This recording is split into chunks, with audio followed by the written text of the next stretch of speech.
Yeah, I mean, just look forward in the dangers of e-personality. If he's an introvert, incel or whatever, and when he comes out on the internet, he has this, like the dark side of his subconscious becomes conscious. I mean, to me, it's obvious. It's what happens. It's what's happening to you on the same way. But your unconscious, your subconscious is different than Gandalf's subconscious. Logic and science dictate that not only consciousness doesn't exist, consciousness is in fact scientifically impossible. And yes, it is going to involve math and calculus and science and computer programming. I'm sorry. And that have different implications of the process with the connection between the levels of a person's soul and how it reincarnates.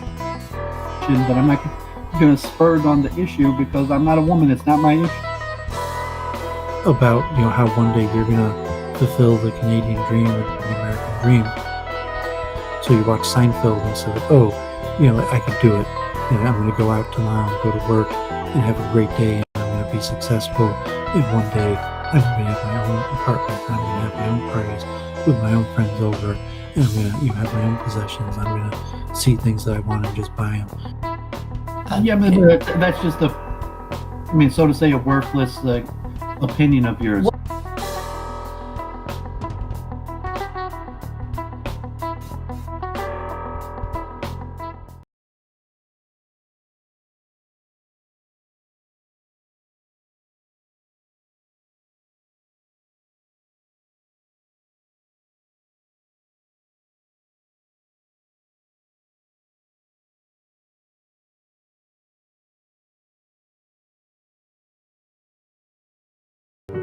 For them to hear the audio. You want me? I'll mute. Yeah.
And welcome back to Week in Review with the one and only Doooovid.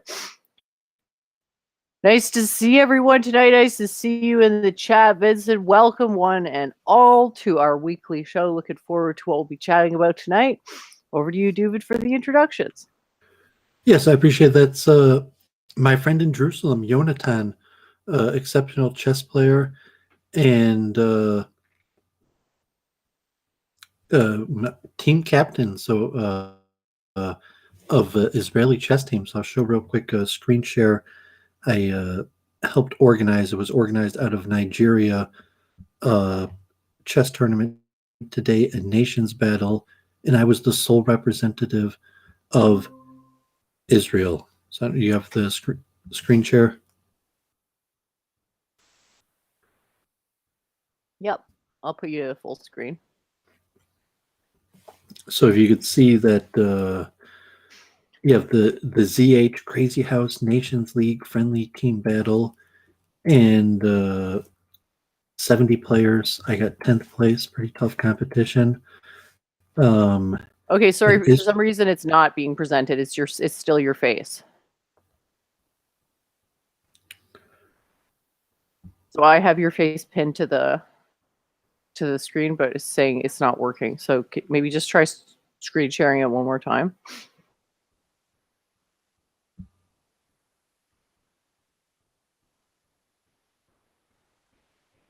Yeah, sorry about that, audience. We've got, hopefully this will work. It's just, I try to click on your.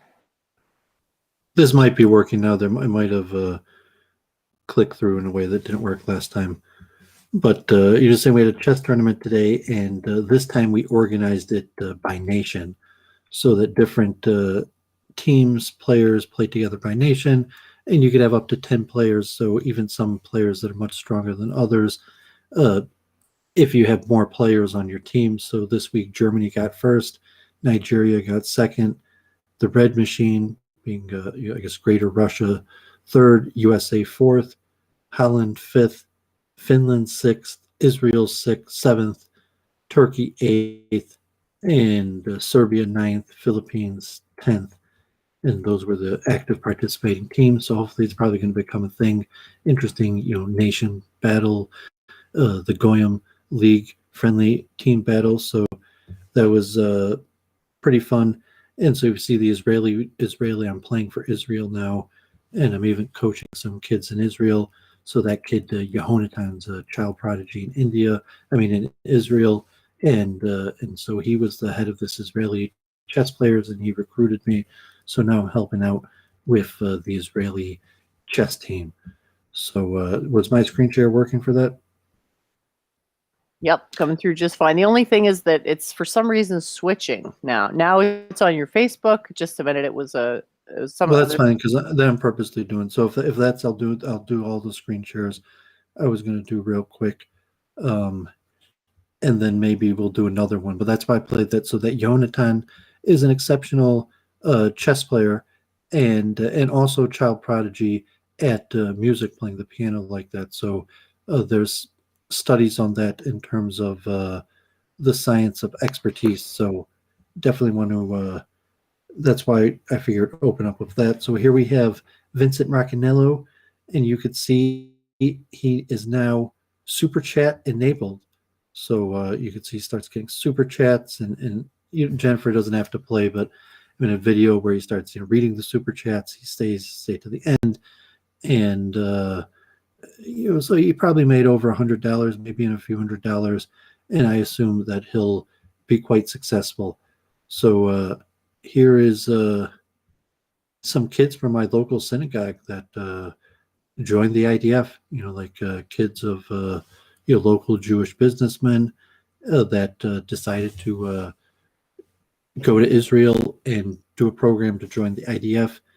And because this question of identity, Jewish identity, we'll be talking about that some more. I just thought I'd read their quotes about. So here you see there's about 7,000 what they call lone soldiers in the IDF, Israeli Defense Forces, and those are Jews, that live in other countries and decide to serve in the IDF even though they're not Israeli citizens. So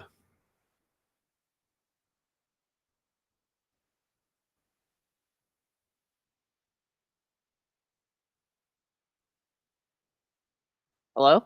Are you there?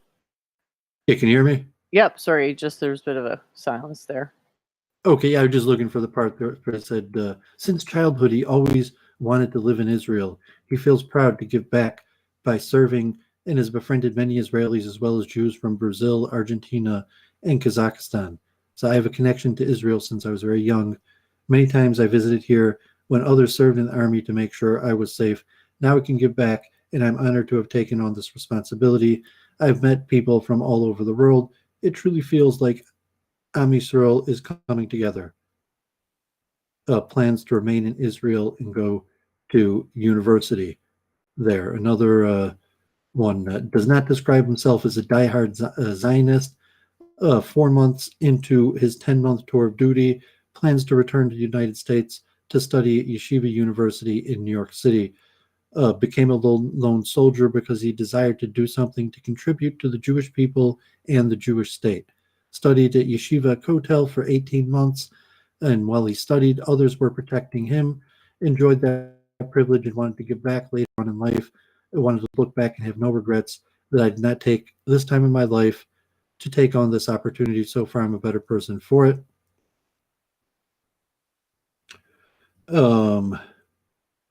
Another attended, brought up in the Zionist circles of the Jewish community, having close family ties in Israel, was only natural that he wanted to serve in the IDF when he became of age.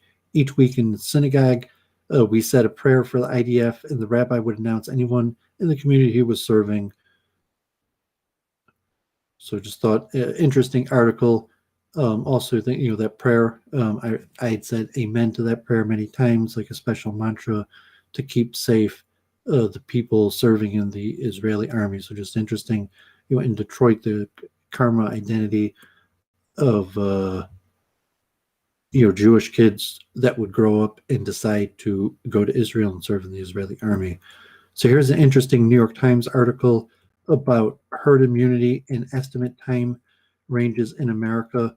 Unclear whether what herd immunity is going to be 70% or 90%, and how quickly we might get there. So, here, just for example, the current rate of about 1.7 million shots per day, herd immunity in the U.S. might be reached sometime between July and November, and likely 100,000 more people would die in that time. And then, if they got up to 3 million shots a day, 5 million shots a day, even 5 million shots a day, where herd immunity might be reached April, May, still another 80,000 people, God forbid, are projected to die. So here's estimates on the effect of keeping masks and social distancing in place. And here's saying if people just, got vaccinated but let down social distancing, herd immunity might be reached quicker by May than if the restrictions were kept in place.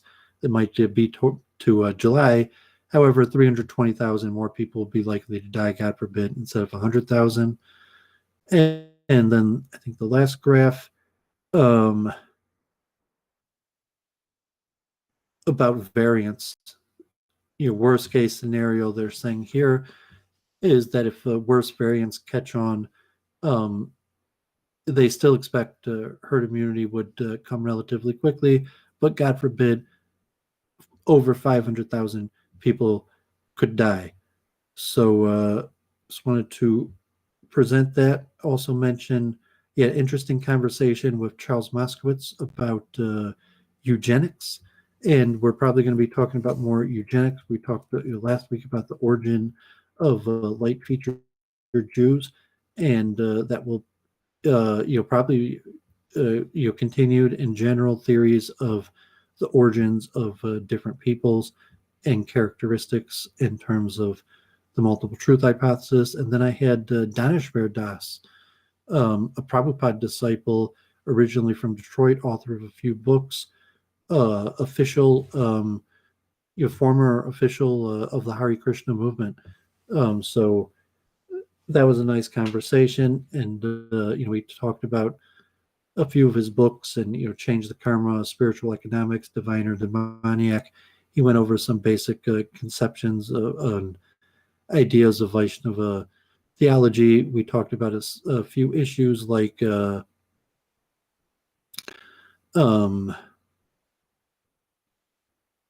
Indian group strategy versus universal Vaishnava culture, and austerity, the value of austerity, and how to approach what's happening right now. So I guess Vincent's here. Did you want to do the other clip of music, or did you Vincent or her, you want to? Clip's ready to go. If you want to do that real quick, we can Yes. talk as it's playing. If you want, let's see here. Yeah, you want me to put that on? It's 3 minutes. Yeah, this one's pretty good, so it might set a good tone. And as mentioned, in terms of the blue, this is my chess friend Yehonatan's father, who's now a rabbi in Jerusalem. I think he'd been a rabbi in London and in Los Angeles also. Playing in a synagogue in Sfat, and you could notice the blue, and the Kabbalists painted things blue, and the blue is believed to ward off the spirit of the evil eye, and why exactly we could talk about that. And this is a famous 3-part tune. I'd mentioned before, the structure of the holy name of God, the 4-part name Yod-Heh Vav-Heh, where the structure is 1, 2, 3, and then a repeat of the second part. And the violin here is really meant to be chanted. You could hear the whole congregation chant.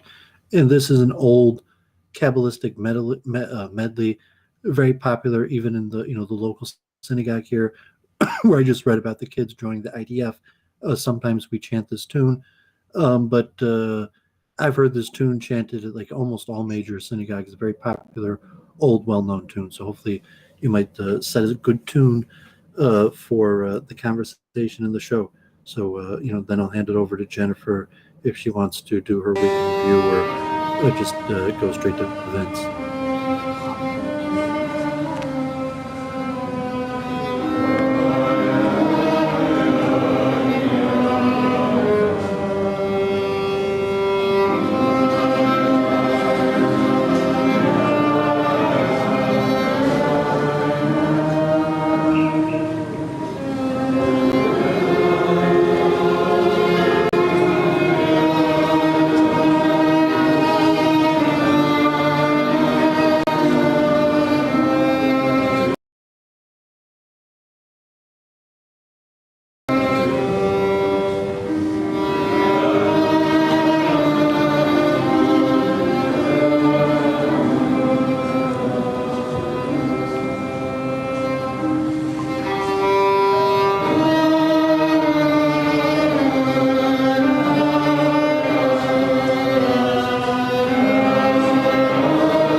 And thus concludes the introductory song.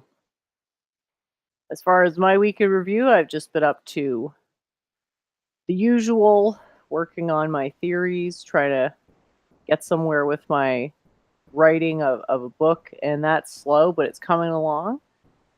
And it's a lot of fun to sort of have it improve a little bit each time. So I appreciate the people that have been reaching out with questions as well, because it's always nice to be able to deepen those conversations and get to explore various relatively unknown topics in a deeper way. So looking forward to more of that, and looking forward to the show.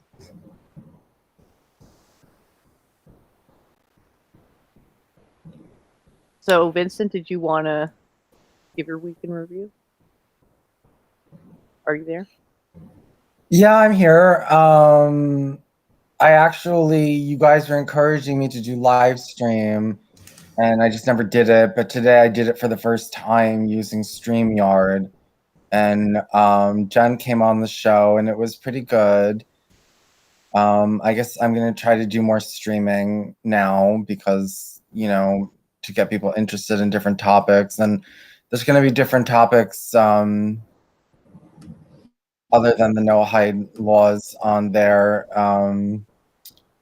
But this week, I really was working on something that... Hold on, let me just share my screen if I can find it. Hold on. Why can't I? Give me 1 second, I'm looking for something. What you call the no-hide live stream? Yeah, I called it no-hide. People are gonna think like you're no-hide. You're promoting the. People are gonna think you're promoting the no-hide movement. Oh, can I? Hold on 1 second. I'm just trying to show something on my thing. Yeah, because I don't want to talk about. It's just, let's go like just totally something fresh new, because she was like, Jen was like, why can't we ever talk about Hinduism or something like that? So I did have something going on. Hold on. What do you see on my screen right now? Do you see the Yazidi deception? Yeah, didn't you show this to us before? Did Or I? is it new? Did I show you this before? Did we talk about the Yazidis before? Yeah, you showed us this, that forces were trying to convince the Hindus to rally behind the Yazidis. Oh, I didn't know I showed this to you already. Well, this design is new. I mean, and I had designed this cartoon to get traction for it. It was the two, I guess I showed it to you. It was the two Catholics. They were Templar occultists, and they were into Theosophy and like this Jesus UFO cult, and they were being helped by ISKCON. There was these Zoroastrians involved. There was other Yazidis involved, and they were trying to blend Hinduism, Yazdanism, and Christianity into like one cult where, they would be, these two would be directing. Mark Pinkham and his wife would be, directing this cult where they would kind of like gain control of the Yazidis and the Hindus, and it had to do with like mixing up their mythologies and everything like that. But I didn't know I showed it to you. But anyway, the picture's new. That's new. And the other thing that I can show you that's new is I started a political cartoon company. Hold on. Like a for-profit business, or? Yeah, for-profit business. So I got a sponsor. For hire, your gun for hire, meme maker for hire. Yes, exactly. Do you see this? What's on the octopus? Do you see that? Yeah, I mean, actually, God forbid, from an artistic level, I was actually relatively impressed. Yeah, so I started the main theme is about the Noahides, but you can order a political cartoon of any kind. Of course, right now I only have 3 because I mean, that one's just like a rehashing of the classical, God forbid, Jews with the tentacle around the world to switch it to the Noahides. I mean, it's not really I mean, you kind of just switch Yes. the basic, like, Jews were Noahide. Yes, I did. Yes, I did. I did. And I think that we went over these already. I think that, but anyway, this is a political cartoon That one company. was kind of clever. This one, Oh yeah, with the Black Lives Matter. where I was saying you have and even we were talking about the origins of the blonde Jews or something, where you have like on the right wing you have these blonde Jews that you make like they represent Judaism, and they're always warning about the darker skinned hordes and Islam and Republican activists. But when you look at them, they're phenotypically very very light featured, and then you have the coalition of the oppressed, God forbid, which is led by a female rabbi. So in that respect, like it was pretty clever and pretty funny, and there's almost some accuracy to it, and it's not like the octopus one that's just like a famous called anti-Semitic meme. This one actually seemed creative. Yeah, well, thank you. I don't want to stay on this subject because what else could I show you that I did this week? I was about to show you something. Well, you said that you were bringing up eugenics. I mean, I write about that all the time.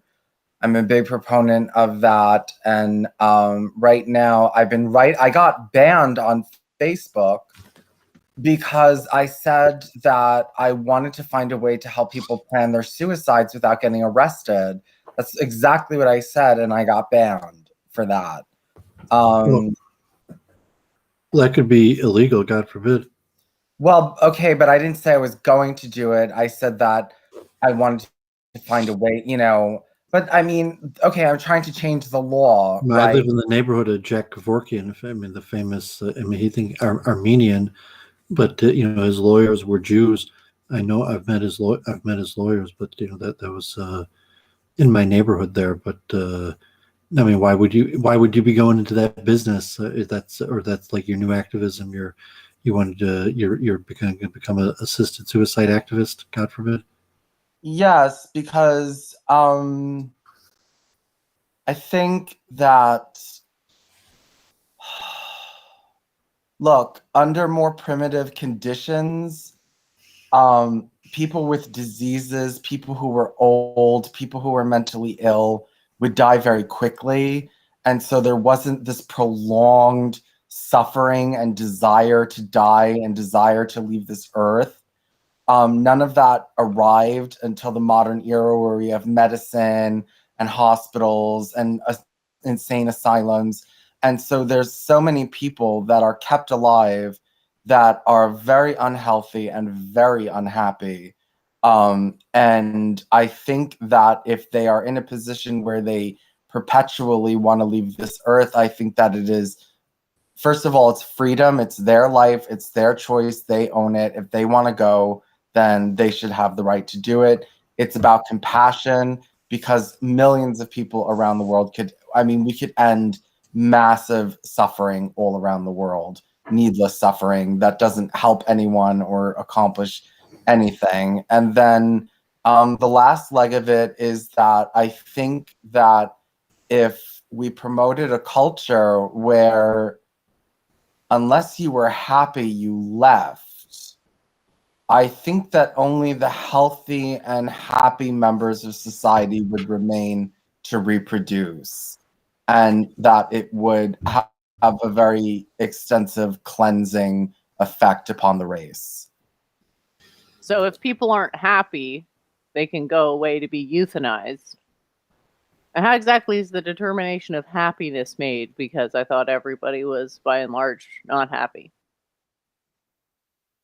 Well, I think if you want to be dead, then do it. Well, you can't die, you know, the whole reincarnation thing, right? Which is sort of Well, like I know, it's a but bit baffling.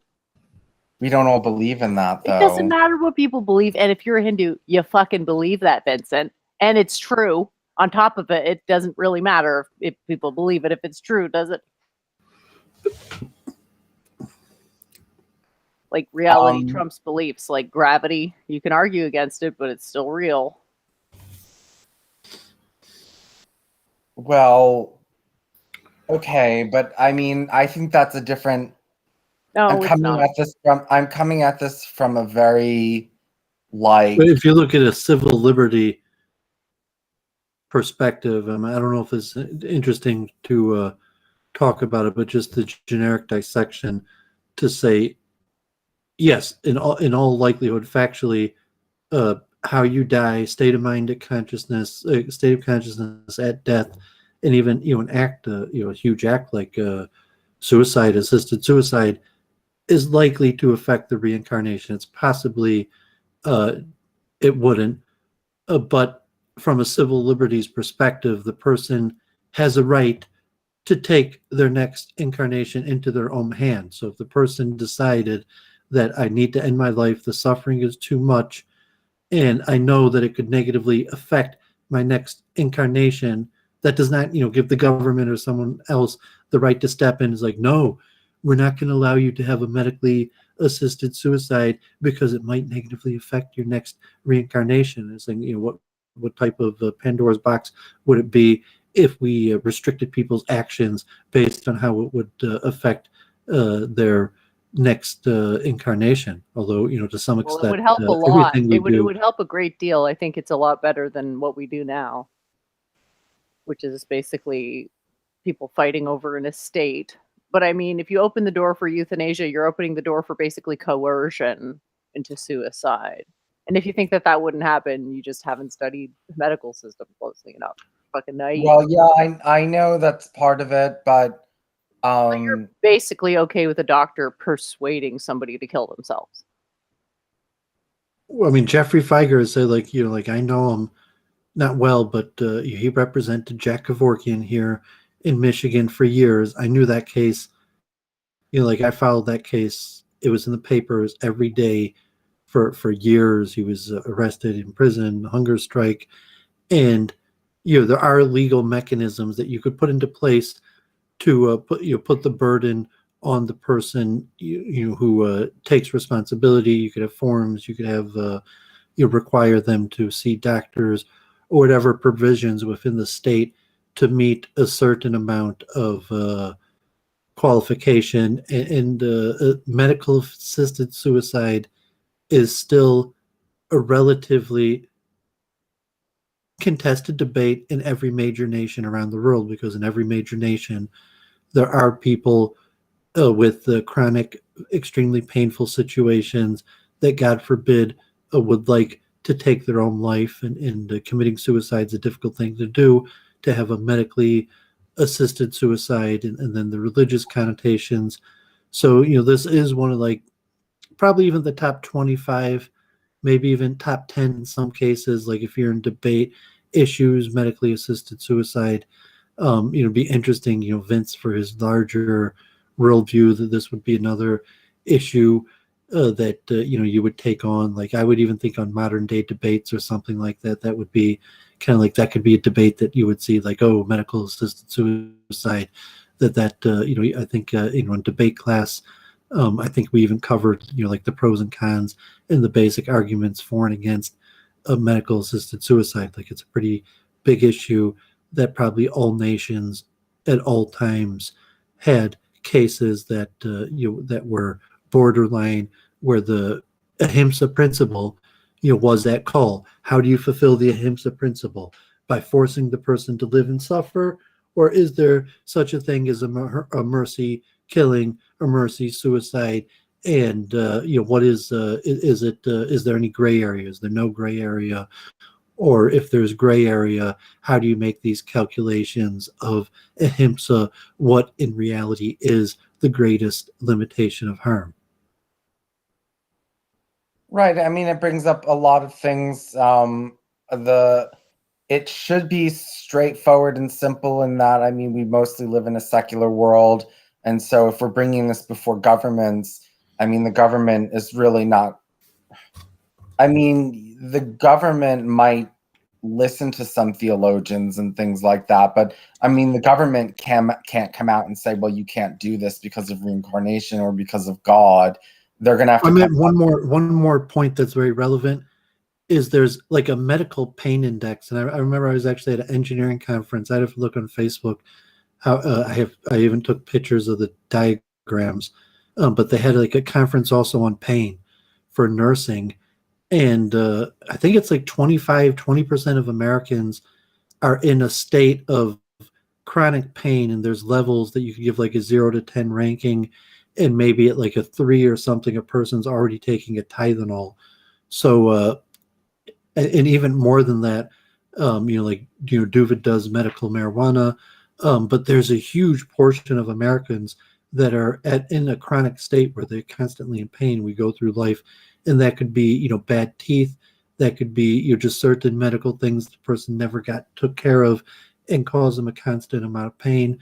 God forbid, I saw the rabbi sent out a letter about the charity that the synagogue gave away this week, and you call like elective minor surgeries, where a person's like, well, it's an elective minor surgery. Like, yeah, it hurts a little bit, but I could get by without it.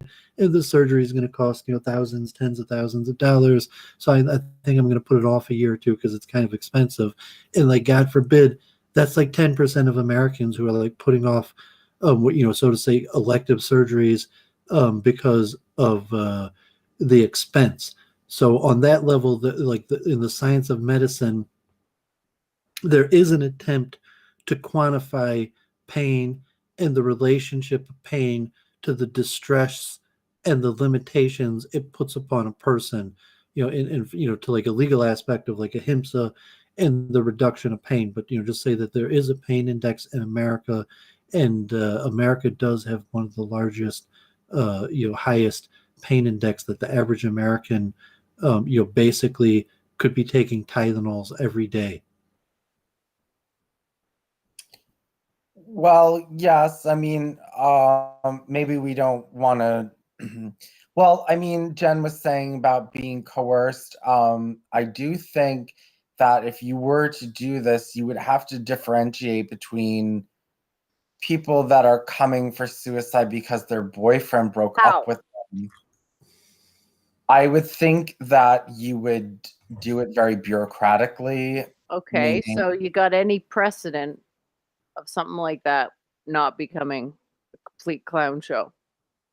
Well, if it's a combination of factors, though, you say like, God forbid, the person was a high school athlete, and they, God forbid, blew out their knee, and it hurts like hell the rest of their life. They get by, they could work, they could function, but like honestly, like their knee, it's just in constant pain. They take a Tylenol like every day, prescription surgeries every few years, and what percent, if it's their knee, if it's dental issues, if it's broken bone that didn't heal, a muscle, a car accident, um, it's a huge portion of society that something happened and it permanently causes them pain the rest of their life, God forbid.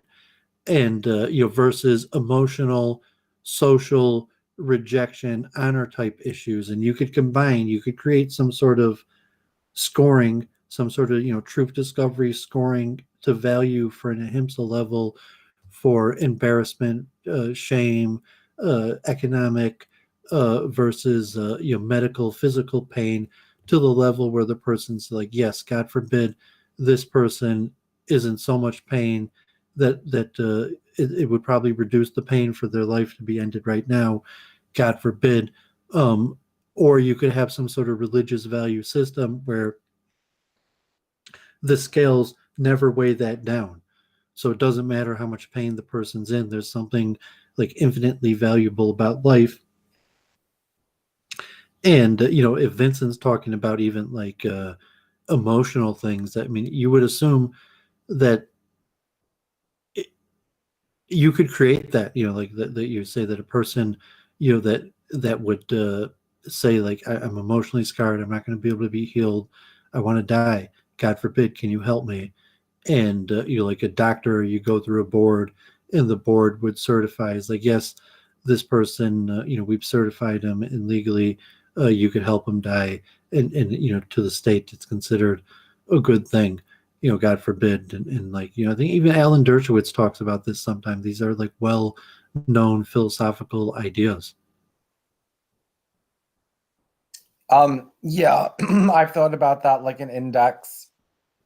And we shouldn't leave like mental or emotional pain off that. It shouldn't just be physical. But I actually would advocate for setting the standard for not acceptable, for the standard for underneath which you might want to allow for suicide. I would say that should be pretty high, because I think it should be pretty high because I think if we Aren't you advocating for something? If you're advocating for something, doesn't that mean that you want the standards to be lowered? I mean, you're saying you're advocating that whatever the law is on suicide right now, that it needs to become more lenient and easier to commit suicide. I mean, God yeah, forbid I'm, that's what you, I'm talking about this rating index, like who would be you encouraged. don't want to get it out of hand. You don't want that like a person's like, oh, boo hoo, I'm a little depressed today. And then, they could like, hit a button and kill themselves, God forbid, and be like, oh, you don't want to get like that. But you're saying right now it's way too difficult to commit suicide, God forbid. And Yeah. for all the depression out there, for all the ahimsa and all the suffering that could be ended, if there was an easier mechanism for people to commit suicide, that's who you're fighting for, God forbid. Yes, and I don't think that it should just be the absolute worst cases. Like there's people who believe in assisted suicide, but only if you're on death's door, only if you have an incurable disease that has you in pain level 10. Some people have a very well, I guess, okay, you're right, a high bar. You know what I mean? Like, well, it's only acceptable at these extreme levels. I'm against that as well.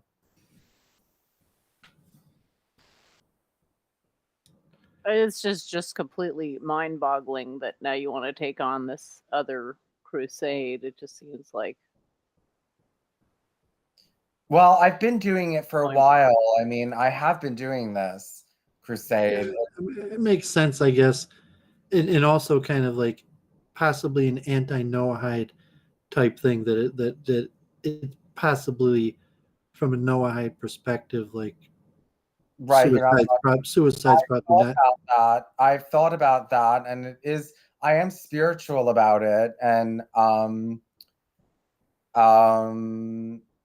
just like I think that the Jews, or not Jews, but Judaism had a nefarious agenda when it banned homosexuality. I think it has a nefarious agenda when it bans suicide. I think that we're simply saying nefarious. We just say it's a good method of control. So if you're saying like a rational actor, that the laws are made because it's a good way to control people. Well, just because you allow people to commit suicide or practice homosexuality doesn't mean that you've lost control. Those are very specific behaviors that they're regulating, and I think it to a degree. I mean, from a moralistic perspective, even like God forbid, like a Jew and thinking like war crimes, World War II. You hear the argument quite a bit, but saying like, no, you do not get to sin, mess up, create a bunch of karma your whole life, and then just commit suicide and go to sleep. There is karma, and you can't just commit suicide and get your way out of it. Like you're coming back or you're going to hell, and you need to know that. God forbid. Like, so physically, you might be able to commit suicide. Physically, you might be able to find somebody to help you commit suicide. But a spiritual leader would tell you that that it's not going to work. And so if you're looking at like a skeptical system, like Marx, religion is the opiate of the masses, and religion as a method to get people basically to obey, that suicide as an out, eliminating that makes it more likely that people are going to obey. It's like you can't try to overthrow the system, and if it doesn't work, just kill yourself. We're not going to let that Right. happen. Yeah. You're saying that people are more likely to try to overthrow the system. If they fail, they could just kill themselves. And you say, like, no, if you try to overthrow the system and you fail, you are going to suffer the punishment. You're not going to have it easy out of just dying. Yeah, no, I also hate that people want, if you've committed a crime where you just are going to go to jail for the rest of your life and we all have to pay for you. I mean, some people, they're like, no, I want them to suffer. I want them to stay alive and suffer. Like, I'm against that. I think if someone's just going to rot in jail, you should offer it to them. And if that's what they want to do, then now we don't have to pay for them or anything. It costs a lot of money to house people in jail. Well, it's saying like there is reward for righteousness and punishment for sin. And when people think that they could commit suicide to get out of bad decisions, so persons like, well, if I could only succeed, get my $1 million, get my fame, then life would be good. And if I fail, and it doesn't work out, I'll just kill myself. God forbid. It's basically too big to fail. Hollywood or bust or something like that. And we say, like, no, it doesn't work like that. Suicide is not an option. If you try to make it big and you mess up, you can't just kill yourself and go to sleep forever. There is got to be punishment and karma, if that means coming back, reincarnation, or whatever it means. And it also makes it harder, like I said, that it's a religion, even possibly the European Catholic approach to forbidding the belief in reincarnation, is it keeps people in control because the system is divine.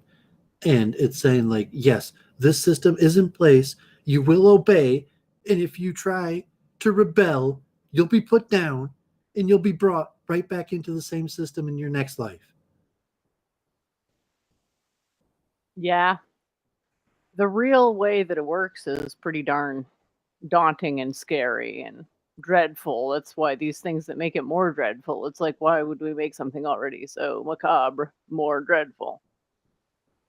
Well, I mean, so if you give Vince the benefit of the doubt that his goal is to limit suffering, you have to look at, so if you have to rationally Limit suffering, but also, to other people, it doesn't sound evil to me, but I mean, other people are going to consider it to be evil, but well, I mean, from the debate perspective, so Vince is like, yeah, like all I'm doing is trying to limit suffering, and then Jennifer is going to come up and say, well, I know you're trying to do good and limit suffering, but factually you're wrong, and you're not actually limiting suffering. So next dumb idea. Or you're saying, like, no, there's something more to it than just limiting suffering. Yeah, no, there's something more to it. There's the pruning of the human race. There's the self-pruning of the human race. I mean, that's why I said I want there to be a low bar for when it becomes acceptable. Because like eugenics, you're saying that there should be voluntary eugenics. Yeah. Should be encouraged. God forbid, like like a bad science fiction story, it should be voluntarily encouraged. Yes.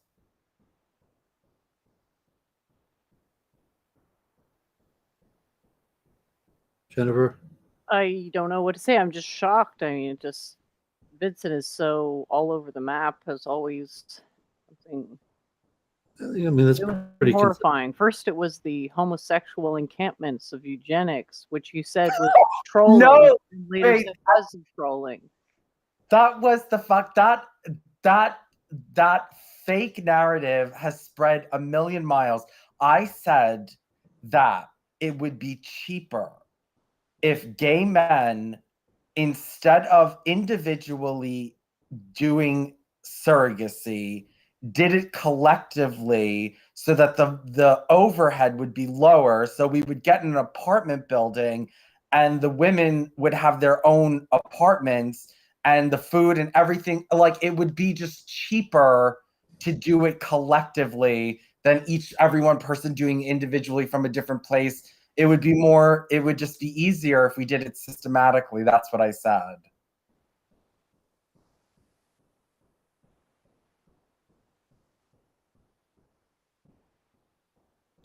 So you want to add anything about You said it would eugenics? be easier to do it with the system? It would be easier to do it with a system. It would just be easier to do it collectively than to everyone do it individually. We would get a lot further with the program if we actually had like an organized, if we had it organized rather than disorganized. And now you want to go further with a mandate of letting people kill themselves, even though all the evidence shows that people are absolutely terrible at making decisions for themselves. You know that a teenager was allowed to commit suicide in Europe? A teenager. Yeah, well, but she had a horrible life. I mean, they had her on the most powerful antidepressants in existence, and she was an utter wreck. Gee, I wonder why. Well, because she had been just insanely raped and abused. God forbid. So, yes, they let her go because they just felt as though her life was such utter suffering. Yeah, they let her go, and I supported that. I mean, come on. I mean, if I you're just that think it's like if you're not talking to people about reincarnation, forcing them to sign a waiver saying they know they're going to reincarnate, you're deceiving them. People think they well, can die. It's like, yeah, sure, people, as long as people have been alive, they've wished that they could die to some extent, but it's not possible. So I'm not saying what never would do things for the necessarily greater come good. up I was saying, like, this is not the way to go about this. I don't know what the intention is here, but I don't see how you can't see that this would end with things that are unethical happening. I think it's unethical to force people to stay alive who don't want to. I think that's And they unethical. can't get a bottle of sleeping pills and take the whole thing. Well, no, it's hard. It's hard and it's stigmatized and it's illegal. If they fail, they have to be incarcerated in a clinic for like weeks or months or years. You know, it's hard to commit suicide, God forbid, in a clean way is Difficult. without expertise is pretty difficult. So I mean, God forbid, you like in America, you know, people you know, jump off high, you know, buildings or structures or bridges, or shoot themselves in the head through the mouth or you know, through the temple with a gun, God forbid, and that's probably the most common way of suicide in America. You know, like maybe like driving purposeful car accidents, and those aren't good ways to go. They destroy the body. You know, they're not clean. And if you know, just think about it, like, you know, someone's gonna have to clean up the body. That if a person could peacefully, you know, commit suicide, they could even have like a pre-death funeral, or it could even be, you know, live streamed. A person's suicide could be, you know, to make sense of the action, and then it could be done in a clean way where, you know, medically, I mean, there's no exactly like easy, painless way to commit suicide. It's like the death penalty, injection, you know, gas, or but there's, you know, relatively easier ways to commit suicide, and then, you know, just the forethought of, you know, like if a person hangs themselves, God forbid, probably you know, third most common way, you know, old school single, you know, most common way. Um, you know, like it's certainly bad karma. So they say there karmatically might be a way to structure it where it's like, okay, like, God forbid I'm not that popular. Maybe like a few of my family or friends I could get to slow down for half a day to like come to my funeral. That at least I could have that experience before I die, and I could know some sort of peace with my death by having like a registered legal suicide, where it's like it was notified to the people who knew, and my body was disposed of, and it was done in a peaceful way, and my accounts and everything were taken care of, where there was a karmatic closing of balance, as opposed to a normal suicide where someone's got to find the body eventually, notify the family or loved ones, they got to decide what they want to do with the body. Then there's the legal aspect of closing the person's affairs with death, and to a certain extent, like money is karma. There's a lot of legalistic things that have to happen when a person dies, and like all deaths and disposals of bodies have to have legal filings with the government. You can't dispose of a body or have a person die, period, without filling out paperwork with the government. And so from that perspective, like Vince's argument is a very common one. I'm not sure how likely. There's probably polling. I wouldn't be surprised if even like 20, 30, maybe higher percent of society agrees that you should have some sort of mechanism, and even really people kill themselves through activities socially. It's probably the same thing. Like from a Masonic karmatic perspective, people start making bad decisions, they escalate conflict, they start doing risky and riskier behaviors, and really to a certain extent what they're trying to do is kill themselves. So it's saying like like, God forbid, life's not, like I don't like it so much, so I want to die. So let me start picking some fights with some people, and maybe one of these people will put me out of my misery, or let me start doing riskier and riskier activities until God willing, one day my soul will be freed from my body. So people might not actively in their conscious say that, although many times we do, and even subconsciously people, or even consciously, people will give that message over to others, like on Heel Turn, the Fly song, like the I Want to Fly aspect of the glorious suicide by doing something that no man's ever done, like flying, the last second, to at least having some like last second fantasy before they die, God forbid, that you don't see that, Jennifer, that karmatically that's what happens anyways, that people, even if they can't commit suicide, according to the system, karmatically that's what happens to them anyways, by even if it's a car accident, a fight, or whatever it is. Well, they are spreading, people who are like that spread very negative energy in the world and make very negative decisions and negative interactions with other people, and they just generally bring down the quality of society with their being. So I'm talking about people who are absolutely suicidal, and have been for a long time, and are very disturbed and just have a whole slew of problems. I mean, their interactions with other human beings, I mean, they're wrecking other people's karma. I mean, in Hinduism, it teaches that even there's certain kinds of people that even just seeing them, because they're so just unholy, that it ruins your karma. It's bad for your karma. And so rather than having these people running around wrecking society and making bad interactions and upsetting people, and becoming criminals, or not even just becoming criminals, just spreading general negativity, negative relationships, involving themselves in negative things, I think that this would alleviate that problem.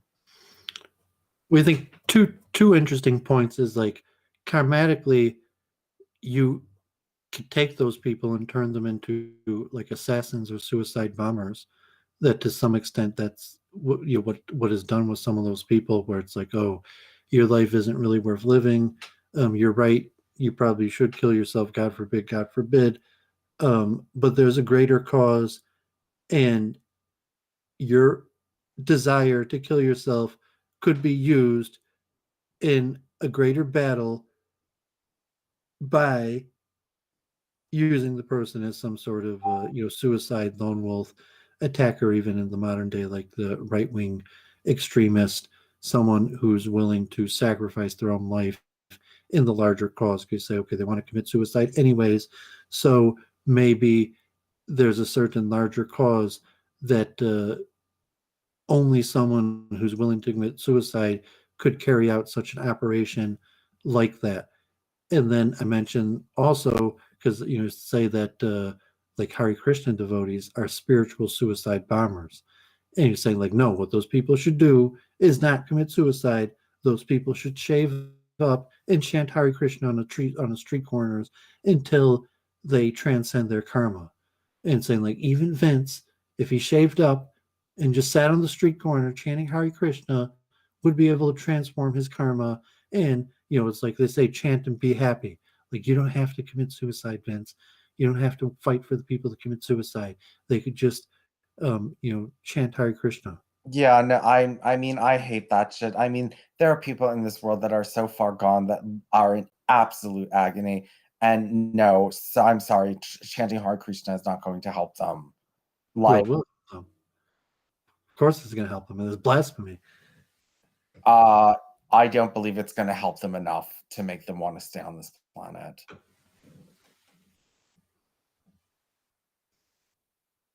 I don't believe that. Fine, they should have the option. It's all about the option, right? You have an option. I mean, nobody's going to force you or tell you you have to do it. This is for people who want to do it.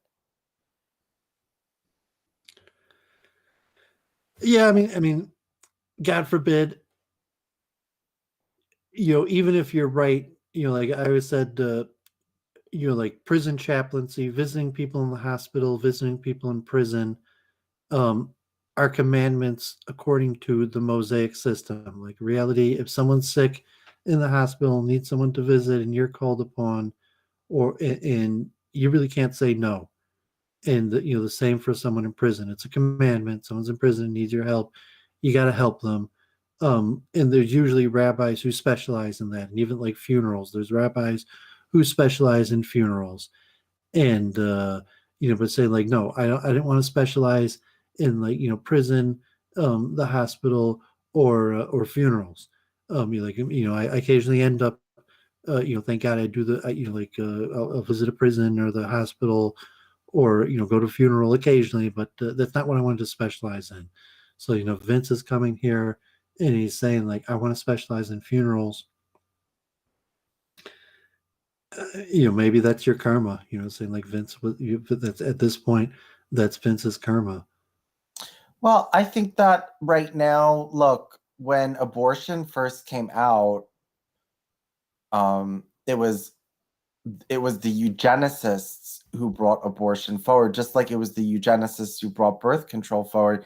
The eugenic abortion movement came out of the eugenic birth control movement. Now, when that first started coming out, that sounded outrageous to people. I mean, not just abortion, which was as outrageous as suicide, but you're doing this to cleanse the human population.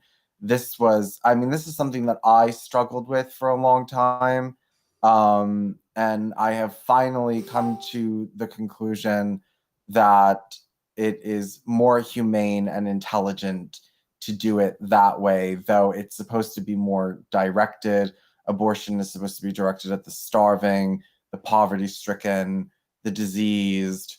That's what it's made for. And so the same would apply to suicide rights. I think that at first it's a lot to digest, but I think that once it's popularized, it will be just like abortion. God forbid.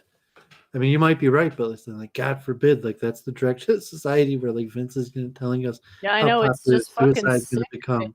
It's I'm just shocked. I'm without words here.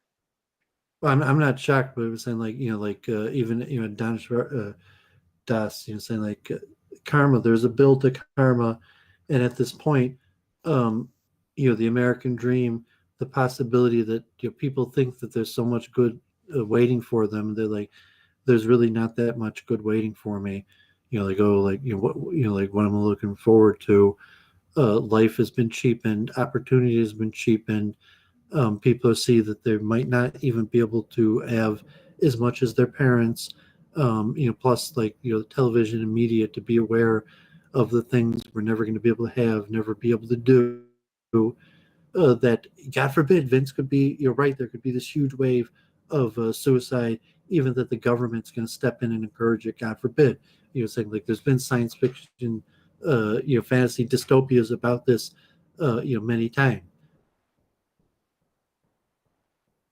Well, I mean, I know that there will be abuse in it, but there's abuse in abortion too. I mean, women are pushed into it by their boyfriends. Any world that has so much suffering that there has to be a mechanism, like, no, I don't think you're going to have like a fair system of suicide. I mean, like, God forbid, to say, like, and generally, yeah, I mean, yeah, people commit suicide anyways, and unfortunately, it's more difficult to commit suicide, and it's a mess, and that's what, I don't know the numbers, but I think it's well over 10,000 Americans a year commit suicide by shooting ourselves, and God forbid, it's a big mess. Like, killing yourself by shooting yourself is a big mess, and someone's got to clean it up afterwards, and think, like, what's your message to the people that may be cared about you,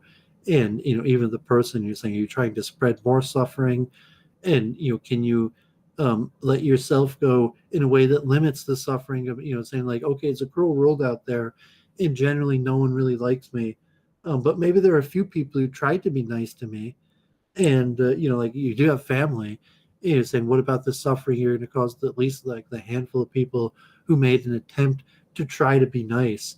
Yeah, no, And I hate that argument that those people are being selfish. How dare you make someone else stay alive for you? I didn't talk about making them stay alive.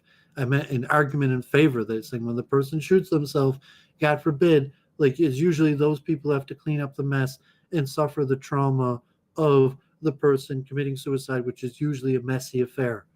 And so saying that if it was in a way where the person could talk it through and be like, I'm going to go, and, like, it wasn't like a trauma where they found a body and had to clean it up and had to Well, you're right. try to settle the affairs and figure out what happened with the person, like, speaking, and how, and what did I do wrong, and these type things. I'm saying, like, that there is a level, like, no, I mean, there's a karmatic bill that you should recognize. If you're going to commit suicide, it's probably going to cause suffering to other people. I'm not saying that therefore, therefore anything.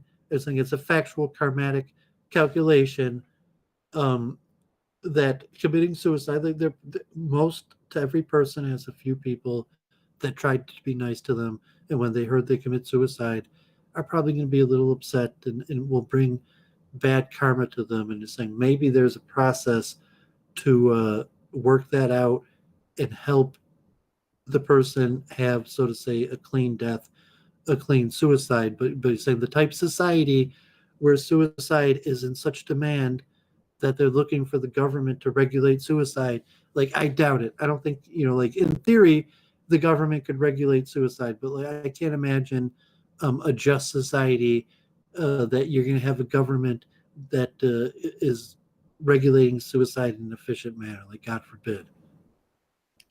Well, I don't want to depress people, and somebody in the chat was just like, "Is Vincent suicidal?" And I'm not, so I don't want to depress people with the subject. And I know that I just don't understand. Like, don't you want to be seen as having your principles be consistent? And it just seems like what's inconsistent. inconsistent principles. What's inconsistent? Well, what does Hinduism have to say about assisted suicide? Well, I don't. Well, I know I have Like, you read. seem to think that Hinduism is whatever you want it to be, Well, and it's okay I to know be gay. that. That seems to be Okay, the only thing that you want Hinduism to be, is accepting of homosexuals. okay. Well, no, that's not the only thing that I want, and I Oh, and think to worship the god of kama. You want to worship the god of so. whatever What? that is. What's wrong with that? Somebody does. Sensualism. You want They to worship the god of sensualism. there's in the Durga Purana they worship the god of sensualism. So what? I'm just saying, it seems like a pretty cynical reason to join a religion. So Why? I mean, what you want to say is, I want to be gay and be a hedonist. You want to be a gay hedonist. You don't want to be a Hindu, because that's really not what Hinduism is about. I never said I want to be a gay hedonist, Well, but that's what you're saying. You're saying you worship the god of hedonism and you want not the god of homosexuality to be okay. he's not the god of hedonism. That's negative. He's the god of love. Yeah, that's what the Christians say. They're all about the love, and then they're like slaughtering you. Like, did you see Well, how psychotic those Christians were in your chat today? worshiping Kamadeva is not unprecedented. It's not like I'm the first person in the world that ever did it. That does not make you fit to call yourself a Hindu.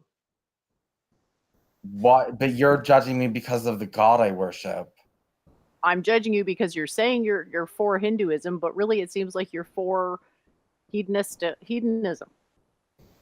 Well, I agree. You're kind of, don't you understand that you're giving Hinduism a bad name by associating what you want out of it and what it actually represents? Because it's not really realistic, saying like, oh yeah, I have Hinduism, would get away with homosexuality. It's like, look at India.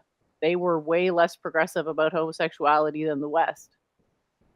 No, they weren't. They When didn't was attack. homosexual marriage?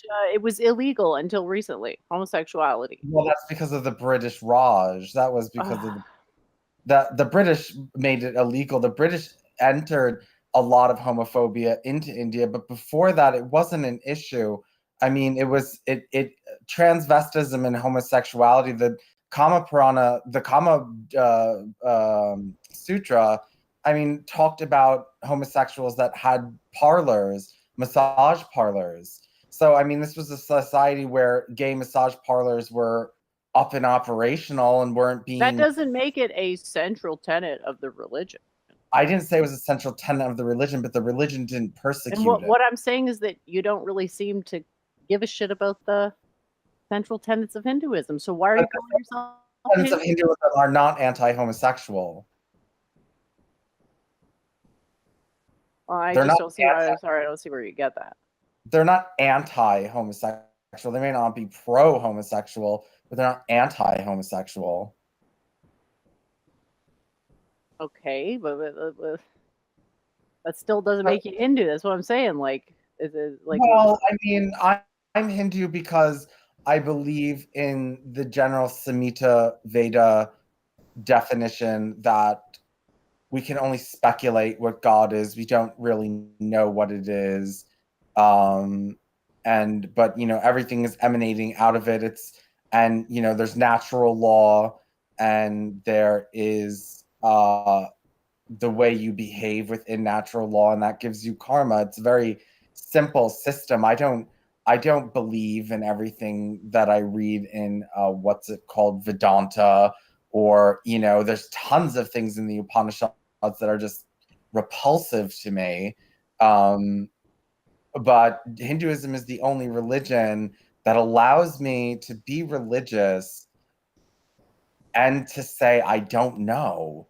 I don't like to sit there and fight over Upanishad and what the meaning of God is, and but that's what it is. That's what the religion is. That's the way it's supposed to go. Ultimately, we don't know, and you're making this assertion. You don't know to what you're referring to. No, and plenty of things can be known. You're talking about one aspect of God, the transcendent whatever, being inconceivable.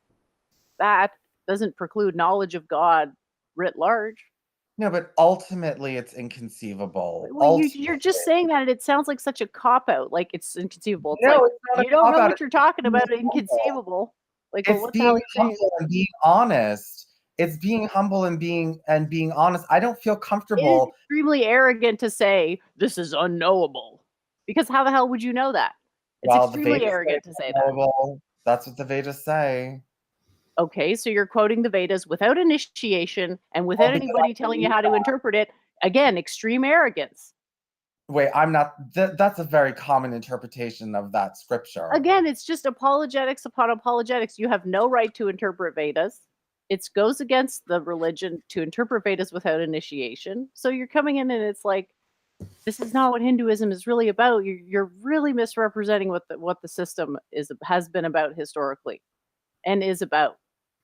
No, the only reason that all these debates can go on is because we say we don't know. That's the only There are reason. certain things that are beyond discernibility. That doesn't mean you can't know anything. The debates are the process I of didn't knowing not things. know anything, but ultimately, the ultimate big nobody can say, I know for a fact that God wants this and looks like this and said this.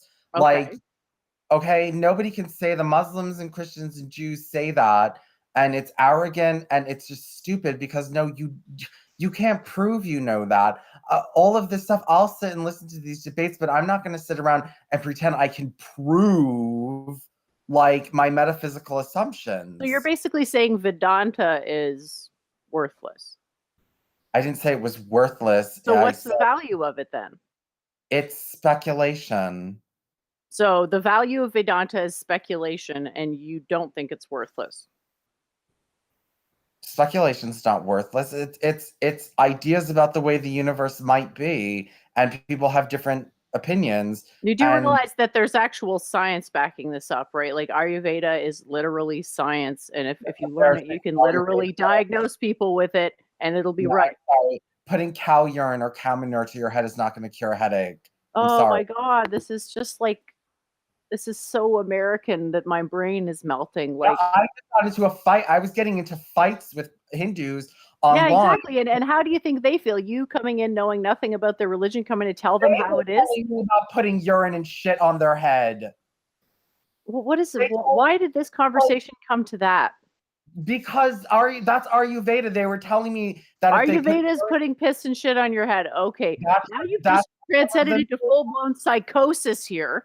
I feel No, like I feel like I'm talking to a Christian, to be honest. some of them do that. Your medicine is all about rolling around in I shit. didn't say it was all about that. I said that there's things in Ayurveda that are bullshit. That has no bearing on whether Ayurveda is a science. So Ayurveda is a science. You can't deny that it's a science. You may debate which of doshas are the most conducive to that science, but it is a science uncontestably. And you're saying, well, maybe I can get to disagree with it. You don't get to disagree about whether Ayurveda is a science. You can disagree about which doshas should be interpreted and in what order.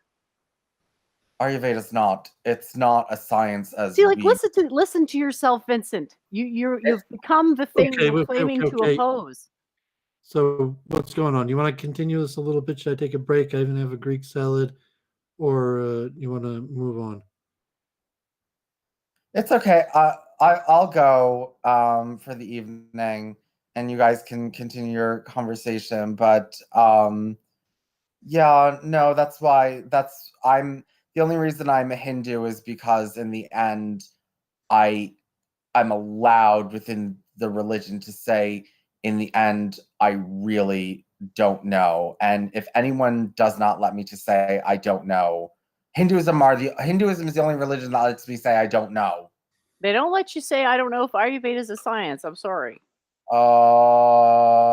Okay, fine. They don't let you go against the beliefs, the core tenet beliefs of the Veda either. So there's a lot of extremely rigid beliefs. Like, I'm shocked that you don't realize that. Yeah, but it's much less clear who the they is, like within Hinduism and like orthodox interpretations of Brahmanical traditions. I mean, everything else is in some sense taken from that and just twisted in some way for various reasons. yeah, but yeah, if you want to go, Vincent, like I still feel like you should address my argument. Like I feel like you're going a really bad direction here. You're well, no, I didn't want to make humble at all, and you're really like, imagine people never had been introduced. Well, if you want to carry this, on, you can. That's why I would just like I felt like I wasn't really partaking in this, and it almost seems like somewhat of a repetitive argument you've had a few times, like me and Vince, the no hide laws. But if you want to continue, that's fine. I'll take a little medicine. That's why I just wanted to break in and ask. Well, there's plenty of Hindus that question the total authenticity. Do you want Doovid to go get a salad, Vincent, and continue talking, or do you want to head off? Because it's up to you. Like, I'm not going to change my mind, so I'm fine to continue the conversation whenever we're continuing. Why don't we wait for Doovid to get a salad, and then when he comes back, I'll leave. Sounds good. Yeah, go ahead, So Doovid. you guys keep on talking like 15 minutes or so. Well, we've also sent Howie the link, so if things get really bad, we can just start Howie, taunting him. Okay, you even got Howie. Okay, so fine. Well, No problem. I mean, I think that, well, I mean, you're of a certain school of thought. I mean, yeah, there's Hindus that will tell you that, you know, it's only right if you do it this way, or if you have this belief, or if you believe this, or if you do this. But there's two things. The Veda was the two primary modes of knowledge transmission are revelation and remembrance. That's the core belief of Vedic tradition. Yeah. And then various schools interpret that differently. So there's that. Then there's the Veda, which is considered the source of knowledge. And then there's Vedanta, which has also disagreements. But in terms of there is axioms, no school of Vedanta. There is no school of Vedanta where I'm like, yes, that's it. That's right. You know, because they're talking about things that we can't prove. They're talking about things. You're saying we can't prove it, and it's like, Vincent, you have to prove that assertion. You can't just say it's unprovable. You have to say why. No one's ever shown me, or I've never seen any proof of what these people are saying. Okay, well, I would be inclined to agree that certain debates persisted in a direction that was unfruitful for a time, but debating as a mechanism and what you accept as valid, which is called pramanas, that's a central thing, because there's different schools. The only thing I'm going to say for sure are things that I can predict through science. That's the only thing I'm going to say I know. Anything else? That's not accepted by any traditional school, because all the traditional schools accept. I'm going to look it up right now. I just have to pull it up. It's the There's non-traditional schools in Hinduism. There are scientistic schools of Hinduism, materialistic schools of Hinduism. Right. But every school of Hinduism it accepts at least one Brahmana. So the core belief that they all share is perception. So if you don't believe that perceptions is a primary source of knowledge, you don't agree with any of it. No, I do, but I only believe, what I can perceive. I'm not going to say what I Well, you just said you only believe in science, and science is not about perception. Science is about measurement. Well, science can't measure what a person cannot perceive. You need to be able to perceive it to measure it.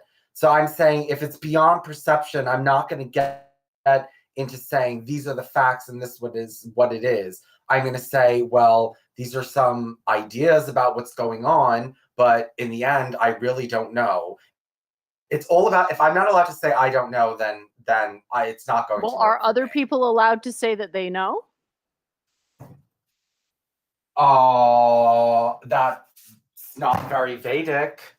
Well, I think it is, because there's different schools, and whichever school comes up with the best result that can be validated using science is considered the one that is correct, and therefore its edicts are also considered most correct.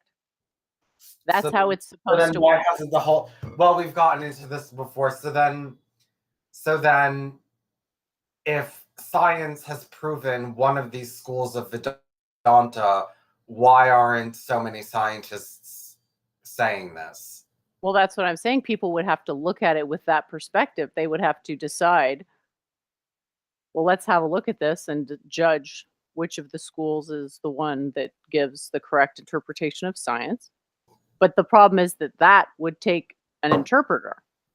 Because how do you go about measuring the result of a belief system? It would require a large scale historical meta analysis because you have to correct for all the various variables that are not the thing you're actually looking for, which is which of these is correct.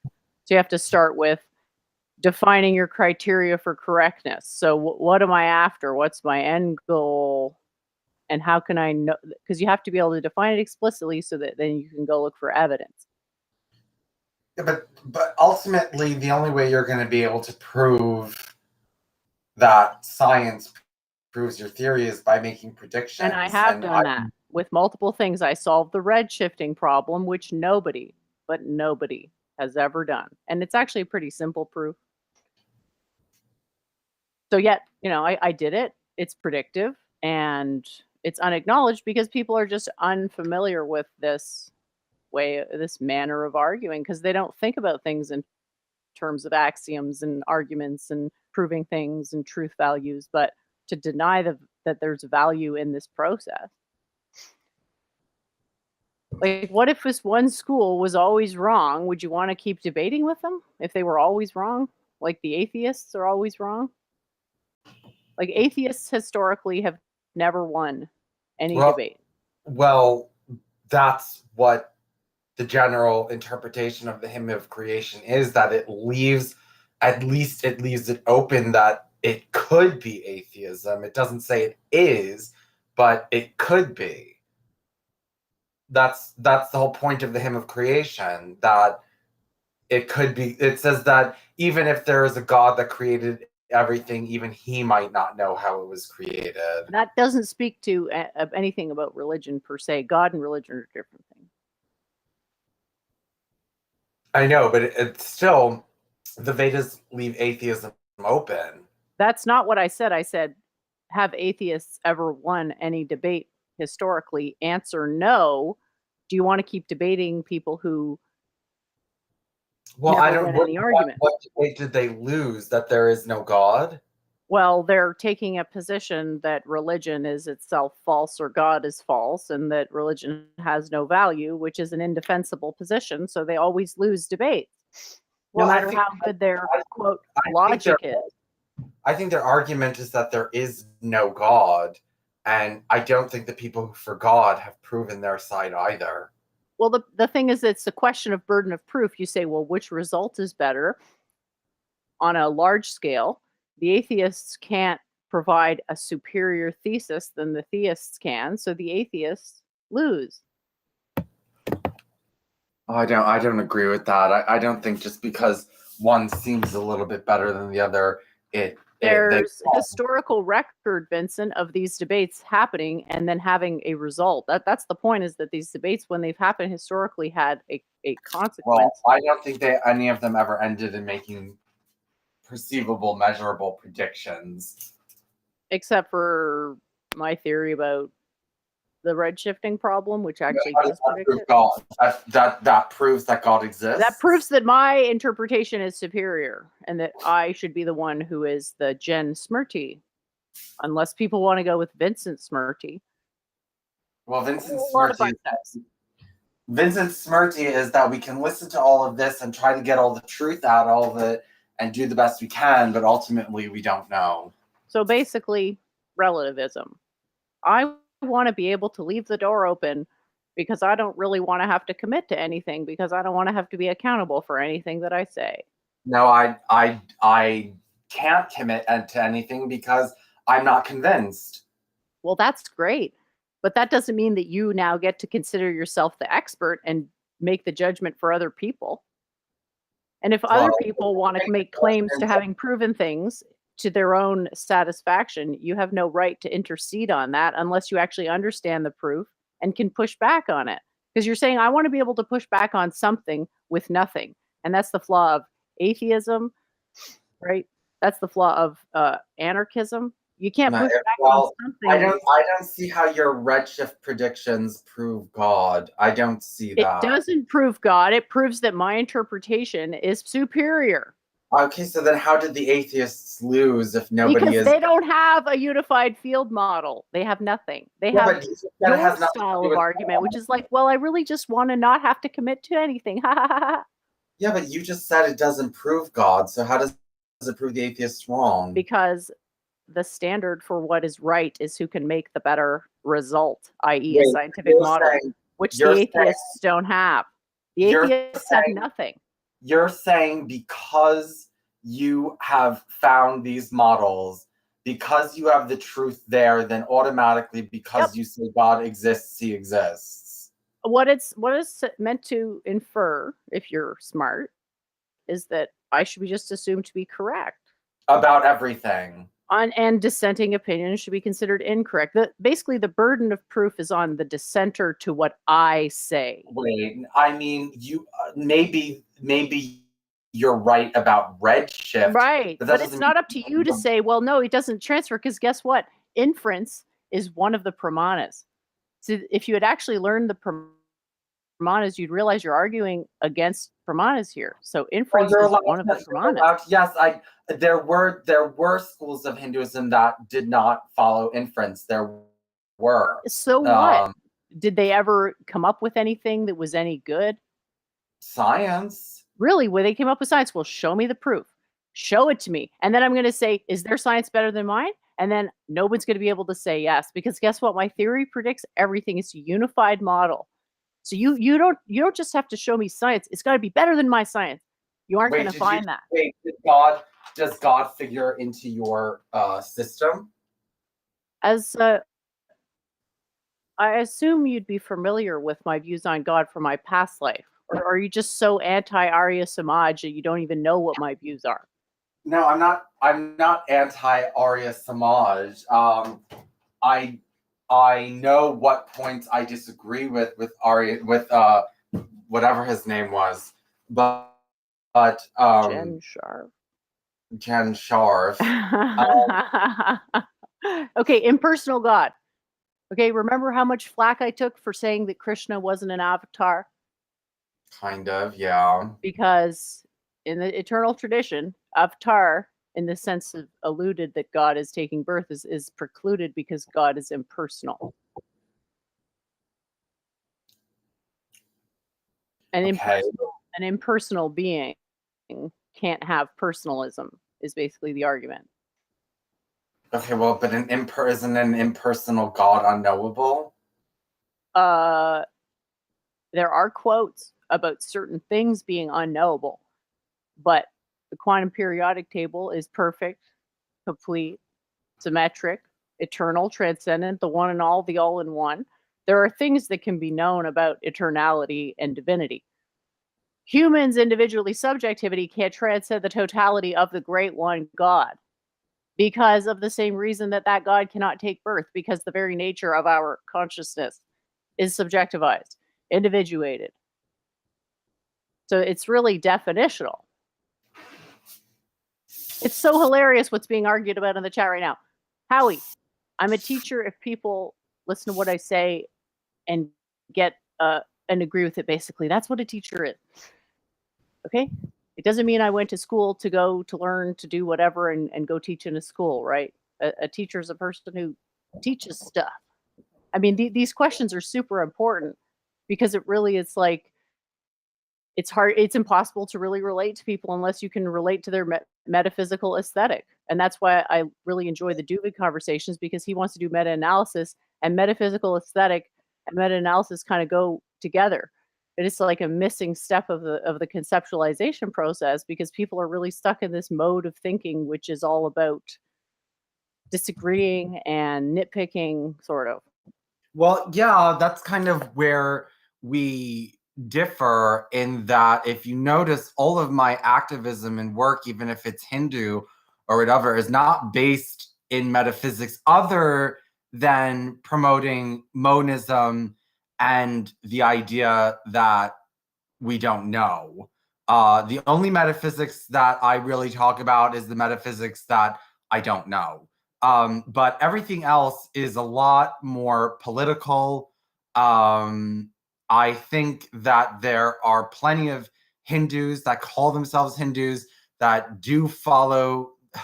Not all of Hindus throughout history have been orthodox. And I I get think that, but whether a Hindu is orthodox or not, it's a question of is the individual Hindu going to deny the orthodox interpretation of Hinduism? some of them did, yes. Right. So should you Yeah, be there was- entitled to do there was- that as a convert? It's like I feel that the harm outweighs the good because you're misrepresenting what the religion is. No, I'm in a school that has been practiced for thousands or hundreds of years. I mean, I'm not making this up myself. I mean, you don't like the school that I've entered, but I mean, it is a school. Whose school is it? It was I go for the more materialist type of schools of Hinduism. So atheism? Well, I mean, there are atheist schools. I don't know if I'm not an atheist in that I don't know that God doesn't exist, but I mean, Well, I'll you did entertain say that. something earlier about not knowing, so maybe you are an atheist and you didn't know it. Well, I no, because I don't claim that God doesn't exist. I didn't say he doesn't exist. Well, you did say that it was impossible to know, which kind of does sound like atheism. No, that's different. That's different. Those are How? two. Not knowing and saying it definitely, and not knowing and saying it doesn't exist are two different things. Well, it also seems like you want to prevent me from making positive assertions.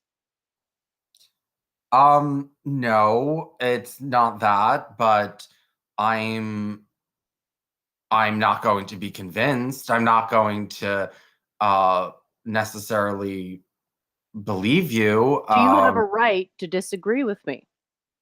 Well, if maybe I don't understand what you're saying, and if I'm not able to understand it, then I don't think I'm necessarily obligated to just say, well, this woman is saying something that I don't understand, but she's telling me that it's correct, and so therefore I'm just going to automatically believe that Well, she's what do you correct. think faith? What do you think faith is? Faith is Why would I cornerstone of religion. This is where the faith is in Hinduism, and you're saying I have no faith, and I'm saying, well, you're not a Hindu, dude. The joy of Hinduism 101, you know? Well, I think that you have a certain interpretation of Hinduism. That's, whoa, totally silly to I say think that. you have a certain Well, Dayananda. Well, obviously, not everyone agreed with what's his name, Dayananda Saraswati. But did they have a leg to stand on? Were the arguments valid? The counter arguments, were they valid? No. People will Well, always disagree. The question I don't is, see what his problem is. do they have standing to disagree or not? Well, what was his argument against Murti Puja? That this was not sanctioned by Veda, and I'll admit it's I think it was in a lot of ways a mistake to go about it that way. So I can admit when I'm wrong, and I think we've had this convo before. But you said you've changed your Well, I'm mind. saying I still, when I was young, a rat walked across a Shiva linga, and I was like, how can how could Lord Shiva be so powerful if he can't even save himself from a rat? And I think that really made a huge impression on me, to an extent that I sort of went too far on that. See, I can admit when I make mistakes. I still don't essentially disagree with the interpretation, and I think it's that yearning that allowed me to discover the quantum periodic table.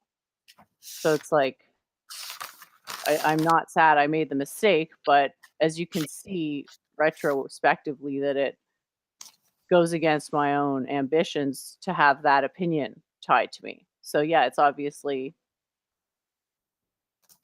it is not accurate to believe that God is in the idol, right?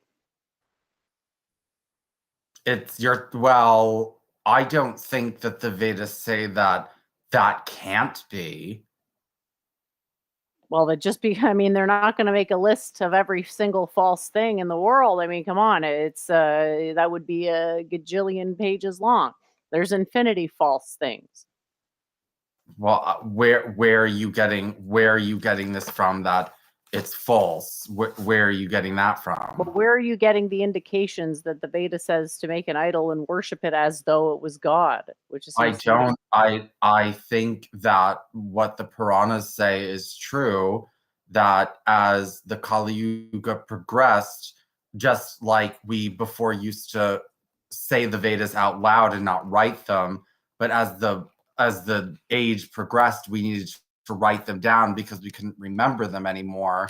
And then as the age progressed, we needed idols to focus our mind in worship because it became difficult to visualize God without a physical representation before us. It was like an evolution. The thing is, if you feel that strongly about it, you got to push back on Dayanand, which you can't do because you don't have a unified field model. So your opinion is irrelevant. You would need some way to actually prove your point. But I'm not going to actively try to stop people from using Murti Puja. I'm simply not going to condone it as consistent with Vedic principles. I mean, this is the exact same debate as which happened with Dayanand, right? He's like, well, find me the quote in the Veda that says that it condones it, and they couldn't find it. No, they're not going to find. It doesn't condone it, but it doesn't.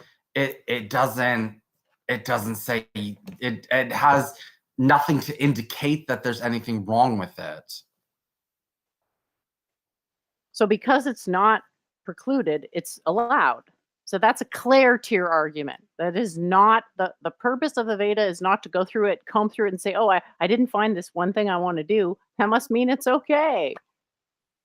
It's not how it works. Murti Puja is a religious invention that simply helped us in our rituals. I mean, well, you want to make that, you want to assert that as fact, and I'm saying you have to prove it, and you're saying, well, I don't really accept the Pramanas and I don't want to learn Vedanta. And it's like, well, if you want to prove your assertion, these are the standards you have to meet. The more serious someone is about this stuff, the more difficult it is to prove to their acceptable conclusions or to their standards. Sorry.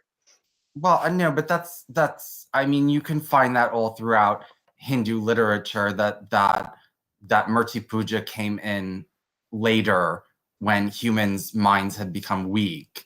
So what's the problem? It doesn't sound like I'm disagreeing with what happened historically. I know, but it was viewed as a good thing to help us. It wasn't viewed as a bad thing. So what does it matter how it's viewed exactly? You're saying it should be viewed in a good way, or it shouldn't? Well, yeah, I view it in a good way. I think it was just like song. The same thing with song. They said that they needed to start coming up with songs and dances and rituals and all of this kind of stuff in order to capture the mind, whereas before everything was just speech, right? I mean, people just remembered everything. They didn't need all this stuff to keep their minds occupied and to keep them focused and to help them learn things. So why not just say that and not put your own personal spin on it?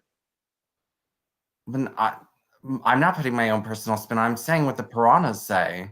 Well, you're implying that we don't have access to the older techniques. It's like we do have access to the older techniques. We just need to use them. And you're saying Murti Puja, and I'm saying, why don't we just use the Vedic stuff? Well, because your assertion is that there's something wrong. presumably. No, I'm not saying that. Okay, Well, again, even with Murti Puja, a lot of sources say that, of course, you're more evolved if you don't need a Murti. It does, in a lot of places, say that, but it's not a negative invention, and it's not like clashing. There's no reason to view it negatively. It's helpful. The later Vedic literature says it's helpful. So Later Vedic literature, so that is a contradiction. Okay, so Vedic is the first stuff. There's 4 Vedas. That's it. And I know, but then there's okay, Vedanta, which you claim is not a thing. And then there's these latter-day schools and the Puranas.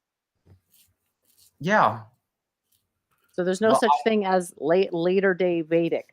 It doesn't exist. Well, I accept the Puranas. You accept the Puranas as Vedic. Wow. You know, it's like you want to make a declaration that is inconsistent with the logic of the system, and it's like, Well, I mean, they're based in Veda. They're infused with Veda. this just sounds like excuses to me, like a pile of excuses. It's like, I don't want to learn the actual stuff, so I'll just do this other stuff and convince myself it's good. Now, if you want to do that, fine, but why are you trying to convince other people of this flimsy position? I'm not trying to. I'm trying. You're the one that is trying to convince people that there was something wrong with Murti Puja. I'm not trying to convince anyone that there's anything wrong with anything. I said it's not sanctioned by the Veda. And so apparently that is underwear in a knot for hundreds of years. You can't have it both ways. You can't get the glory of the Veda and do stuff not sanctioned by the Veda. That's how it works. If you want to do something else, okay, fine. But I don't want to fucking hear about it. Well, I don't call myself a Vedic. I call myself a Hindu, which means that I include Purana. And your own little hot take, random westernized interpretations, and therefore misrepresent the entire system to people. Like, what kind of a position do you think you're putting me in? You introduce people to Hinduism, and then I talk to them. They're like, Jen's a huge bitch. I thought it was super liberal and permissive and a homosexual fuckfest. But it's actually super serious logic shit. But yeah, I guess we could bring Doooovid back to the conversation. Sorry about that digression. Once you get into the Puranic age and you start getting into all of this stuff, there's plenty of liberal schools of Hinduism. And look how that ended up. Woohoo! They're still awake. They're still here. Obvious. What do you really think that? Do you think that there's no Hindus over in India that are okay with homosexuality? I mean, you think that I'm just I think being not okay with homosexuality is actually a later day thing. So it was indifference, and then against, and then for. I agree with too. But I mean, the thing is that, I mean, in certain sectors, I think that more had to do with Islam and Christian influence than anything else. But there are plenty of Hindus in India that are very devout, which, however, follow a very liberal version of the. Because people came in and were dishonest about the Brahmanas, and people thought they could get a shortcut, like with Mahavira Jain and Gautama Buddha, and then they all became atheist liberals. And it's like, I could have told you that was going to happen when you fell off the path of the Vedic axioms. I could have told you that, pointed to the flaws, but no, you had to have your little LARP. And it's like, the LARP has to hit up against a hard wall of reality at some point. These illusions are too expensive. But yeah, I don't want to exclude Doooovid. It is his show. Okay. I don't know if you want to say anything, Doooovid, or did you want to hop off, Vincent, or what do you think? Because I do enjoy this conversation. I don't have any ill will towards you. I understand people have a hard time with a lot of things, but yeah, I appreciate you being there to actually have the conversation rather than being a coward in the chat like certain people I won't mention. Okay, yeah, I'll let you guys, unless Doooovid wanted to tell me something or make a comment. Yeah, I thought that conversation was largely a repeat. I thought we talked about that before. I mean, the question about Murti Puja is very interesting. You know, like the Mayavadi, from the ISKCON perspective, the debate between Ramanujacharya and Shankaracharya being representative of the Mayavadi school, and philosophically, you're saying that both Mayavadis and people who worship deity, Murti Puja, are monotheists.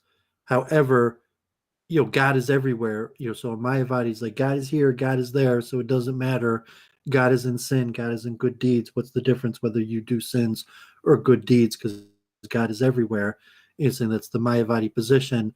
To the idol worship position is saying, yeah, God is everywhere. However, it was specifically sanctioned and recommended by the sages for whatever the era for all times to do deity worship, and that there's some form of say God, concentration of God in the deity form. That obviously God is everywhere, but like, no, there's something special and different about the deity. And when you do deity service, that like, no, I mean, you're supposed to look at it like you're serving God. You serve your guru like you serve God.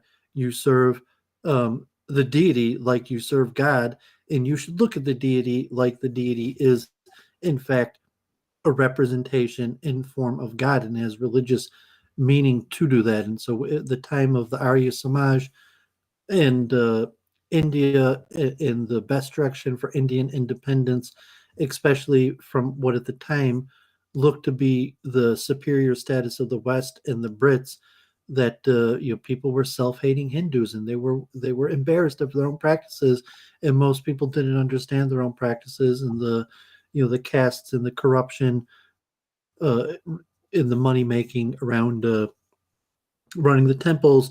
They say better to have no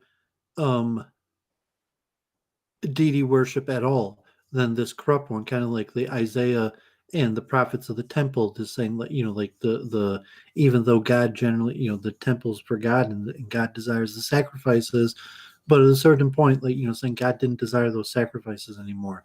They were being done in such a corrupt way that it was unpleasant to God, even though that was the service that God had called for and sanctioned. Versus, the Jennifer's arguments, is it in the Vedas? Is it it's scripturally based? And there's dispute among scholars, and certainly ISKCON, Ramanujacharya, at least various schools, Ramakrishna held that they were personalist, and that you have to worship God in the personal form, and that is the deity, and you're a better person for doing it. That God himself designed the system that way, where God, so to say, takes birth, takes place, is actually in the deity. That you're supposed to believe that deity worship, idol worship is true, that God, or at least a potent energy or a special form of God, does in fact exist in the idol.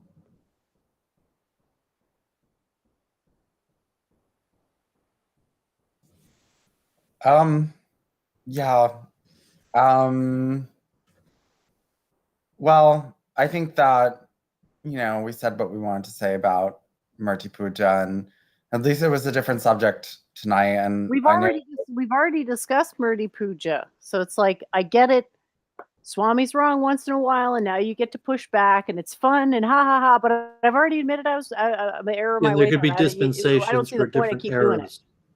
And sometimes there's dispensations for different eras, where something that's generally right for whatever reason in a certain era is wrong. And you say, yeah, we've discussed this week in review many times. I don't know if we had anything new this week.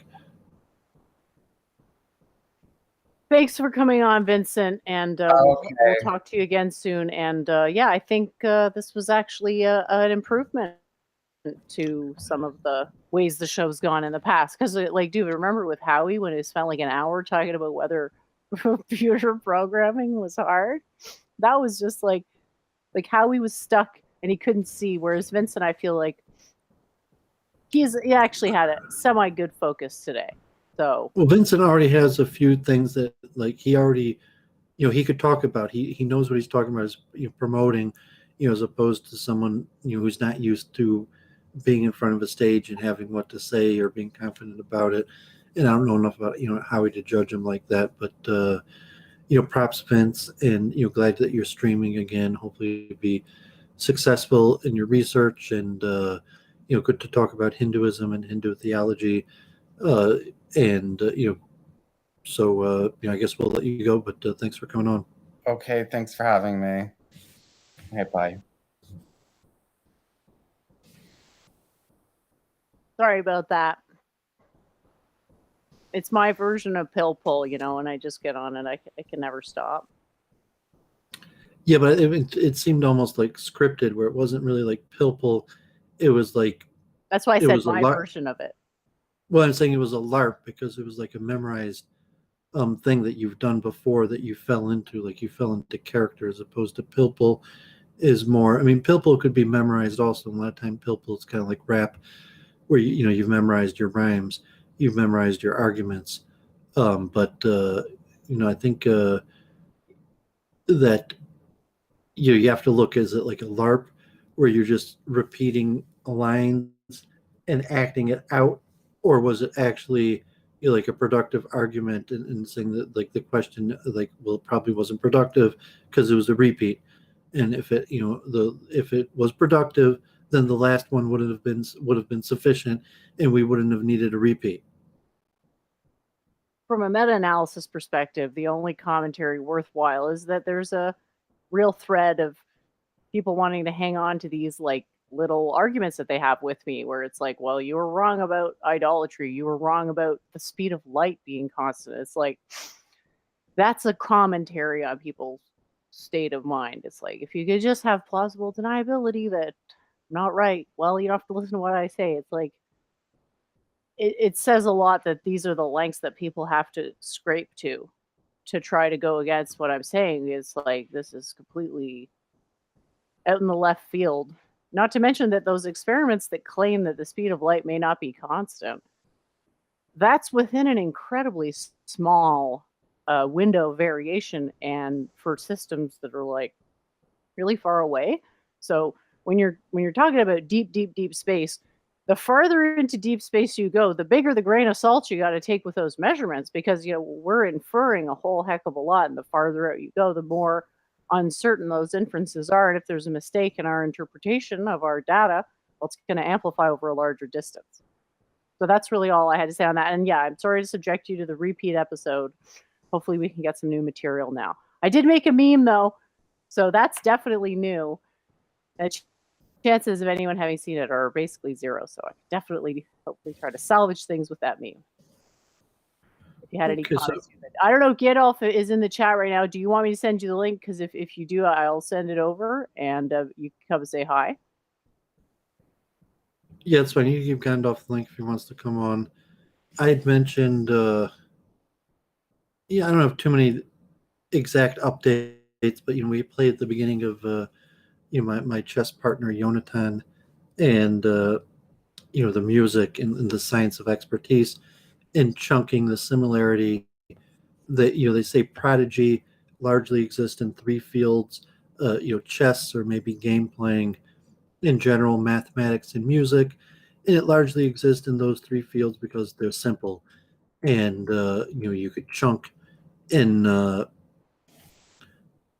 terms of them that you're like doing multiplication in a person's head is simple enough that really like an 8-10-year-old kid could do more than your average adult if they have the gift for it, so to say, or the training, but it's not a particularly demanding mental task. Like, it's due to what scientists would now explain is the factual limitations of the human mind, that the human mind is just factually limited to a certain extent, that like short-term memory or something like that, that even so to say a simple multiplication problem is beyond the demands of your average human.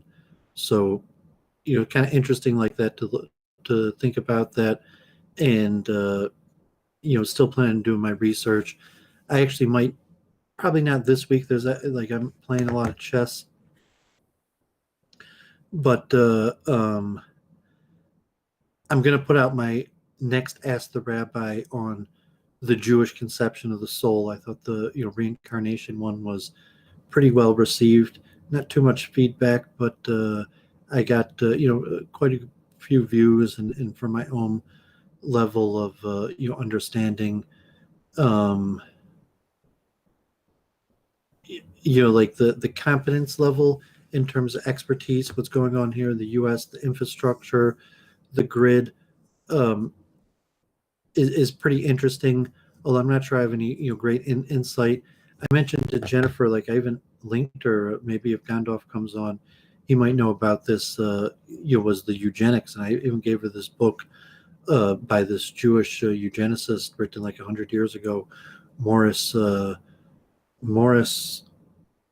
Fishberg, The Jews: A Study of Race and Environment, and it's like a huge ethnography around the world. And I've been reading a lot of books on race identity formation, and last week I was kind of getting on Jennifer for what I'm calling the anachronization process, and that means like an anachronism when you place something in the past that doesn't belong there. So when you're reading about how the ancient minds, or even minds a few hundred years ago, tried to explain complicated concepts, and you're saying like, oh, they were wrong. Well, I mean, that's somewhat of an anachronization. Just saying like, knowing what we know now, they were wrong. So is it useful that you said that? And say, well, that's somewhat useful, but you say, okay, no, at the time, these are the axioms that the person chose, and maybe those axioms have been proven false, but their research that was based on false axioms, the multiple truth hypothesis, would be able to still create some sort of truth value from it, to say that probably a lot of systems of the work. So I was looking, the example of, eugenics, and we're talking with, Charles Moskowitz, and maybe Jennifer wants to talk about if Gandalf comes on, be interesting, where I was saying like, Jews practice eugenics.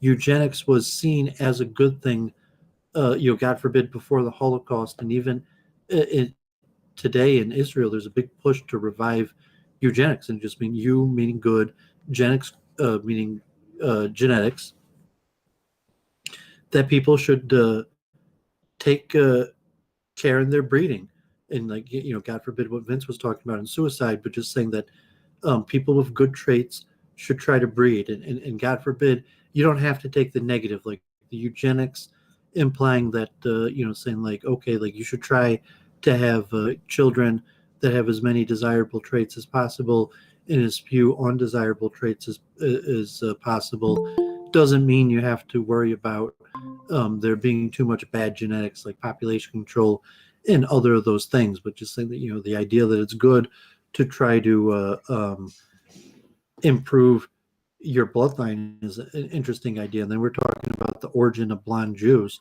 and the theory. So this book, Morris Fishberg was mentioning possibilities. So it could be very likely in the ancient world, if there were blonde Jews, there weren't that many of them. So it's possible that in today's day, the blonde Jews are the descendant of the ancient blonde Jews, and that the demographics just changed. So if the ancient world, 1% of the Jewish body was blonde, and now it's 10%. That's just a study of the demographics. But Morris Fishberger, even 100 years ago, says that no, it's likely European blood. And then the question of how did the mixture of Jews and Europeans come? And then I was making the other question of colorism. From the Jewish perspective, breeding for lighter features was probably a strategic, successful thing. That if you were a Jew from the Mediterranean world, and whatever reason you saw Europe was the place to be, that you probably could have made the determination that if I breed, that my descendants have lighter features, they'll probably have an easier time being successful. And there's stuff in the literature. So, the other question is, in the ancient literature, God forbid this concept that dark skin comes from sinful behavior, that the natural condition is white, and as you sin, you get more and more dark. And so you could basically tell how sinful a person is just by looking at them. That that theology, say, okay, that's just false. That's obviously false. They say like Edward Dutton, maybe testosterone levels and melanin, or whatever level, what does it mean that people believed in it? To say, okay, obviously Jews, so to say, we practice eugenics, that we bred for intelligence and other things, but we also probably bred for lighter features.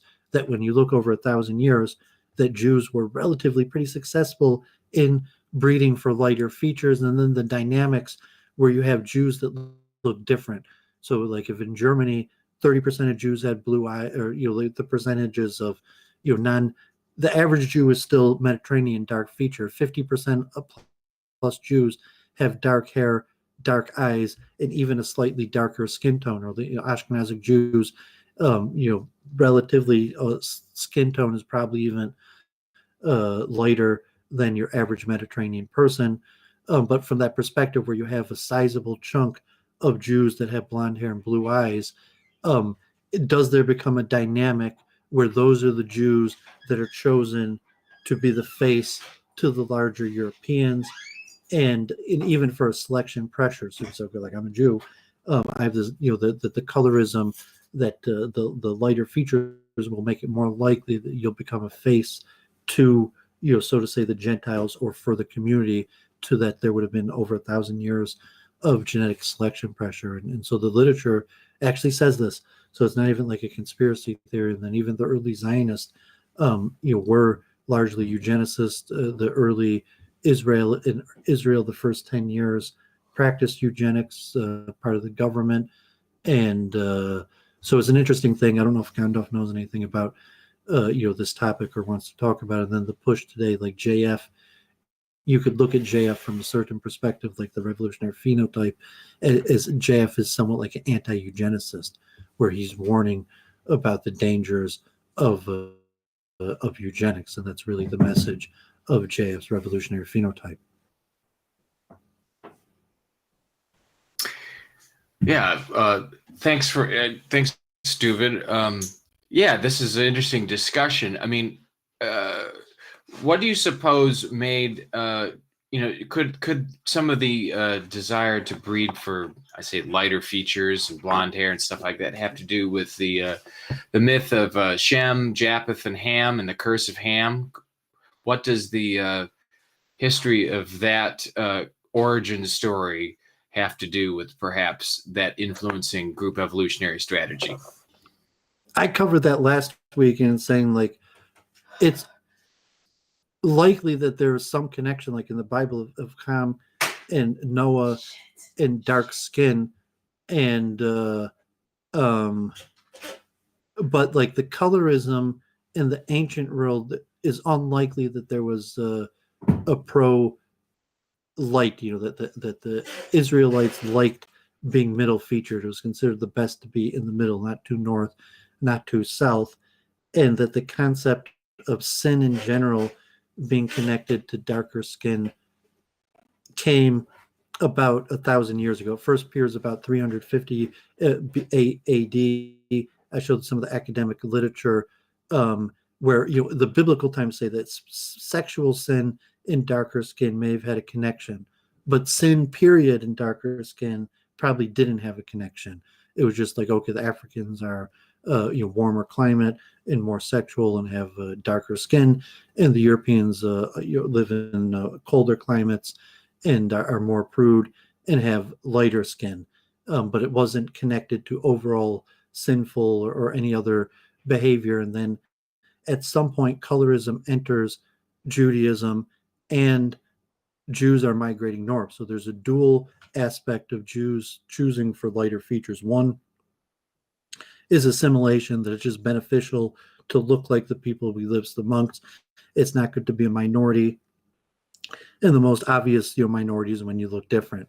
And then coupled with a colorism aspect where they probably theologically thought that it was superior to be light featured, and God forbid, there's a lot of evidence in even Jewish literature that for hundreds of years it was mainstay belief that just God forbid darker skin was caused by sinful behavior. So my idea, say that in general Europeans didn't necessarily select for lighter features. Europeans had lighter features because they lived in the north and colder climates, and it was more adaptive. Jews were a Mediterranean people and didn't have lighter features, so to say, because of the climate. And even in these eugenic books, it mentions that lighter features among Jews, even the body types, the skull types, the bone structures, tend to be the same as other Jews with darker features. It's just the the complexion that's lighter, but it caused that Jews probably over 1,000-year period selected for lighter features. And I was telling Charles Moskowitz, the proof is in the pudding. Just look in the mirror. Like, you're a Jew, we're clearly a Mediterranean people, and you look in the mirror like, I'm pretty white, and you're saying, well, obviously, so Charles is like, well, because we intermarried. But he's saying, well, you strategically intermarried, right? And you strategically intermarried for lighter features, and the result is, the proof is in the pudding. Just look at the composition of the current Jewish people, and it's unquestionable. We practiced eugenics, and we selected for lighter features.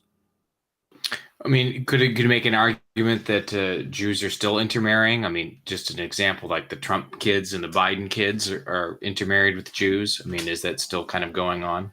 Well, yeah, and that's even the best example that the colorism. I told Charles Moscow, I think it's a bigger problem in Israel and probably among Jews than even among Europeans, because like Europeans didn't have a pressure to necessarily select for lighter features. Like, okay, you're German. Are you a better German the lighter you are, as opposed to like you're a Jew in Europe, and if you're darker features, there's much more likely that you're going to be looked at as an outsider during World War II.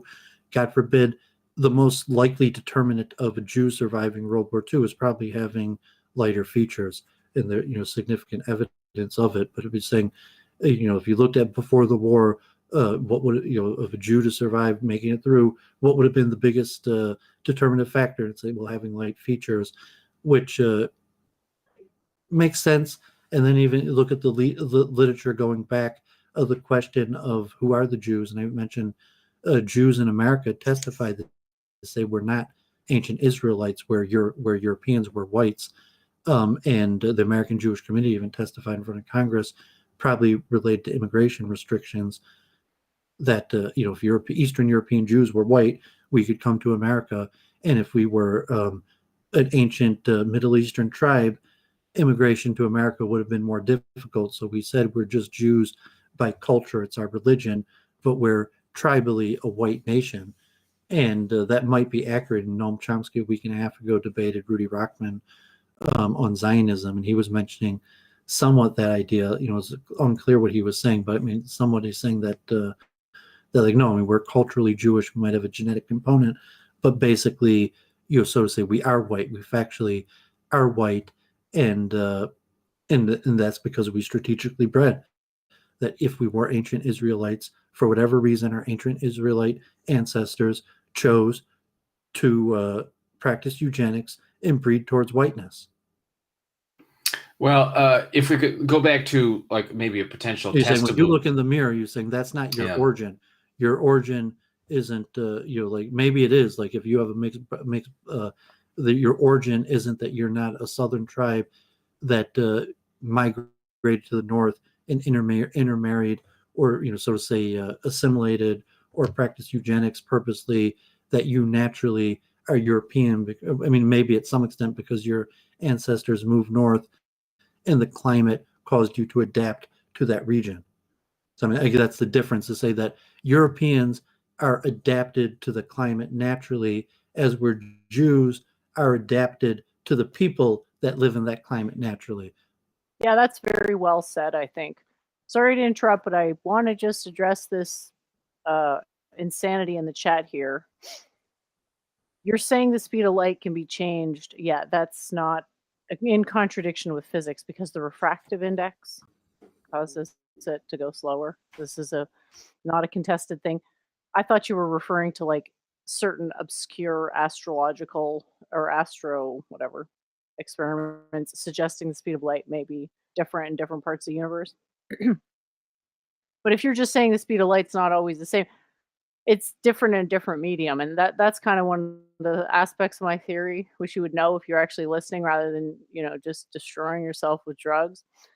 but yeah, like the speed of light being constant is basically the reason why we have a constant heartbeat or near constant heartbeat, because that's just an ultra refractive index, right? So the velocity of the heartbeat's not super high, but it still essentially comes from light. So yeah, like yeah, I don't really I just don't think you understand much, Howie, but you just really get into this aggressive, want to fight all the time thing. And it's like, just grow up, dude. I won't contest that there's a refractive index, but I'm not going to say that some obscure experiment that claims that in a distant galaxy the speed of light may be different and this fine structure constant may be different. I'm not going to validate one experiment that may or may not mean what it says it means. Okay, that science is more than just one anecdote. It's about a corpus. There's nowhere near a corpus. So sorry for the digression there, but this is an established discipline. You can't just come into an established discipline and start putting your own hot takes on things unless you have a really good reason to. Thank you for listening. Yes, the question I wanted to ask you, as per your excellent explanation, then, if we wanted to test, say, the colorism hypothesis and relate it to the Holocaust historiography you mentioned in well, your I think previous, that it's not correctly phrased. So I think if you were going to phrase it, you would say we have two narratives. One is, okay, oh my gosh, these Jews are so cool. I sure hope I could join them. Oh my gosh, yay, my dream came true. I got to marry a Jew and now I'm a Jew. And, 300 years later, right, Charles Moskowitz has blue eyes, right? So that's you will just say Germans for the sake of this argument. So that's the German choosing the Jews. And then we have the Jews choosing the German, which is like whatever is going through their heads. Not going to speculate. You have certain. But the point is the point I'm getting to. I think you're missing. You have to look at two alternate. You have to look at both vantages, and then attempt to estimate, various motives, if you can even define it to that level of precision. Was even in Germany, the majority of Jews were always over 50% dark hair, dark eyes. But if you had a sizable element, if 10% of the Jewish people in Germany have blonde hair and blue eyes, that means 1 out of 10 Jews is, to some extent going to look very similar to a European, where they're going to question, is this person, so to say, me or somebody else? And then if, the Jews, there's hundreds of thousands, that means that there's tens of thousands of German Jews that look relatively just like Germans, and that goes back in Europeans. There's Europeans who write about that going back hundreds of years, that the Jews of England look just like the Goyim of England. They both have light features. That the Jews could have also selectively put forward the lighter featured Jews to, so to say, middleman with the Goyim. So to say, okay, you need a moneylender, and you don't really want to go to the Jewish moneylender, but like if the Jewish moneylender has light features, maybe it's not that bad. So that so there's also a selection pressure for the Jews to publicly represent ourselves with lighter featured people, and that selection pressure probably existed for hundreds of years. So within the leadership, so that the more successful, wealthier rabbinic Jews are the more ones who bred for lighter features, to the point where World War II, it became very confusing, even for the Nazis, even for, God forbid, Hitler himself, of who is a Jew, because the Germans were used to, when they were dealing with the leaders of the Jewish community, to dealing with people that relatively looked just like them and were even somewhat indistinguishable from them. So when he's saying, when you were dealing with the leader of the Jewish community as a non-Jew, you were dealing with a person that appeared to just be like a Jew of a philosophical or religious bent, because besides that, it looked like you were looking in the mirror, and that there was possibly a strategy of the Jews to purposely do that, because obviously, saying even in the areas where the highest percentage of Jews have blonde hair and blue eyes, still 50% of Jews, still have dark hair and dark features, so that there's a dynamic of the Jews who are putting forward just a smaller percentage of the population to represent us to the larger population, largely based on colorism. and there's multiple reasons why that probably occurred, and then probably that it was a successful strategy. So probably for hundreds and hundreds of years, that saying like, well, like, oh, I didn't know, I thought Rothschild. I heard all these bad things about Rothschild until I met Rothschild, and I saw Rothschild has blonde hair and blue eyes, and then it said like, oh, there's something more complicated to the story. So you're going to have that issue where it's the more successful Jews, not only the bankers and the scientists, but also the rabbis, who are more likely to have successfully bred for lighter features. And if we go with the official historiography to back up your point, Doovid, it would seem that the death rates were much higher the further east you went during the war as compared to further west, and those further east were less likely to have intermarried as much, partly because of the policies going back to the Pale of Settlement. And I mean, saying that the ones had darker features. Yes.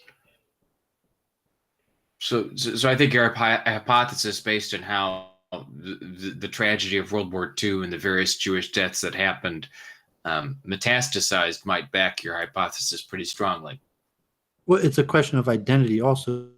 So to say, okay, from reincarnation, saying that Israel is basically the same today as it was in the ancient world.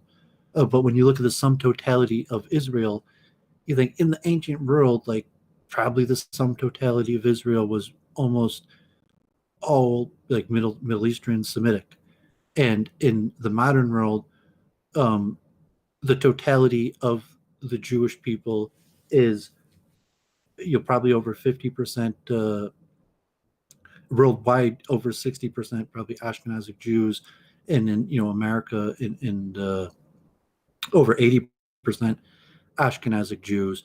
So if you're looking at what does it mean that the Jewish people today is represented by Europeans, or if you're a European, what does it mean that that the Jewish people are represented, so to say, by you, and does it make a difference?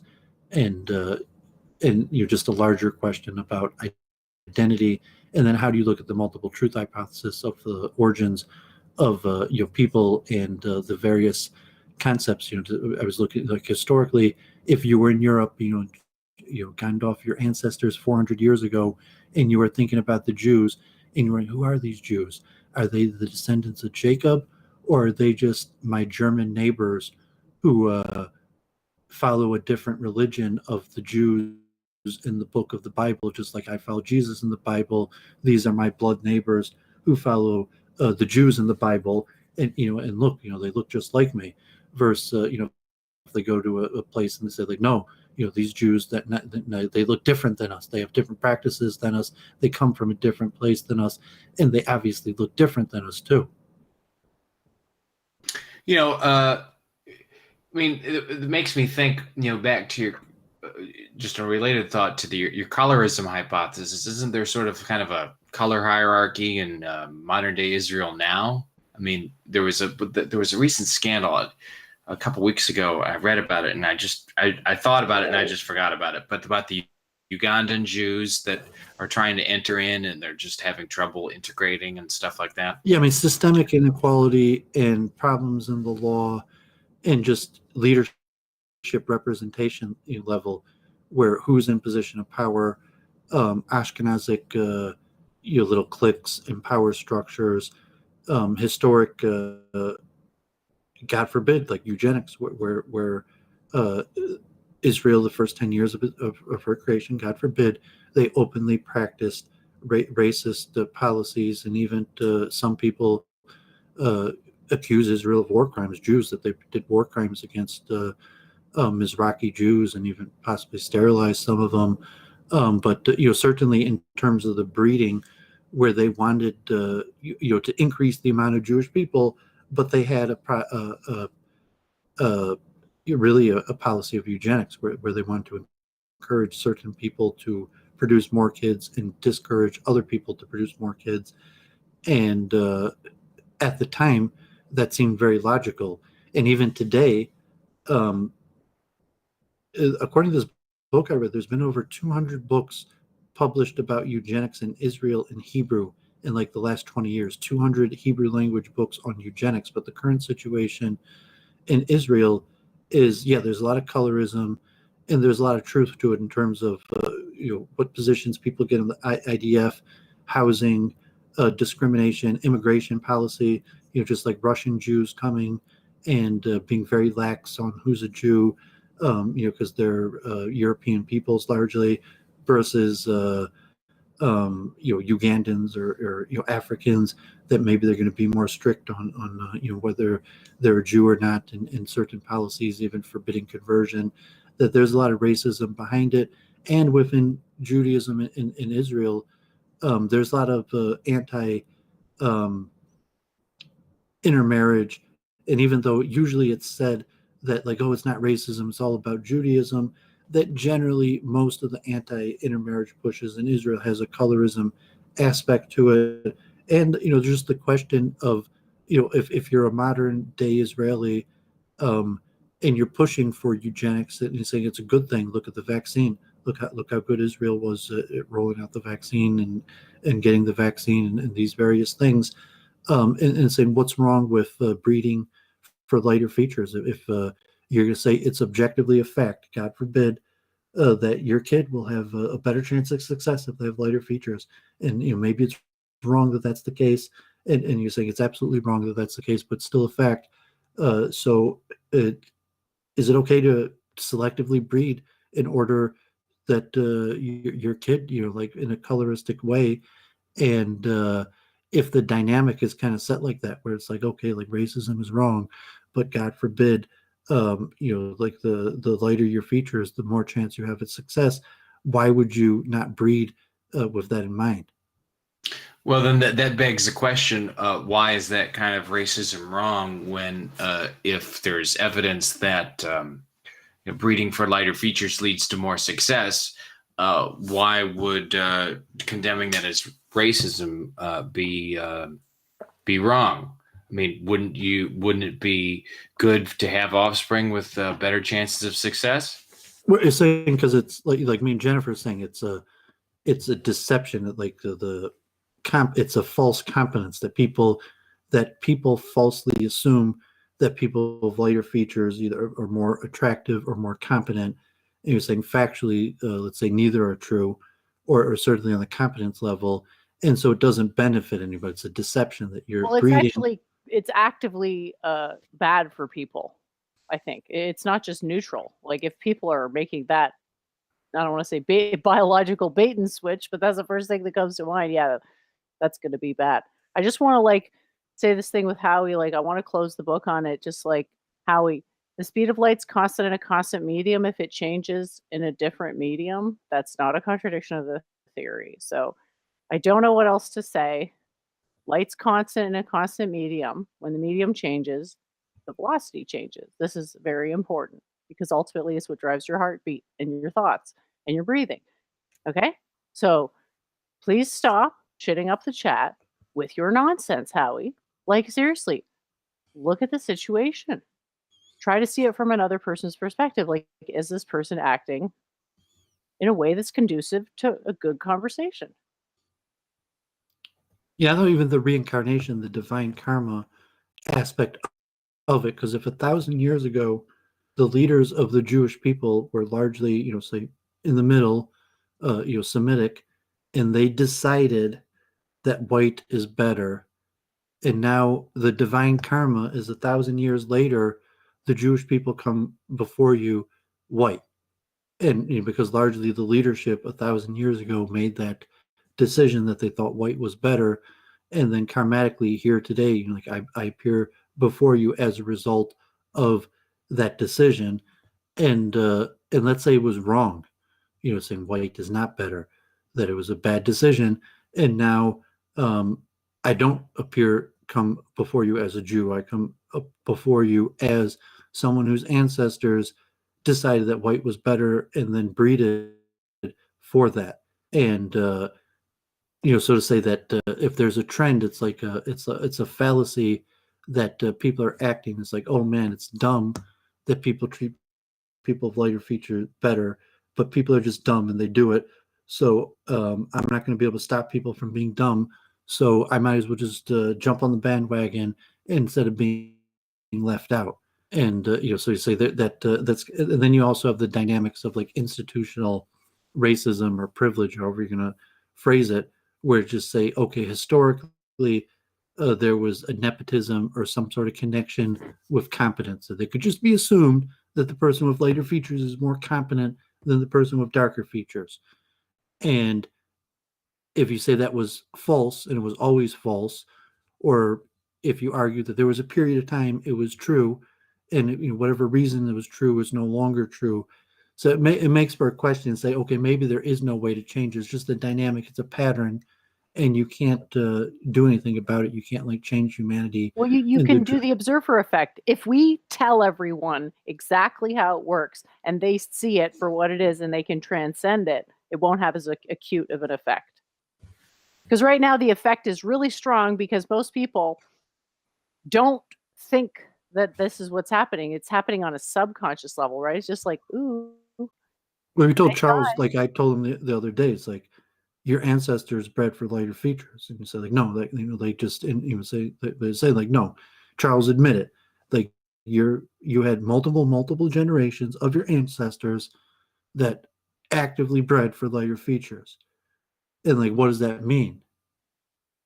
And say like, well, one say like no, you lie, that's not the case, or saying look at it like no, like you're probably right, that is the case, that there was probably hundreds of years of my ancestors in Europe that when they made breeding decisions thought I should go for lighter features because it means my child will be more successful.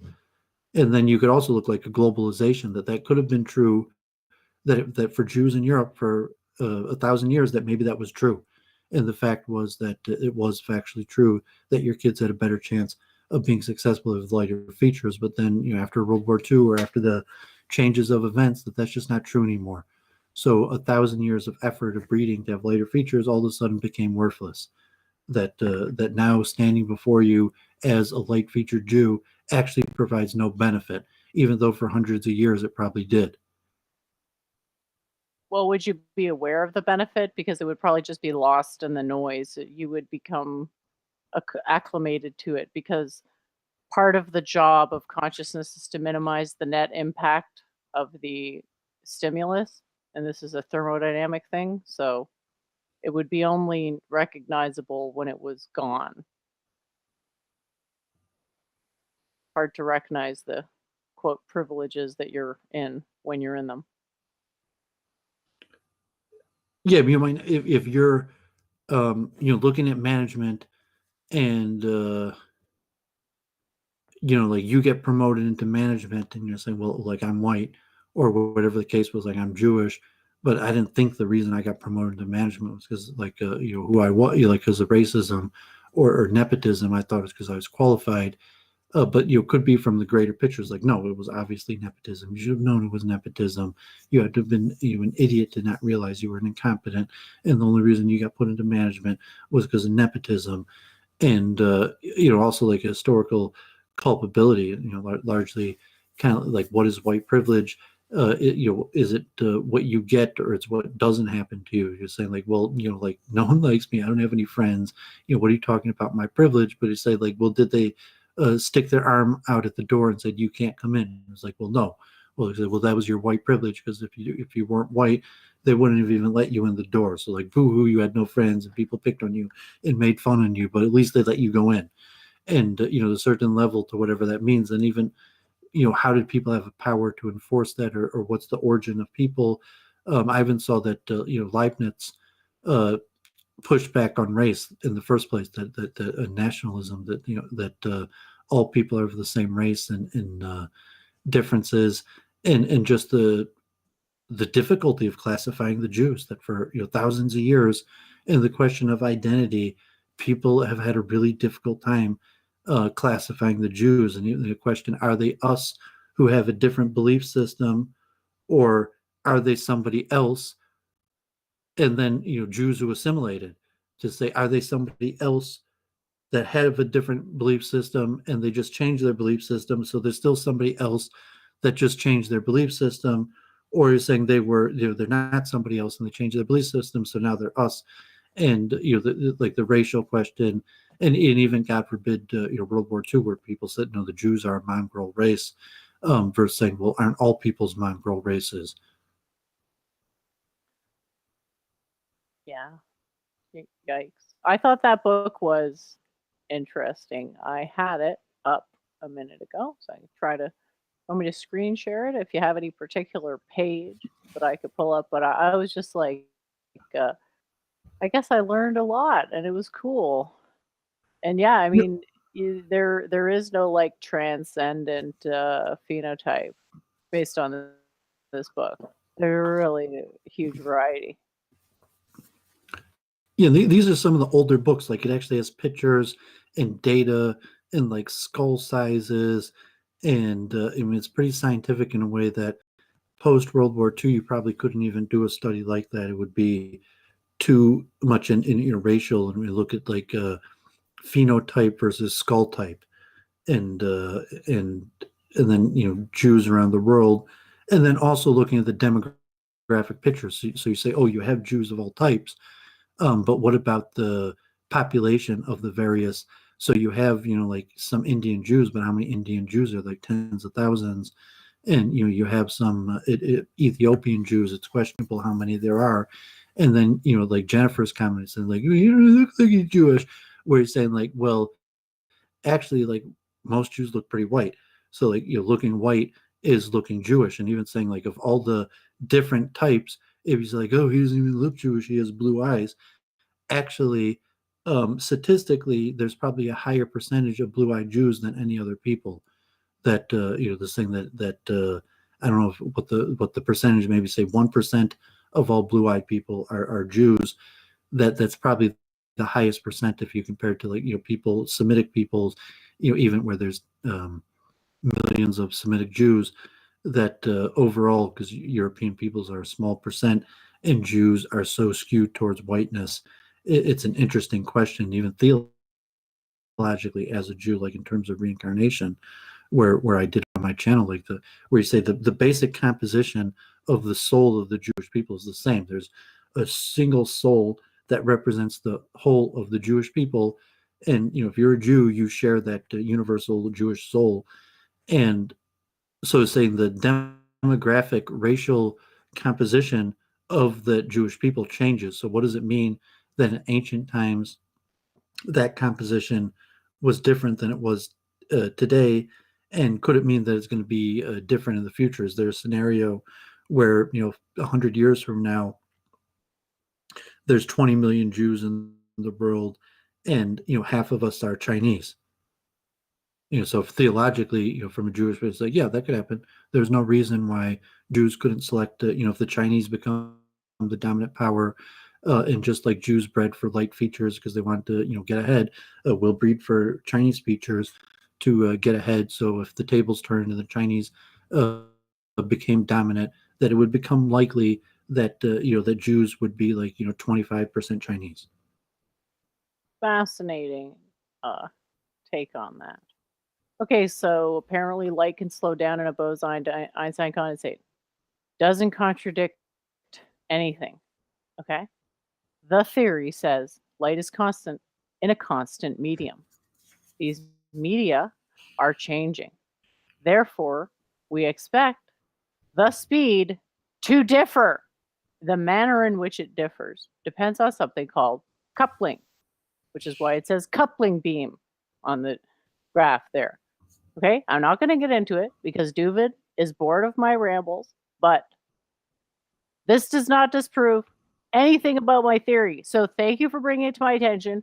Ultra fascinating, doesn't prove anything because I'm not bored of it. In fact, I don't mind taking a few minute break. In fact, if you and Gandalf want to talk, I mentioned just to Gandalf, if I told Luke Ford I would be willing to do a deep dive into eugenics and go over some of this literature. And just to mention, like I went to University of Michigan, I met John Morgan there, who helped found Arctos Books, and then worked with Greg Johnson at Countercurrents. I think he's still in Hungary or something like that.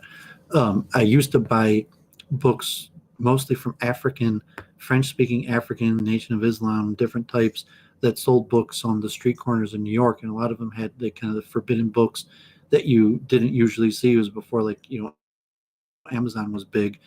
And they also had these books that were like 100, 200 years old that were blatantly racist. And God forbid, people saw the world differently a few hundred years ago. And even Jewish literature that, there were hundreds and hundreds of books written by Jews in favor of eugenics, all the way back from like 1850, including until like 1960. Eugenics was actually quite popular among Jews through 1960s, and I mentioned till today. But so Arctos originally, when I spoke to John Morgan, he was publishing these books of these European books and translations, and it's just what people used to believe, and kind of like a censorship idea that are the ideas forbidden, and even the multiple truth hypothesis is okay. Maybe they were wrong; they had false axioms, and even the majority of people had false axioms, but there's still a lot of wisdom that could be garnered, like the book Morris Fishberg, that just demographic pictures and studies of millions of people of these different statistics. It was really quite fascinating, even if all the axioms are factually false. So I always like I like history, and saying to understand history, you have to understand the language that people wrote and the mindset that they had, and you probably need like Gandalf. I don't know if you heard the last few weeks. I read in one of these papers on Kabbalah on reincarnation. They called anachronising, and the Hebrew sages generally, because we believe that everything has to be that the ancient said is more superior than the modern times. So if there's something powerful like reincarnation, there's little evidence that the ancient Jews necessarily. I mean, there's substantial evidence, but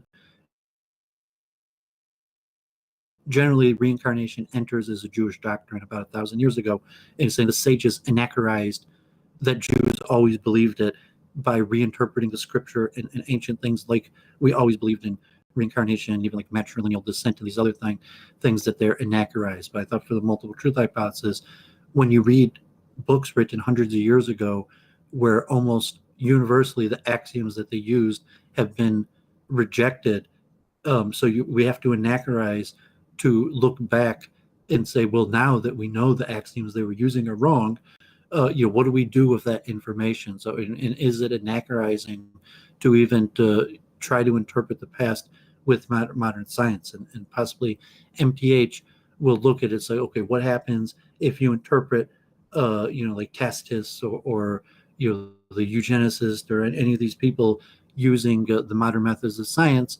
But what could you garner from taking their axioms as is and saying that there probably is at least some truth value to their system, even with the false axioms? And if you look at something, well, their system was racist, and you say, well, and the conclusions of the system of racism is going to be increased suffering on other people, that still it pays to read this literature to understand the axioms and the logical conclusions. And I think that MTH, reincarnation is a very complicated thing to add into it. But even without something like reincarnation, just like these theories of the origin of the blonde Jews, and saying that you really need MTH to look at it. And then when you're looking at even great Europeans, like you're saying, it's issues that actually many of the European minds wrote about.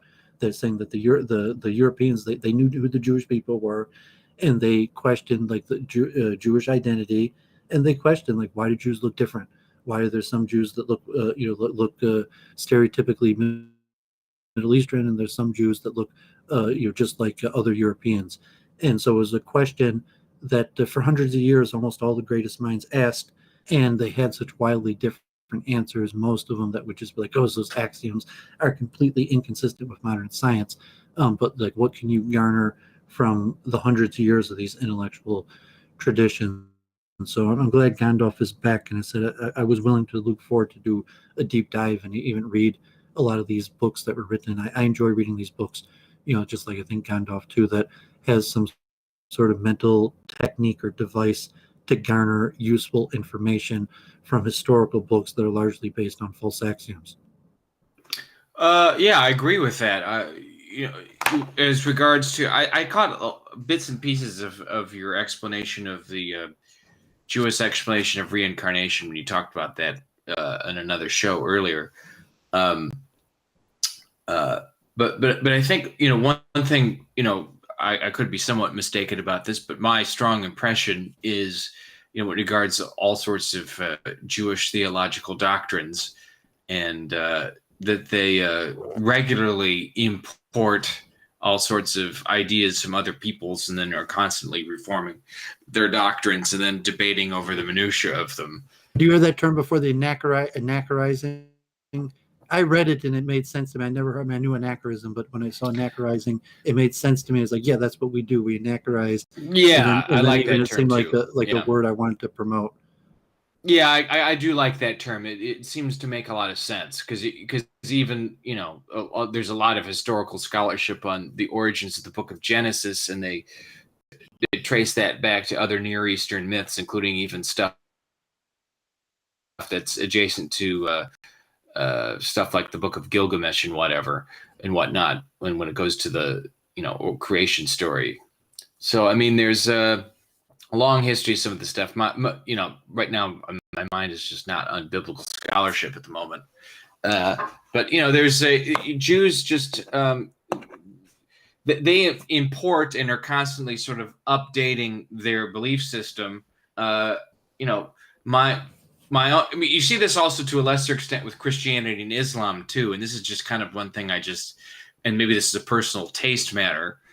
That always kind of has rubbed me a little bit the wrong way. It's sort of like, why are we always updating religious doctrines, especially about, you know, crucial questions about how reality actually functions and what the, you know, body and the soul and the person is and God is all about. I mean, I'd rather just... The term anachrorizing is so important, because we update them and then we reject that we update it because we anachronize that we didn't update it, that it always existed that way.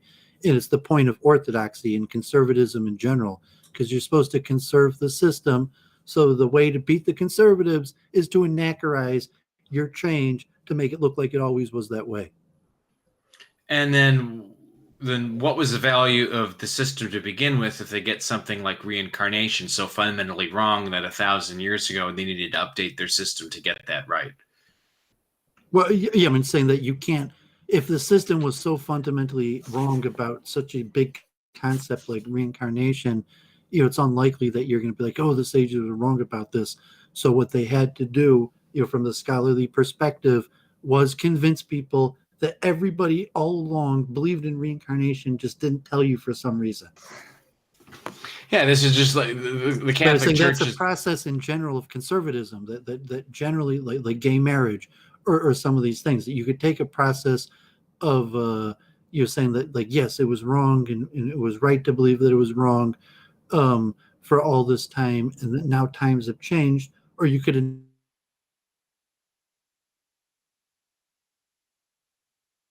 anachronize and be like this was the right decision. There was just circumstances that it was always different till now, and the way it is now really was the way it always, that you know, that the greatest minds of each generation always thought it should be. And so that's the anachronizing process. You know, not just for like Orthodox Judaism, but any conservatism in general, is that the people are like, well, how come you're changing the system? It's like, I'm not changing the system. This is the way the system always was supposed to be. And it was the secret meaning of the system the whole time. So would Aryan invasion theory be a form of anachronizing? Well, yeah, because it's trying to, I mean, you could, anachronism is kind of like historical revisionism, where you're saying that, well, we know the world's only 6,000, you know, 5,800 years old at most. And, you know, so the origin can't be ancient Indian civilization. It has to be a more, you know, modern, you know, something. And so therefore you historically revise the evidence. I mean, we'd have to look like, I mean, I just made, I wanted the word anachronizing. The word that comes to mind when you say that is romanticizing the past and being nostalgic. That's what it makes me think. Yeah, so Doooovid's not a romantic, like, so they say, I don't romanticize the past. I anachronize. Why did I think about romance when you said that? Well, because I probably purposely said the word in that way, but like, you know, I'm saying it's I'm a just process. teasing. So, I think so it's it's my own perspective that's getting that impression from it, because it's like, oh, looking back to how good it was in the past, you know. Well, we knew all the Well, right thing. no, I mean, well, it's part. Like I mentioned the Kabbalah literature that it's a doctrine that in Hebrew called Eurytus Adoros, the descendant of generations, and it's a doctrine that a lot of people you're expected to believe that the previous generations were superior. So it means the jurisprudence is that our decisions, all decisions, have to be in line with the ancients because the ancients were closer to God. So it doesn't matter. Say like you like the scientific way. It's like now we know better. You said like no, we have the principle of the descending generations. You never know better. So if you're saying that we should do something new, the answer is definitely going to be no. So you have to anachronize it somehow and say that, you know, like really we were always supposed to do it this way, and maybe a few generations it got lost, and I'm just reviving an ancient practice. But it comes from that perspective of evolution versus your devolution. If you believe in devolution, to pin something in the past makes it more powerful. Cool. Let me take a few minute break, and I'll let you and Gandalf catch up unless you were about to hop off for. Go ahead, Doovid. Thank you so much for being with us on the show, and your insights are, as always, fascinating and very much valued. Howie, it's good to. fucking idiot, okay? I'm really fucking sick of it. It feels like it's borderline gaslighting what you're doing right now, okay? The fact that light can be manipulated and the speed at which it's measured to be displaced is not a contradiction, okay? That's actually what the theory predicts. The speed of light is constant in a constant medium, okay? And it has a universal maximum, which is corresponding to ether, okay? Which is something which is nothing, void space, okay? That's where the speed of light is at one number, and it's something that's been measured many times, okay? Converging to a singular value, okay? That does not mean that I'm turning around and saying light's traveling at the same speed in every medium. No, I'm saying constant in a constant medium. So that this link you sent me doesn't contradict that light is going constant in a constant medium, because what they're doing here is changing the medium into what they're calling a Bose-Einstein condensate. And what you can see here are standing waves, stable, like semi-stable standing waves, right? Literally what my theory predicts, you've got it sitting here. Like one of those standing waves looks like the quantum periodic table. So it's like, what's your problem, dude? You know, if you think this is such a contradiction with my theory, go ahead and prove why. This does not contradict that light travels at a constant speed in a constant medium. That is like foundational to physics. So just wanted to make that clear. It's like, can we just drop it now, please? So Howie, unless you want to say exactly why this is a problem for my theory, I don't really want to hear it anymore, bud. Try to focus on something that's actually going to help you understand things better rather than trying to tear down my theory, which you clearly don't understand. And it's so hilarious. Like, I think I had it up before. But he's like, send me an email about a Nobel Prize.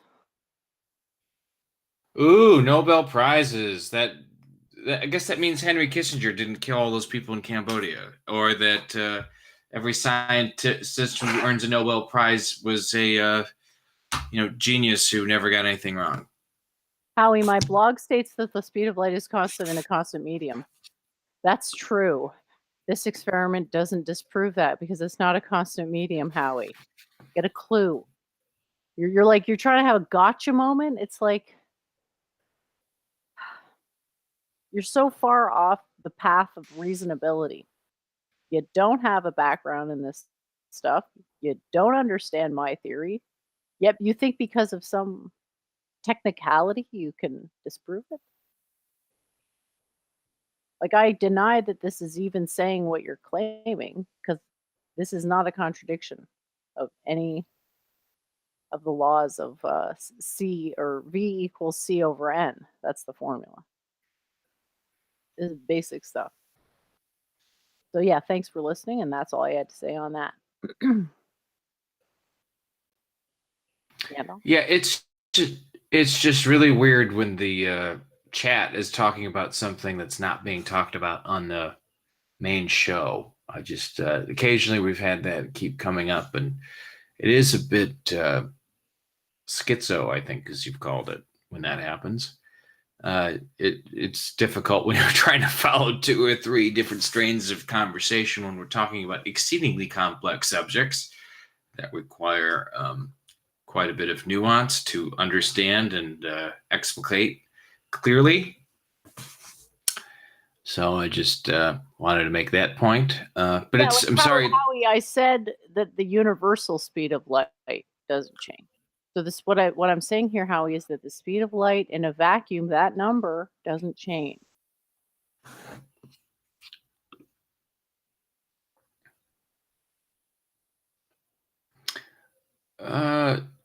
Yeah. Anyway, sorry I've been gone for the last several weeks.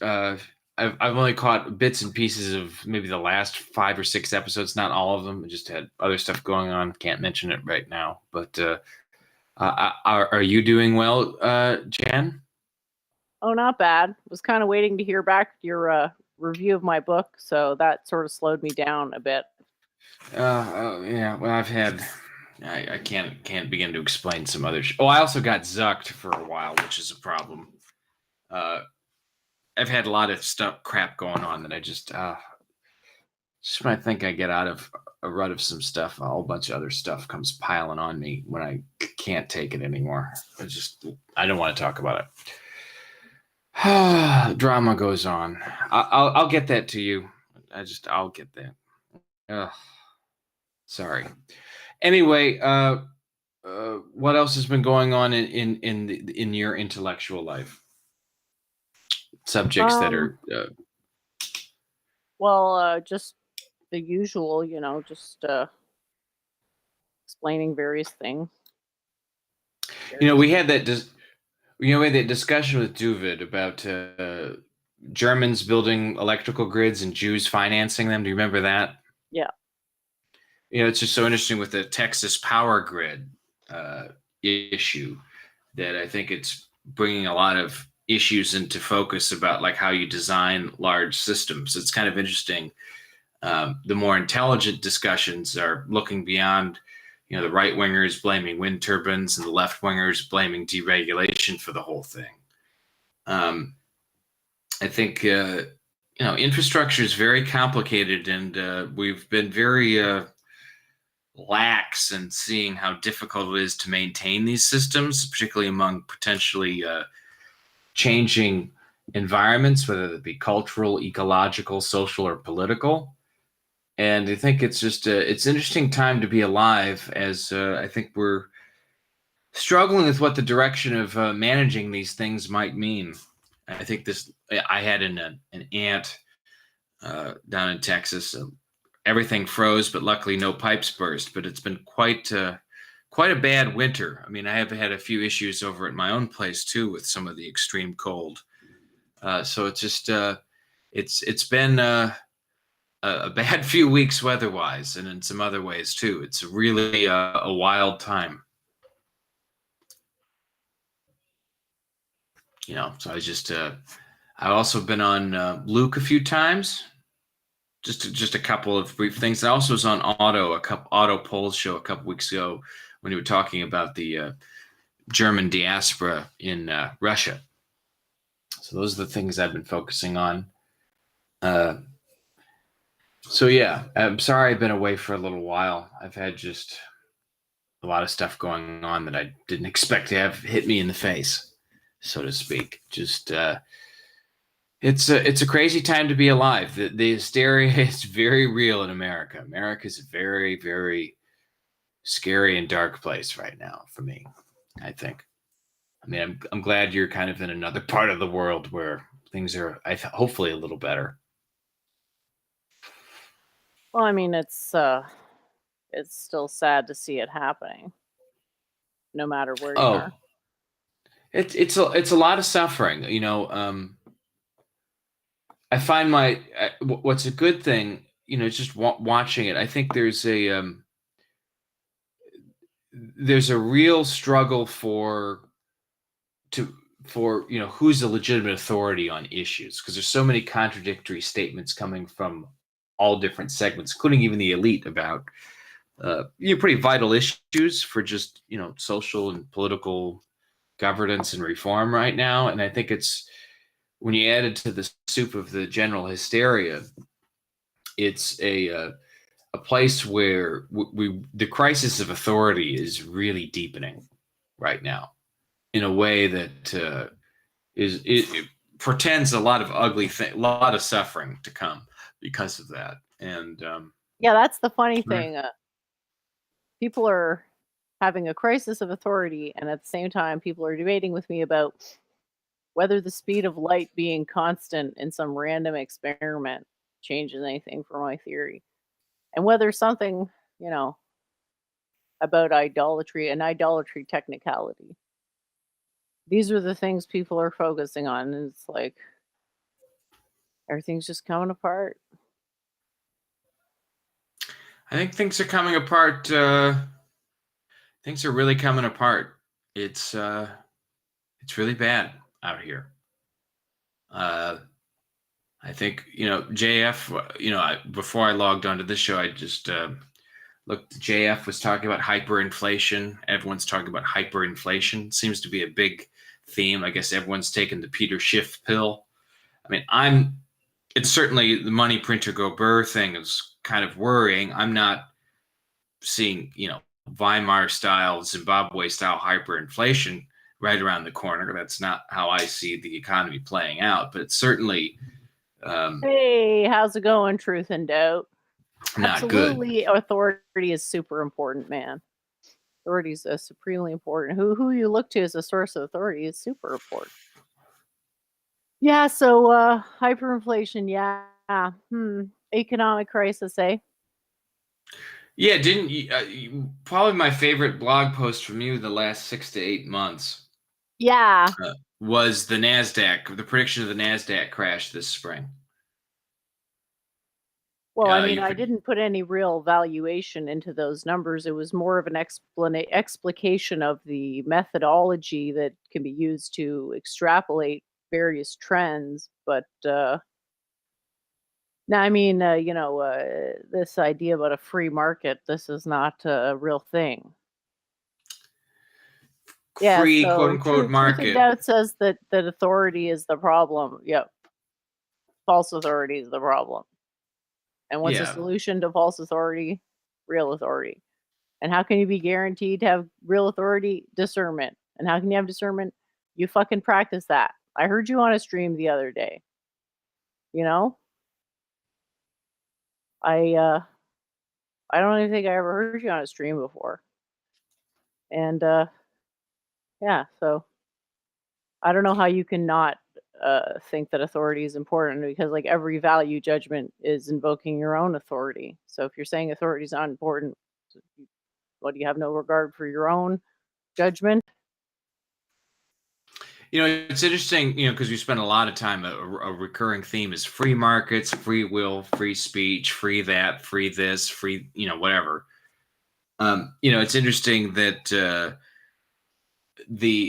lot of polling has shown lately that Republican voters, Trump voters, their faith in corporations and markets, and it's all wrapped up in the free market ideology, has plummeted by double digits just in the last couple months, which is very interesting to see. Like, normal conservative Americans who have had the free market propaganda just drilled into their head for so long. I think there are huge cracks for the first time in that facade starting to appear. Yeah, So it's probably because of Peter Schiff.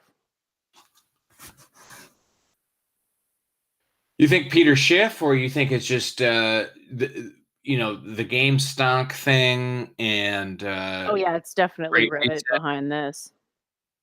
Okay, definitely. Yeah. You know how they're masterminds. Hey, did you like my Elon Musk meme. I was Oh, like, oh yeah. my god. I just had to oh my god. I literally Why? spent 10 minutes looking at it. I was like, I love this fucking shit. It's Yeah. so good.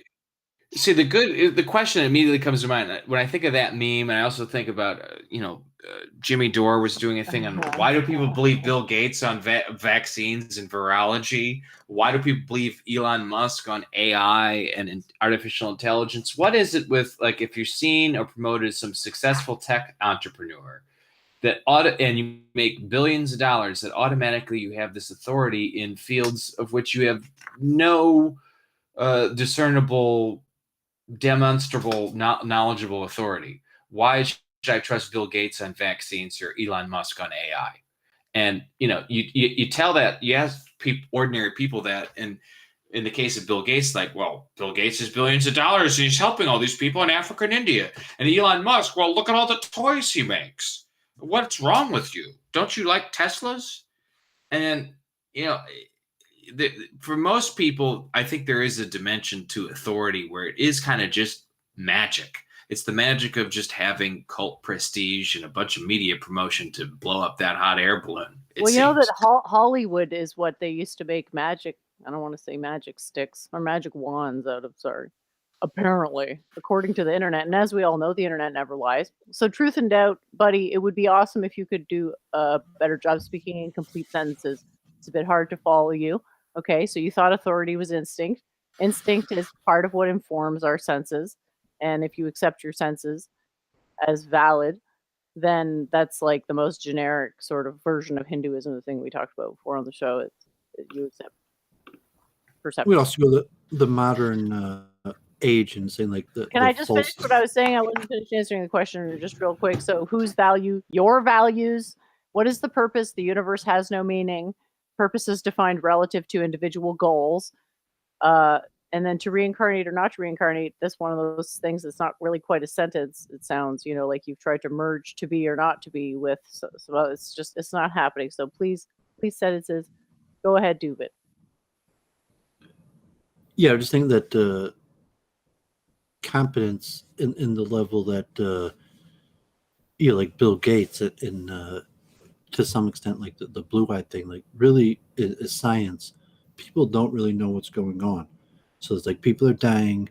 There's a virus. We know a certain amount, but the unknowns are really huge.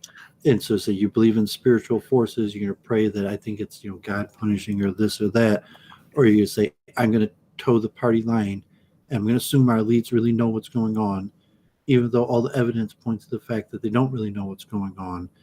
And you could bring out saying like Biden is kind of just like this empty shell, like blue-eyed man that's meant to give an appearance of competence, but like if you look at it, there's no way that man is competent. And even Bill Gates to that is just like the friendly blue-eyed man that's going to tell you that everything's going to be okay, we're going to solve this, we're going to get past that. And so Bill Gates to some extent is the poster boy for competence.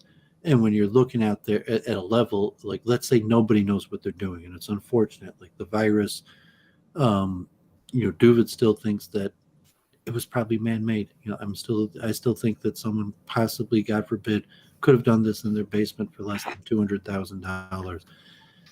But at the level, like maybe we're never going to figure it out. It's beyond human capacity to figure it out. Versus people who have the arrogance to say, of course, people know it, and like, well, I don't know it because like I'm not from the elite, but the elite know. And then when you look at Bill Gates, it's like, I don't trust that you have the answer. Whether there's a conspiracy or not, maybe not. Saying we're just a bunch of humans, and he's a human who doesn't have the answers. He might have answers to other questions that I don't have the answers to, but this one, I don't trust that he does. And then where do you go from there? So you look in the ancient times, you say like, well, superstitions. I'm going to go with my superstitions because there's no answers. And that's generally why people create superstitions. There's like, no, the multiple truth hypothesis. And you could use like a mathematical statistical estimation to make the best possible decisions with the information available. Is like, no, people are going to go with their superstitions. and that's how the human body deals with uncertainty. And the level now where there'd been impulse control with science. Just, I'm going to control my superstitions to a greater belief in science.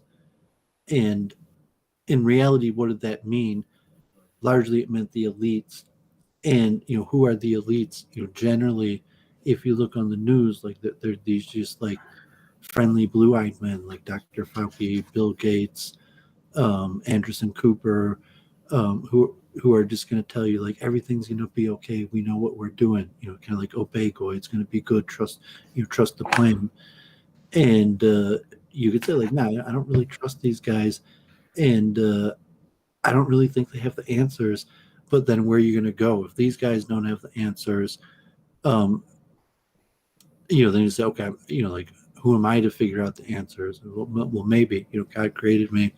Like theology, you're going to turn to theology. God doesn't give people tests they can't pass, or just alternative, whatever. Like these guys don't know the answers. We got to keep on looking and try our best. So, like, okay, we're likely to keep on failing, but what else is there to do? It's very interesting to your point, Doovid, that when you talk about like the superstition and the mystical qualities of authority, it's interesting that in terms of maybe threat to the system, that the people at the Seville March, Unite the Right, a few years ago were far less, who had probably had more extreme ideological positions, were far less of a problem than the Q-tards who decided to do January 6th. I mean, there's a dimension to Q, which I think mimics, there's this secret cabal of, white hats in the government that are going to just save the day and reveal that Tom Hanks was the top pedophile in Hollywood and stuff, and Trump was going to arrest everybody. QAnon stuff, please, Sorry. make it Oh, brief. I told sorry. Luke Ford. I mean, just like QAnon is mystically like a Joseph Campbell, extremely logical, and the idea is that I heard you say that.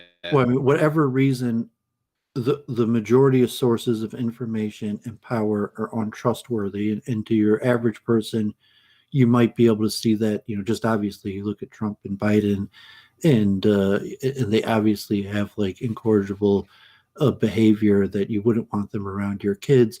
But generally, the elite in our spheres might all display that kind of behavior.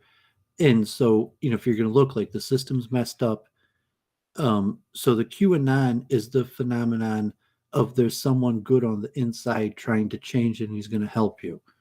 So I said that there's the perspective where you could look at it. Unfortunately, the system's rigged, and there's no one on the inside who's good trying to help us, as opposed to the QAnon phenomenon that at least there's a belief that there's someone on the inside who's good trying to change the system along on the inside. So like however that evolves into an actual, so to say, conspiracy of who that person on the inside is that, that's good and how they're going to help you.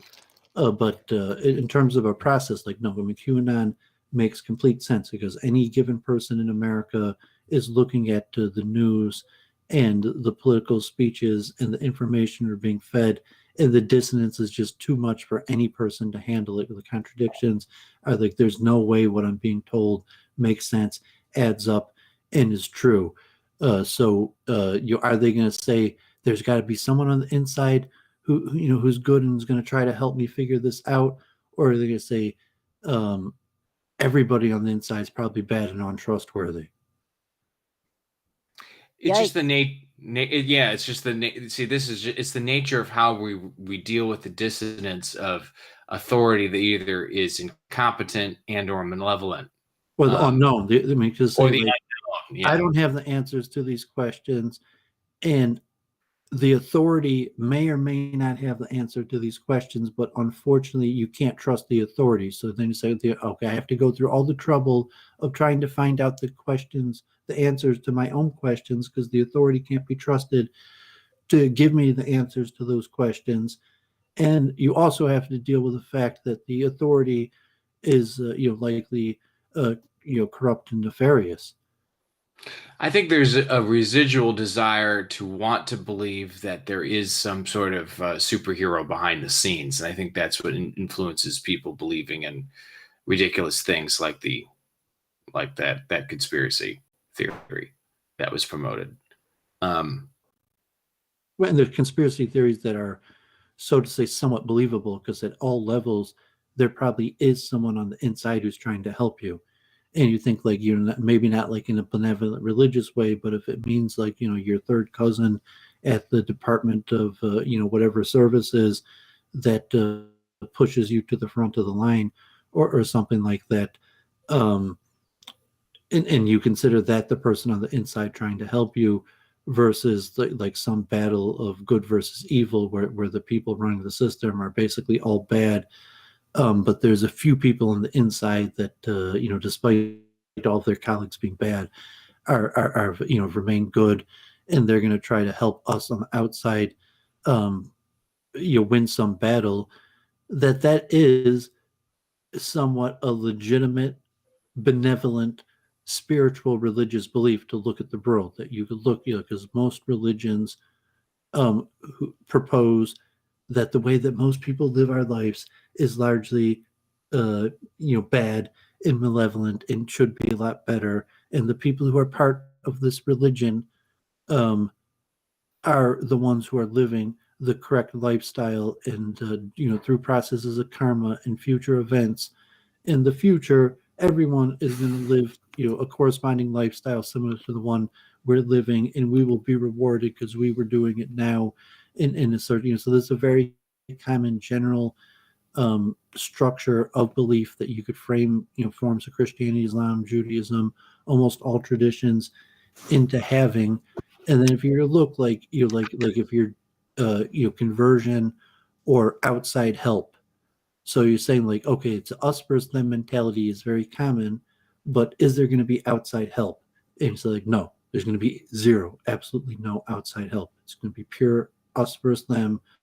And don't ever think that you're going to successfully convince an outsider to truly join the cause. And so like, no, most systems believe that there's going to be help from the outside.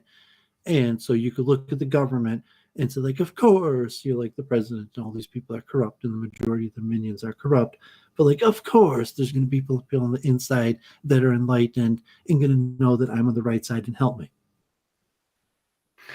Yeah, I think there's a, just watching, just watching this as kind of a social scientist, the people believing all of these crazy things. There's as society's older, for lack of a better term, Judeo-Christian, I would also add Masonic kind of, let's call it religious superstructure has seemed to collapse there, and the social media space has opened up, and other forms of identity and community are fracturing along many different fault lines. There's a very religious tenor to all of these things, whether it's the Trump hate cult or the Q-tard cult or all these other things. It's just no one has any idea what's really going on, yet all of these different factions have their own kind of internal religion, and what you can think or say about it is increasingly becoming so bewildering. I can't make heads or tails of what's even legitimate to talk about with respect to this stuff anymore.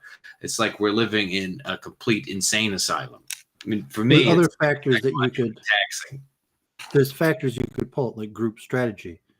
So like whether I believe it or not, like, okay, I'm still a Jew and I could go to synagogue in Minyan and probably any major city in the world, and like I'll find a synagogue and it'll be the rituals and I'll participate and be able to make connections hopefully from there.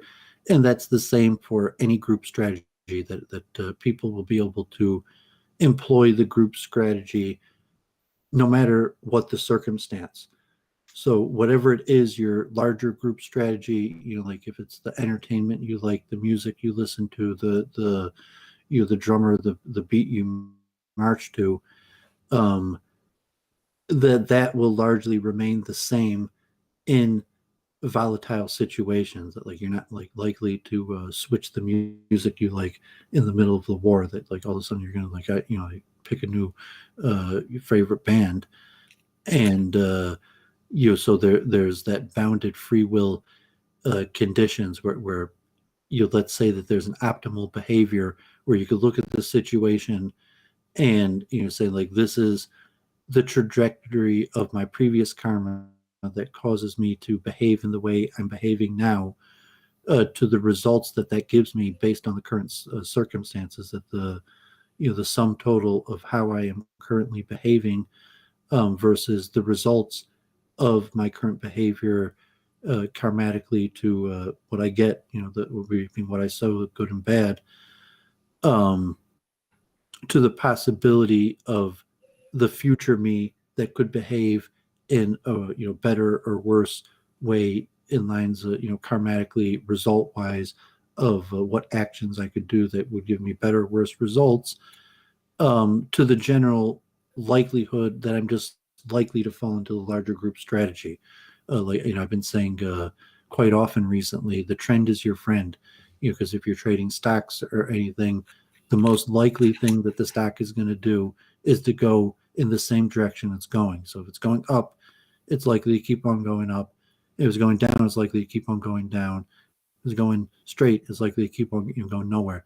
So not saying that they change, but it's saying that if you're more than 50% chance, the trend is your friend. And for all of these things, in terms of the group strategy, so it's like the trend is your friend. What's the person most likely to do? Well, most likely you're going to follow the group strategy. Yeah, I think that's generally correct. I can't stay on too much longer, and I don't want to take up too much of your time. I've been dying to ask you, because you do have an engineering background, Doovid, and following what just finished off in Texas this past week. If I were Governor Abbott and I appointed you to be, CEO of ERCOT, what would you think about doing to reform the power generation and power distribution networks in Texas? What would your expertise say about that pretty complicated science and engineering problem? Well, I mean, we were, on friends on Facebook, and so I went to these conferences. I remember of Engineering Society of Detroit. I haven't paid to go to like the DTE, Detroit Edison, yearly breakdown. They put up tables and the literature and the pamphlets, and I saw mostly from engineering that representative democracy is doomed, because you really just can't teach one person. You're just like, okay, as like a Jew, and we got to lobby Congress, how they should think about Israel, Palestine, versus things like the electricity grid. And then I actually worked for a solar power installation company briefly, and I saw that it was problematic. Like the guy I worked for, and it was obvious that you couldn't store off grid electricity. So if you had a solar panels, you had to sell the electricity back to the system, and it was illegal to try to store it off grid.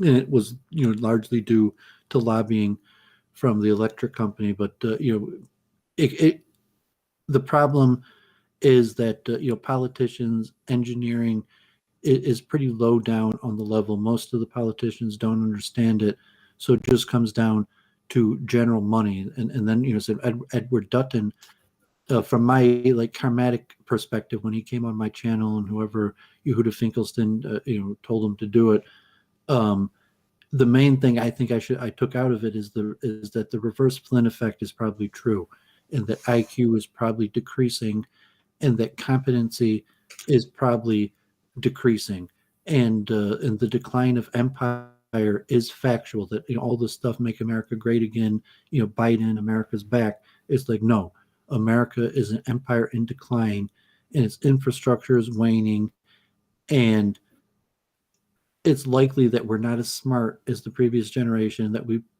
possibly couldn't even fix these things if we wanted. Like the cohesion, multiculturalism, lack of social trust, all these various factors, is our infrastructure is crumbling. Like as an engineer, I've been following this stuff for years. Like in Michigan years ago, like like we have reports on the state of our roads and our infrastructure, and it was bad years ago, and it's getting worse. And it's like almost all in the red. They have ranking systems of like good shape, bad shape, about to collapse, and like in America, like 50% is in like the bad shape, soon to be dangerous to operate. Certainly anyone who drives in Michigan, knows the potholes and how much hundreds of dollars instantly damage you could do to your car just not paying attention and running over a pothole. I'm sure in Chicago that's the way, but like I mean, if you have to run, but I could go on and on about what's going on engineering in the infrastructure. You could even look at the interest of the private sector, like the PPP or the public-private partnerships. They're not going to be able to maintain the infrastructure. Even the private corporations probably can't maintain the infrastructure, plus the actual level of the greatest minds. That it could be that the brain drain, all these things. That if the reverse Flynn effect is true, that there's a decreasing number of greatest minds, and the number of the greatest minds that would even be interested in using it to solve these problems is extremely rare.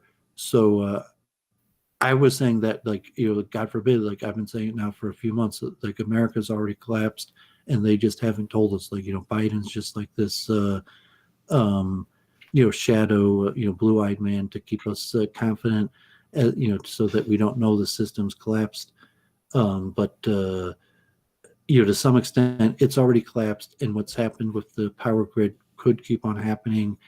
And the years now talking about balkanization, austerity, survival skills, saying like you knew that the government could collapse, and you're saying doesn't mean life is going to be over. It doesn't mean that our dreams still can't come true.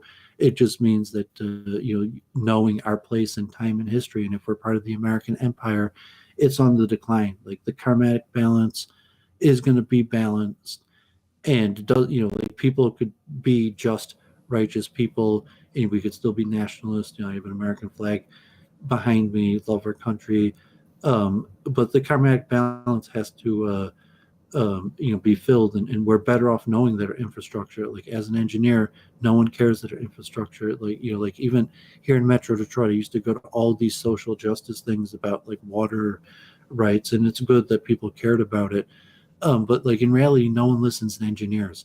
I go to engineering conferences, and only people who are like getting paid to be there would be there, and the government officials or whatever, you really have to pay people to think about this stuff, and like God forbid if incompetent, it's probably you have to use the word, because like you can't, the competency just isn't there, and it's a huge problem. And I don't even know if Gandalf already left, but I'm still here. I'm still listening. Yeah, I could talk about infrastructure because I am an engineer by trade. I could talk about, Jennifer even has that, me holding my book on American religious architecture, but I have, shelves of books.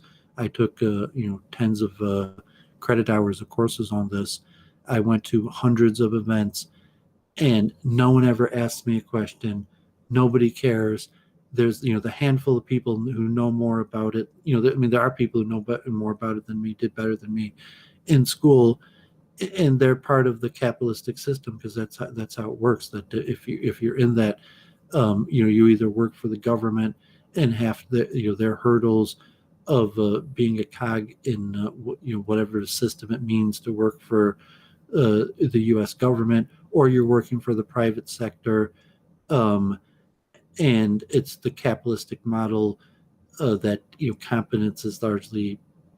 Maybe in the older Germanic, school, there used to have to stand by your work and a competence factor. But like saying in these days, there is competence that's out there. You can, if you have top dollar, you can get top quality, but it's largely you're just a slave to the economic system, and it's mostly free market auction that if you have a service, you have to put it out there on the free market and sell it to the highest bidder. Isn't that doesn't that the fact that the incentive structure is caused by that, doesn't that accelerate the proliferation of incompetence? Yeah, because the competent people all get corrupted. Because if you actually have competence per force, you end up working for the highest bidder, and the highest bidder is almost always, so to say, demonic in motive, and that's why they're the highest bidder. So the competent people are constantly becoming corrupted, and the people that you would need to fulfill the task to keep society running properly are basically vast majority incompetent. So you have the people that have competence are using that competence largely for demonic things, and the people that need to be, dharmatically fulfilling functions for society have no clue how to do it. Yeah, I think that's been brought home. I mean, the collapse of the Texas power grid and that. Well, granted, it's a once a century winter storm, and this has been even stuff at my house has been bad because of the winter.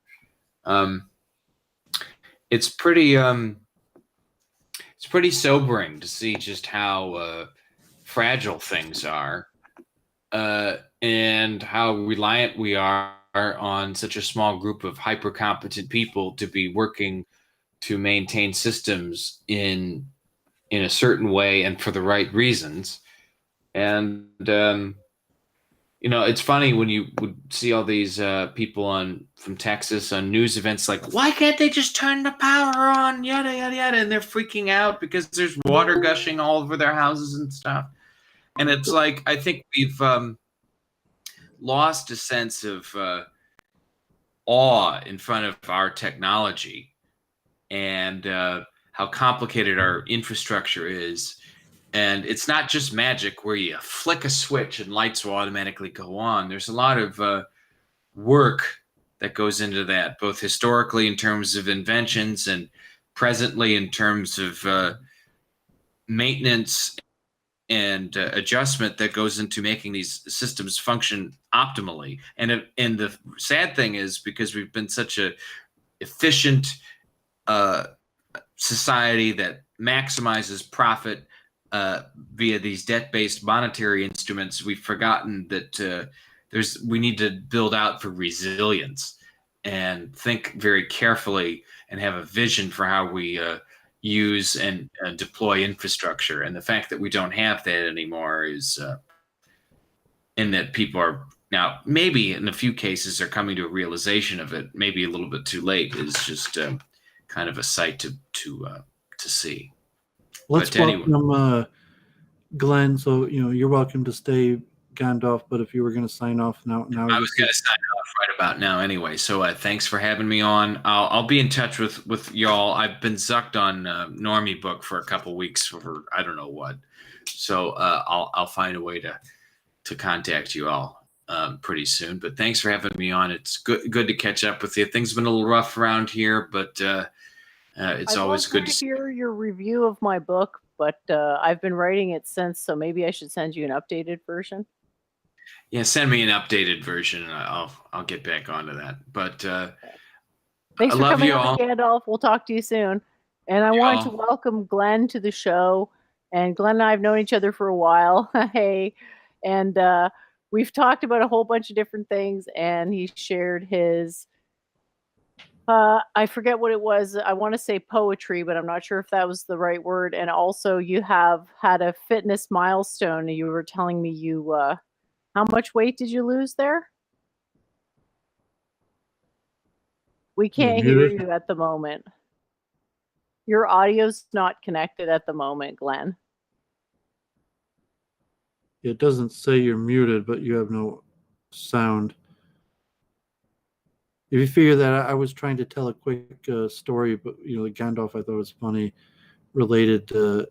If you want to try speaking again, Glenn. Now you're muted. We can't hear you, but before you're unmuted. So now you're not muted, but we still can't hear you. You could try. It's some type of setting on your computer. So somehow, whatever the audio of your computer is not connecting to what you're saying. So it might just be the settings on the audio of the computer itself.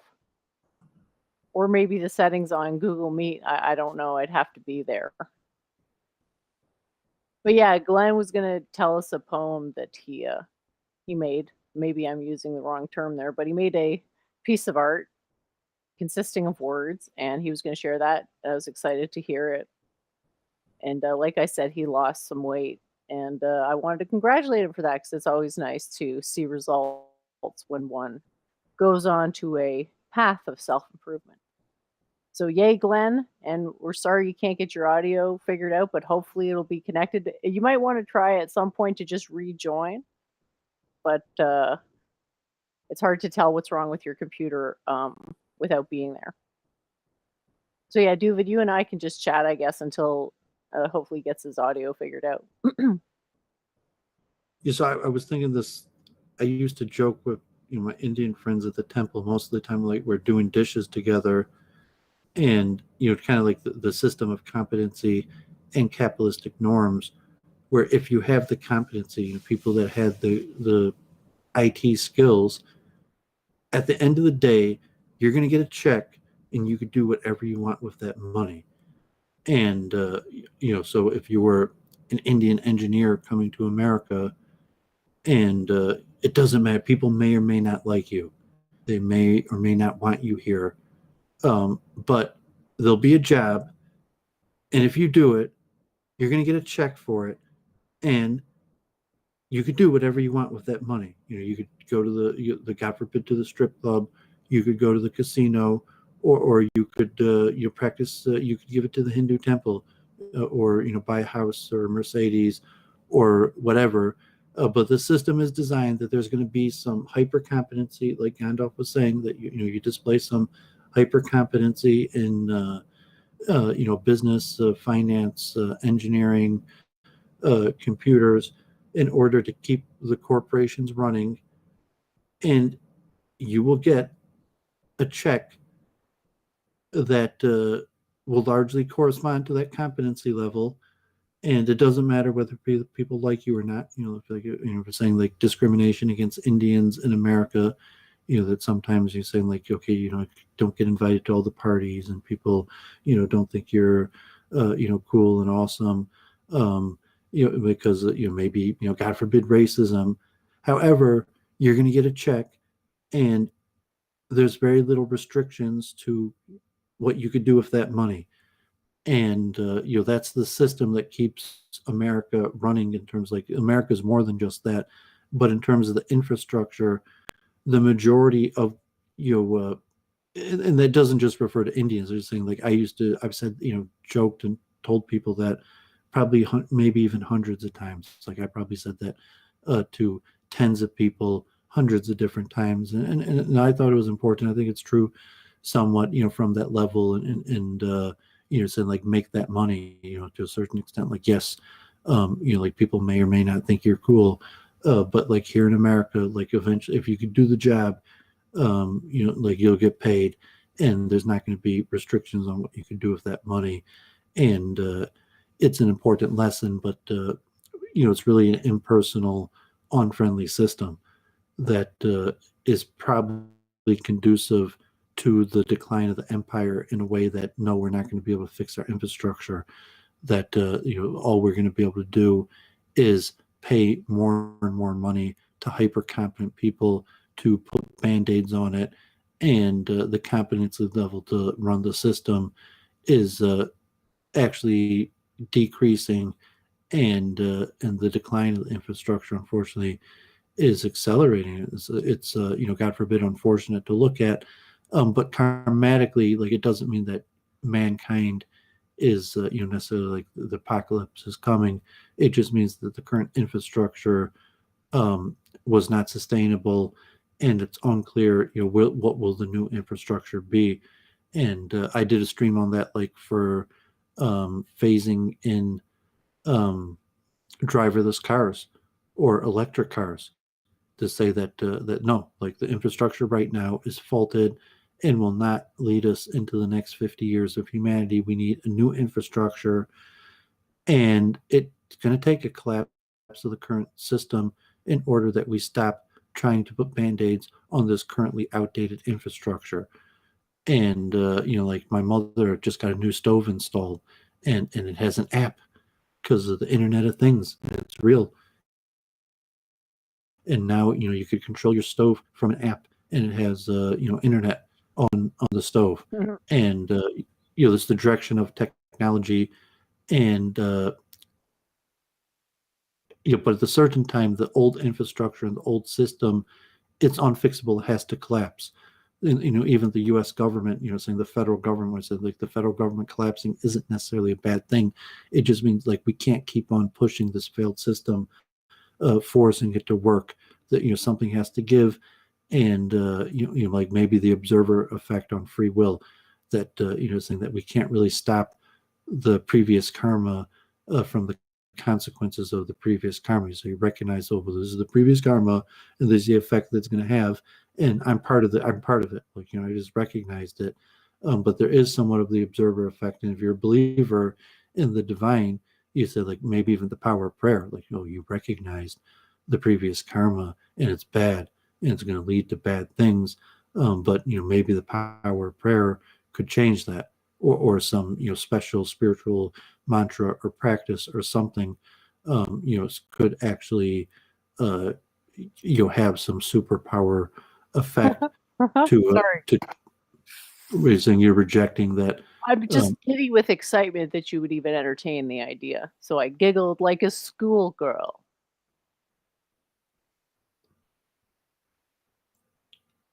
So that's you comment. Go ahead.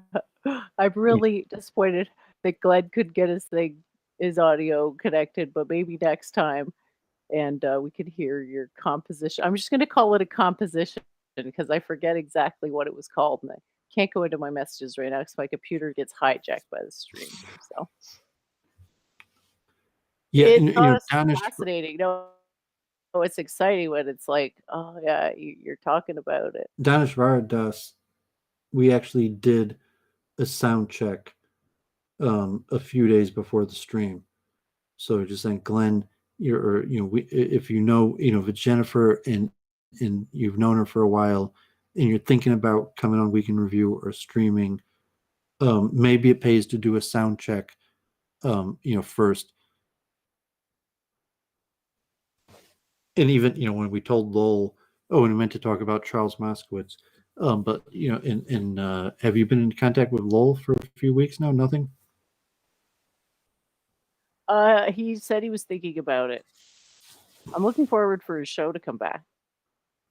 I'm saying, have you been in regular contact, or no? He just said he was going to think about it, and I haven't heard from him. So we'll see. In like 2 weeks now. Not sure the exact timeline when we last had email correspondence. Yeah, I think he's trying to set it up so that his whole family can sit in on the tutoring. So it's probably a bit of a logistical nightmare. But yeah, we'll see how that goes. You have to work with people. I mean, some people say a lot and do little. Some people, do a lot, do a little, and say little and do a lot. So the person might have had a lot of intentions, and then say, "Oh, it fell through. I just wanted to do it and wasn't capable of it." And so you largely have to know people and have working experience with them to know, like, is this leading? Is it going anywhere? It's so unexpected, like the people who talk a good game, sometimes they're just like, oh, it's all hot air. And then other times, people come through and well, you never know.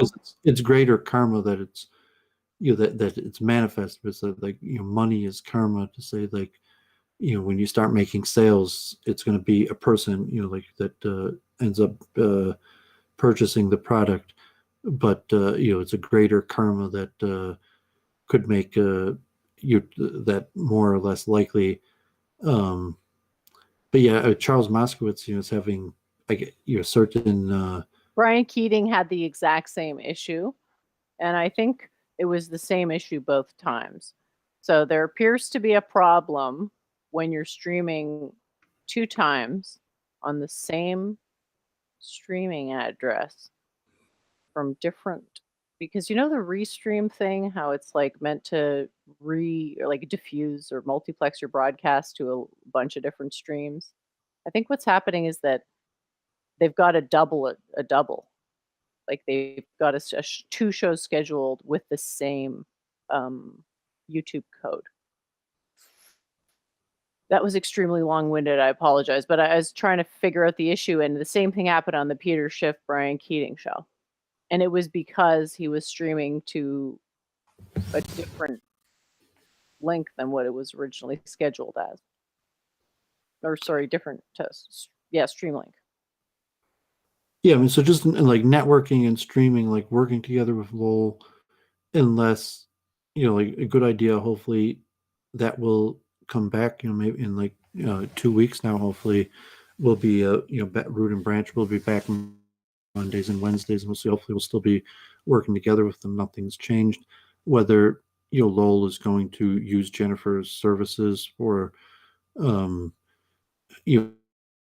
computer stuff or any of that remains to be seen, or whether we'll even push that or as a business. I have 3 businesses that I want to do. One is I want to make an app, and one is I want to make a crypto coin, and one is I want to make a quantum computer, but not necessarily in that order. But it's not something I can do by myself, so I just really have to find the right people, I think. Yeah, I mean, so in the meantime, if you're looking at service, like even it's like a $1 per hour service. Yeah, that's cool too, because it sort of helps with money. And if people need help on something, straightforward, it's a nice experience. So. Yeah, so I appreciate Jennifer. We helped out Lowell and Les at least getting their stream live, and Jennifer was able to walk Lowell through how to do that. And now he live streams his programs, and it's good. And so we'll see how that goes. Charles, Jennifer was, kept on mentioning, so she was in the chat, or I think Facebook messaged me while I was live with Charles on Thursday, talking about eugenics, and so I talked about fixing his tech up, better, and you were just mentioning that the chat was disabled on the video one, so I guess he had 2 videos playing at the same time. One with just audio, and that one had a live chat, and the one with video didn't. So Jennifer mentioned that, I mentioned that, and he said, yeah, he's got issues. So I tried to volunteer Jennifer to try to help Charles, and I said, I have Charles' cell phone, so I just call him tomorrow, and maybe I might even wait till Tuesday, because actually I think I have something tomorrow that I might not be able to do it tomorrow, but then maybe we'll schedule a Zoom call, and we'll see if Jennifer will be able to help him if he explains what he's doing. And Charles, come on, I could help Claire Caw. There's no way he's going to be even in the same ballpark of being difficult and unwieldy as her. There's just no way. Well, I mean, technically, whether you know how to help him do what he wants to do, technically, I mean, in terms of like being professional and easy to deal with, like, yeah, he's probably going to be relatively pretty professional, easy to deal with, but I just mean that he is broadcasting to multiple platforms at the same time, and it's a duplication error. I'm sure it's easily resolved, but so yeah, we'll see. Hopefully, yeah, and there might be other things. So, if Jennifer wants to just do a mitzvah or help somebody out. Oh, I will. I'm but happy yeah, I think to do it. Eventually it could be a profitable venture. But at this point, Charles might end up paying her also. But at this point, I think I'd have to volunteer her service for free, and if he desired to pay her, he could. But long term, I think it could become a business venture. We're saying that we're like right now, what we need to do is help these people grow their platforms, like Root and Branch and Charles. And they probably don't have the money to invest to pay somebody to help them with their tech, because it's not a very profitable business, and they want to be making money off of it, not putting money into it, and paying for buying tools and then paying people to teach you how to do it. It's very difficult thing that most people don't want to do, and even budgetary wise, like it's probably a good thing to to be cheap and like recognize that you can't pay like $50 an hour or something for someone to teach you how to do something for a business that's not making any money. Like, I mean, if you have money you can, but if you don't, like, you really can't justify that expense. So that you need people to help you out. You're at the whim of the mercy and charity of other people. Sometimes there's alternative motives, like to say, okay, like I'm only helping you because it helps me. That okay, Yeah, like I just want to look so maybe benevolent. Ha ha ha! You fell into my trap of LARPing as benevolent. You'll never suspect it. what is saying that's selfish motive is saying like really you just want to grow your own platform, and like It's you're actually not that. It's I enjoy feeling good, and doing service is a way to feel good. So if you want to rationalize it selfishly, there's your rationalization. It's just my own, my feel. it's say okay, say like no, I enjoy I being have nice no to people. expectation that this is going to grow the audience. The audience is whoever wants to listen, and it's whoever wants to come over. Like, if I go on someone's show to talk about my ideas, sure, I'll promote them. But no, it didn't cross my mind. Sure. I get it though. Yeah, so I that get it. could be a good development if Charles has a pretty good network, saying he's author of 10 books. You like to some, like I said in eugenics, like he has a Hasbora type. He knows a lot, but he likes to give it in a biased way in certain times where he's like kind of purposely um, trying to direct the type patterns that he wants you to recognize by skewing the evidence. And so that's not my style, that's a common style, but Charles seems to have a tendency to do that in his things of what's his ulterior motive in that or whatever. But like whatever, that's probably that's more common. Most people have a bias, most people are open about their bias, and that's what makes them sort of say interesting, or that's what makes them able to be an archetype to speak on behalf of a larger amount of people that have the same bias, as opposed to like analysis from Doooovid, where you may not be coming for a bias, so you're coming for active mental exercise. I also mentioned, because I mentioned in the science of expertise and the chunking theory related to what they call mental labor, that people improve Oh my not just by, god, this is so perfect. Sorry to interrupt you.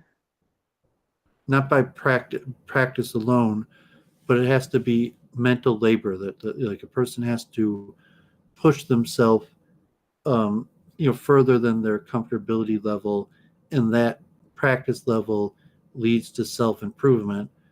And so Danishvara, I was reading from his book Change the Karma, if anyone saw the stream on Friday, and I was reading the section about austerity, and Danishvara mentioned that reading scripture is a form of austerity. And I was mentioning chess, like you get better at chess if you go over your losses afterwards. But it's like a dissonance, because like when you go over your losses, it's like self-improvement where you recognize like, oh man, like I was dumb, I made just a bad move, how did I miss that, like what was I thinking? Which is like recognizing bad character causes dissonance to my god, I had such bad character, I didn't realize that the way I was behaving was essentially incorrect behavior. So that level that Danishvara said, reading scripture is considered austerity alone, because just the reading of scripture causes dissonance, because it causes a person to recognize that we're not acting in accordance with correct behavior, and that in and of itself is considered austerity. That I thought that was pretty clearly related to this concept in the science of expertise, and possibly the solutions to the hard problem of consciousness of this idea of mental effort, and so that produces progress. And saying, well, what is mental effort? So, well, mental effort is in essence austerities, or Yeah, the way you're describing it as like the shuddering feeling of like Tapasya, is it in I Sanskrit didn't have good. tapasya or Sorry, just what you're like alluding to is like the I didn't have good self-awareness, that like dissonance feeling. The funny thing is that is actually like the first step towards higher consciousness, because you're before you're aware of nothing, and then you're aware that of the not having, but the being aware of not having is like the first step to having. So it's kind of funny that you keep coming back to this, because well, I don't want to say funny, it's not funny, it's interesting that you keep coming back to this because it is so important. And also the load of energy, right? Like when you say that, it just makes me think about how you can deduce the biological structure of the mind based on an argument from energy, that basically the biology has an efficiency that is necessitated by thermodynamics. There's an energetic efficiency to it. For example, photosynthesis, the rate of the efficacy of photosynthesis is very high, for example. It's extremely hard to like visualize because you don't know which information is relevant at what stage of the reasoning process. Like what aspect of the biological nature is informing, like where is the information in the mind stored? That question is really hard to answer. So I love that you're bringing up these subjects, because they're sort of like adjacent to getting on the path to being able to like phrase the question that would eventually lead to a satisfactory answer. But you can see axiomatically, like if you go in the wrong way, even just a smidge, that you just sort of get to a dead end where you can keep on reasoning, but you're not deducing further information. yeah, and it could be that information is not actually stored in the brain. It's a part of the spiritual realm. And even for animals, think like cows display incredible memory for location. I think we've talked about this, but cows, even like 10 years later, if they transfer from one farm to another, usually could remember the terrain. And also cows have an uncanny ability, God forbid, of holding a grudge against people who've harmed them even tens of years later. God forbid you get a grudge from a cow, eh? Yeah, but saying that function of the cow memorizing, even holding a grudge against a person that harmed them, or having a spatial memory of a different terrain, that's possible that doesn't come from the material realm. So we know that there's a section in the brain, a huge section, substantial section, related to facial recognition. But even like a recognition of faces, and even though there's a huge section in the brain that's related to facial recognition, that the actual, so to say, templates or information of whose face is whose is stored in the material realm, is actually basically speculation. Well, that's Dawkins' theory. If you go back, his argument is that memes procreate the way that they're subject to the selection process, which suggests that they're material, because the natural selection process of evolution is essentially a material process, as it has to do with mutations in DNA. I read 2 books recently on information theory, and I have another book on it. They're pretty big books. Maybe sometime over the next few weeks, I'll try to find a good slide show, and me and Jennifer will do some slides on information theory, and maybe after that, Jennifer will even do her own entropy slides related to information theory. But well, that I think I've heard it referred to as integrated information theory. That this is basically the I think when I was watching a Sabine Hassenfelder, do you ever watch her? not sure. Well, she's very what would you say, like hypercritical science, I guess. I could almost call her a science critic because she like went through all the different models for consciousness and basically none of them measured up, and was very skeptical is the word, an ultra skeptic. And from what I recall, she said integrated information theory had the most promise for a mind model, but I could be confusing her for someone else. My apologies, but I'll pull that up because it's definitely something I've Well, heard. sounds time and interesting. again. It's definitely Information. correct in the sense that the mind does serve the function of integrating information, but that's not a solution because we still haven't answered the question of how does it integrate information. And it's doing more than just integrating information, right? Like we can't just say, well, it's we was integrators, because that would imply that all of the processes of our minds were equivalent, and it's just not it's not intuitive. It's not intuitive that all of our mind processes are the same. That we could argue they're similar, but the same is sort of saying, well, yeah, thought is the same as a personality, when it's like clearly it's not. I've got it screen shared.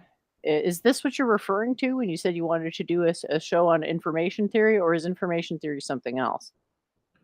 Information theory is computer science related to Claude Shannon, sometimes the field of mathematics. Just here on Wikipedia. So I mean, what you were saying sound interesting, but no, that wasn't what I was talking about. That is interesting. Maybe we could look more into that, but I hadn't really known about that. And I meant just general information theory. Wikipedia information theory is the scientific study of the quantification, storage, So stuff and like Shannon's law of information. I mean, the Claude Shannon is like the father of information theory. Yeah. It's the intersection of probability theory, statistics, computer science, statistical mechanics, Cool. information engineering, and electrical engineering. And from a mathematical question or a scientific like meta-analysis is, where does information arise? How from even the quantum periodic table, how does order enough arise from it that you have a level where this becomes capable of being a bit of information? And for Claude Shannon, you know what the answer is, right? You got to define information. So the question becomes, do we agree with the Shannon information as an acceptable definition? Because to me, it seems a touch. It's not quite linking up the way that it needs to. Because do you understand what they're trying to do? Like thermodynamics makes it so that you can determine the macro state based on the micro states. So you can predict a great deal about a system if you know its state variables and it's in advance. So the idea is that we could get that much precision, okay? As we get with the Boltzmann type things like K log omega, that's the thing, we can't use K log omega for stuff unless we can actually explicitly say what the micro states are. So what they're trying to do with this, I think, is to say, well, these are the micro states. And therefore, now that I can identify the micro states as the Shannon information, I can calculate the entropy and I can determine which is the most likely. And then I have all sorts of applications for that. So equally interesting. Would love to look at this theory, because while we have to sort of realize that, we can look over all these historical theories all we want, but we've got to agree on the definition of information first. And I think it's a very hard word to agree on a definition, because you do have to take that step, as Doooovid says, to the metaphysical, i.e., where does an idea exist, quote unquote, physically? Do ideas have a physical existence?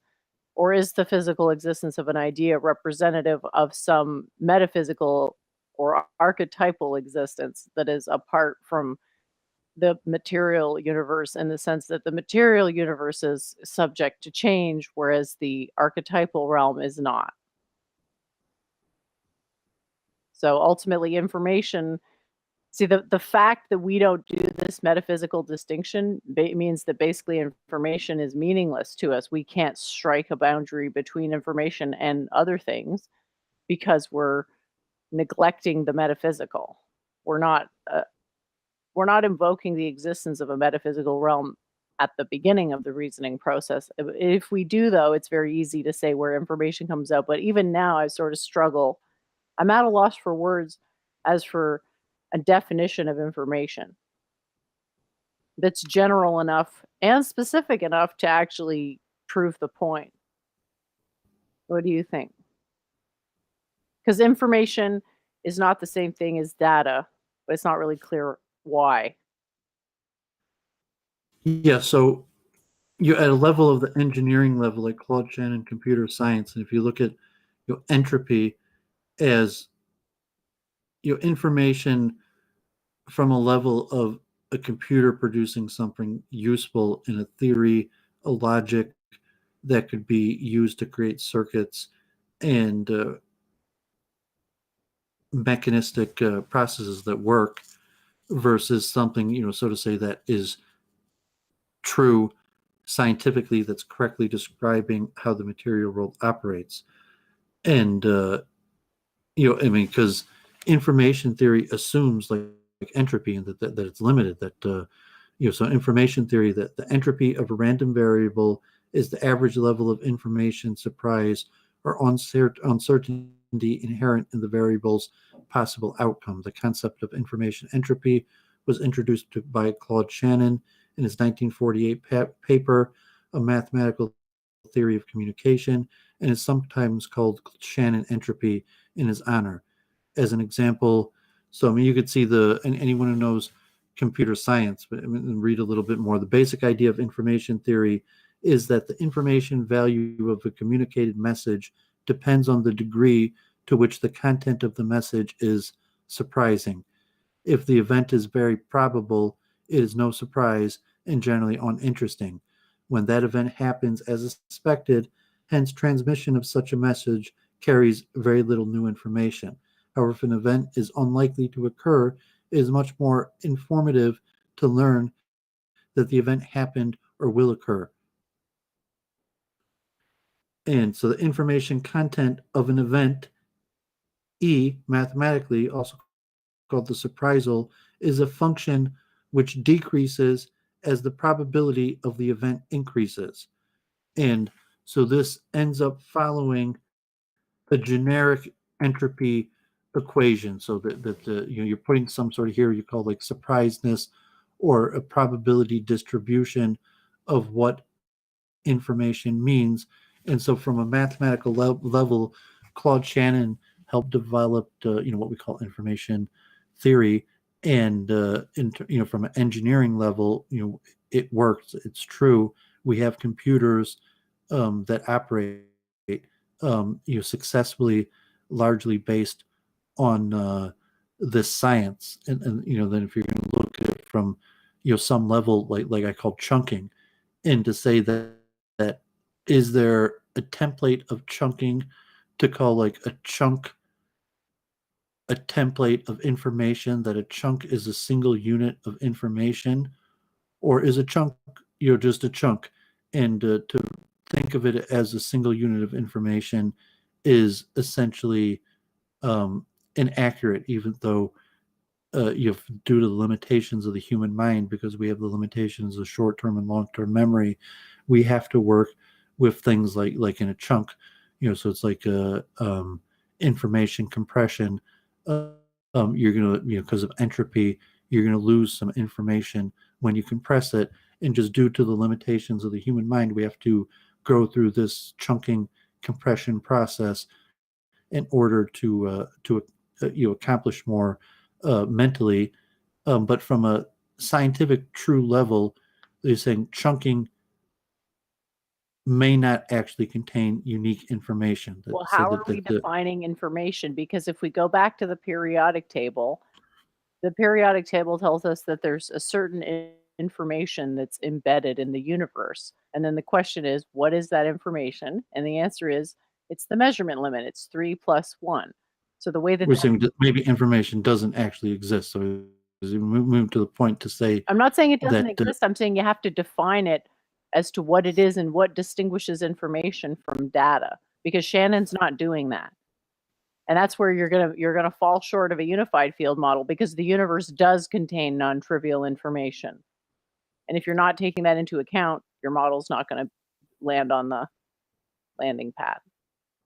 Yeah, I still like the to do. I still have those Wolfram books that I borrowed from my dad. That I want to go through, but take like the computationally success versus finding the answer. And he's saying like, I don't think we're going to find the answer, but we might be able to make relatively accurate computations, and then a different perspective, like what is truth, and say, well, we're not going to be able to figure out what truth is. It's just like what we're doing is chunking. We know, like from a Wolframian perspective of computation, we know what we're doing is chunking.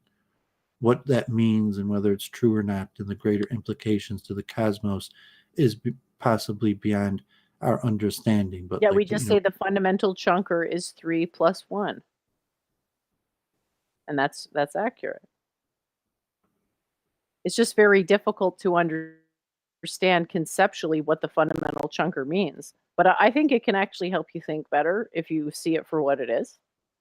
Because it's like temporality and causality sort of all wrapped up into one easy to look at diagram, or I guess it's a model. It's accurate, and it's not to say that what we say doesn't contain information. We just have to define information, and I think that it's very hard to do that without invoking metaphysics, because information and data, I would think, differ in the sense that information is literally talking about the state of a system, whereas data may not represent the state of the system. It may just be conjectured data, or invented, or synthetic, or compressed, or transformed, right? we make it actual science. So it's like in physics, when you say force and like electrostatic pressure, or so, these things have equations. So you could give them a word definition, but like no, force and acceleration and velocity aren't defined by words, they're defined by equations. And so in information theory, that for that's going to be the same thing, that information and data are not going to be like defined by words, they're going to be defined by equations.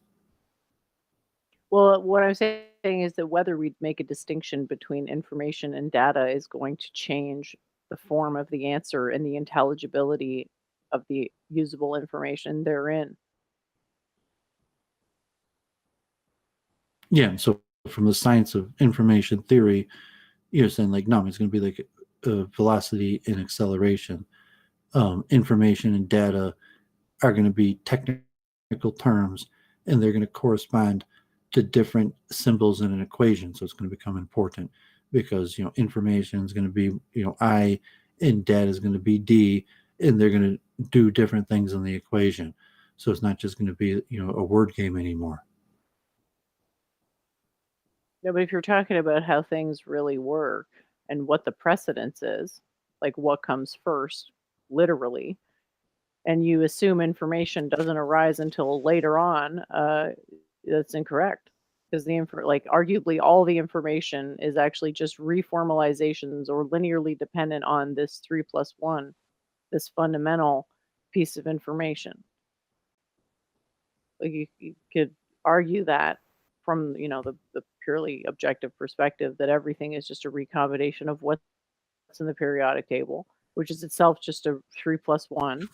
And so you can say, well, essentially all there is that 3 plus 1 information, and nothing is independent of that. But then there's all sorts of other information that doesn't sound anything like that, that's still valuable. And it's also information. It's just a question of what is information, and it has to allude to literal geometry, not speculative geometry. That's the difference, is because information, the answer is in the term form, literal geometric form. When you don't impose a physical geometric form, your imagination can just run wild, especially when you don't have a metaphysical grounding where you can argue logically what a particular structure ought to look like. Basically, you're just stuck guessing.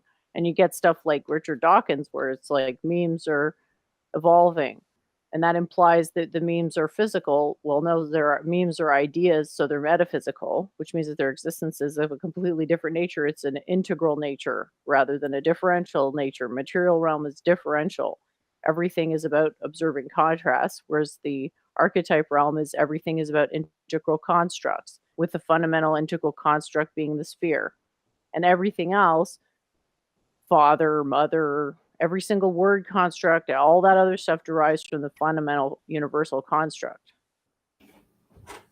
So sorry for that big long ramble, but I really want to do this historical study. I want to tell you beforehand what the conceptualization problem is that you have to make a distinction between information and data, because data is just like any type of anything, whereas information is a subset of data. How about that? Well, even scientifically, it could beg the question: is there actually such a thing as information or data, or is that a subjective? It's definitional. It's 100% definitional. We could exclude information from it, but then we'd need an alternative word and that's why I'm calling it the measurement limit. I'm not saying the universal information quotient or whatever, because I think the word information is a bit confusing, whereas measurement limit is more intuitive.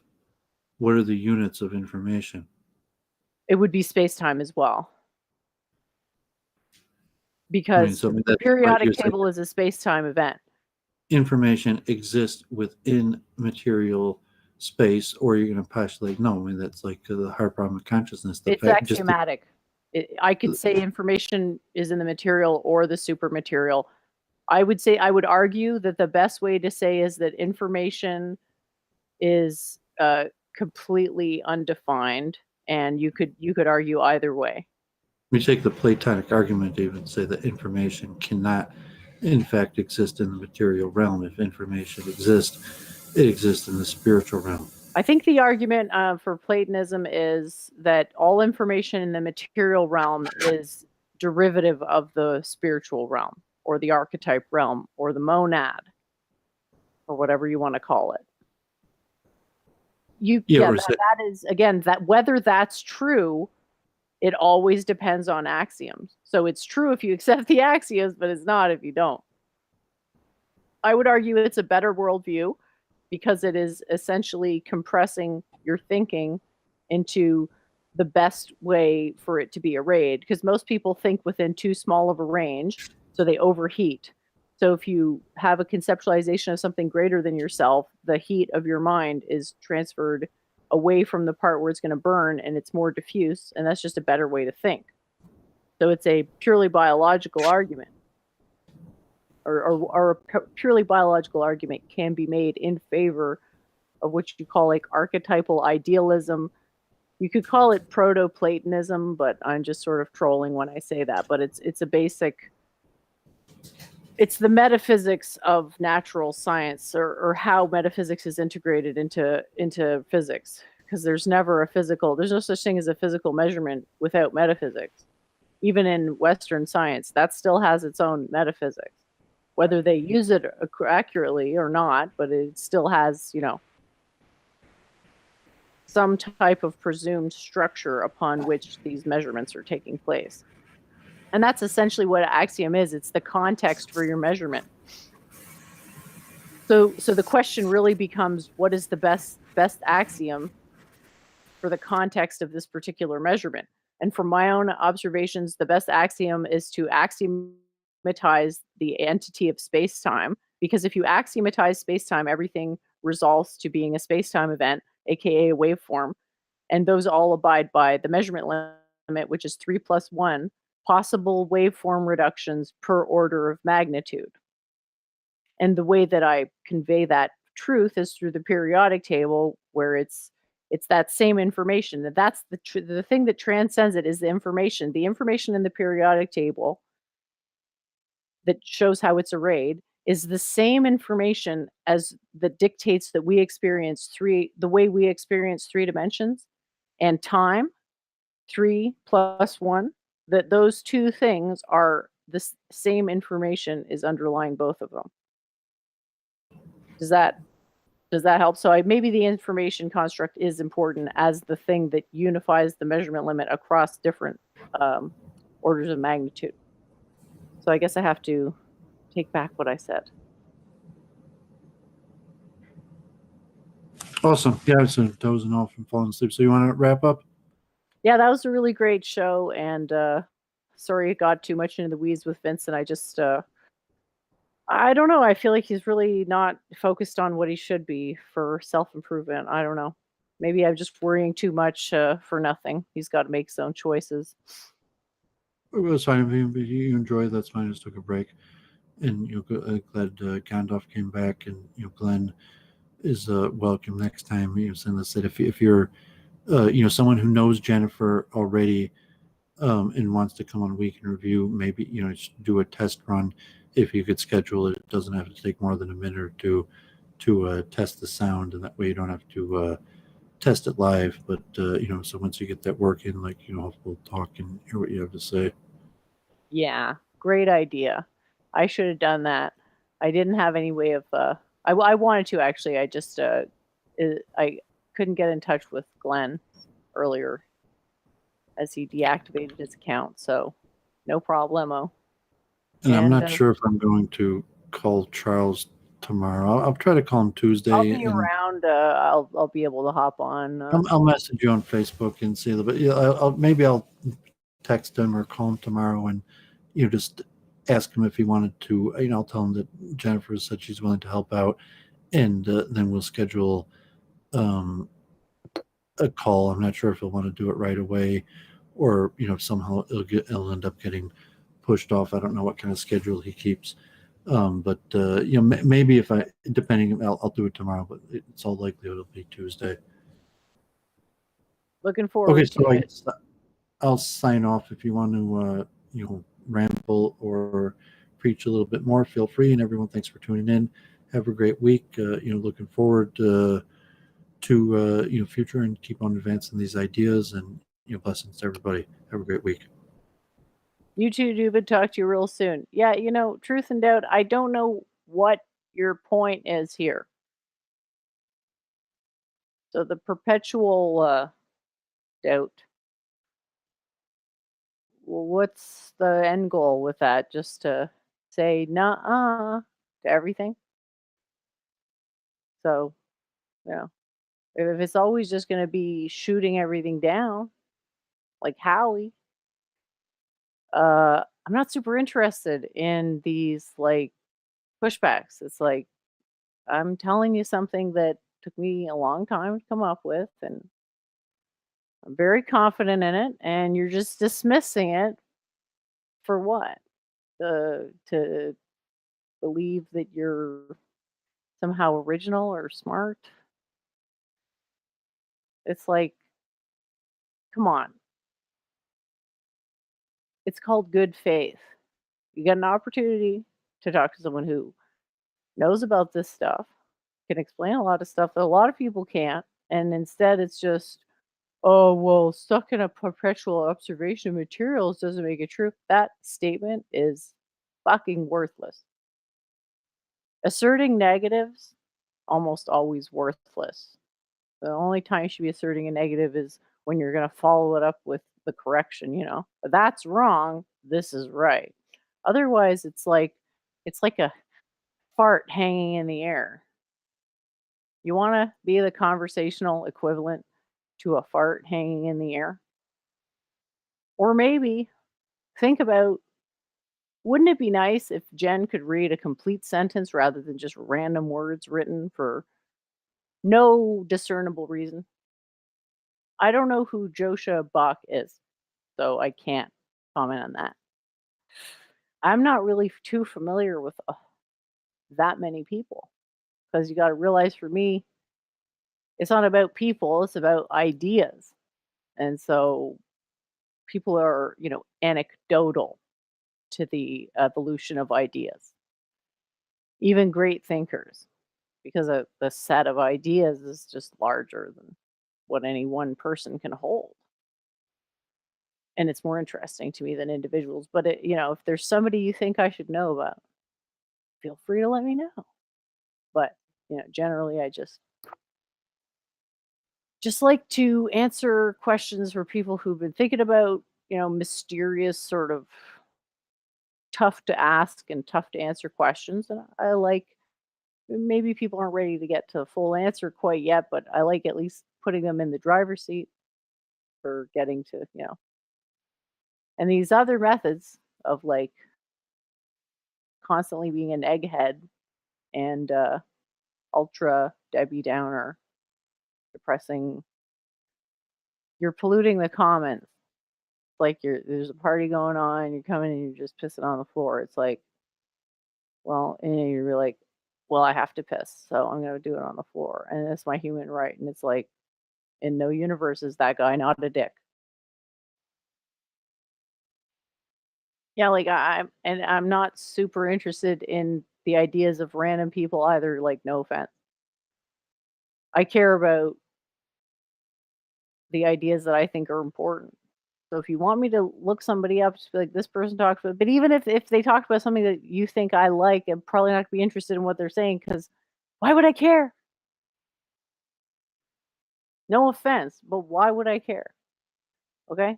Like, think about it from my perspective. I already have the answer. Nobody else has it. Why am I gonna go research what somebody who doesn't have the answer is saying? It just it's a bit it's perplexing. It's like, I'm not soliciting answers. I am offering answers within a particular range of information for people who are interested.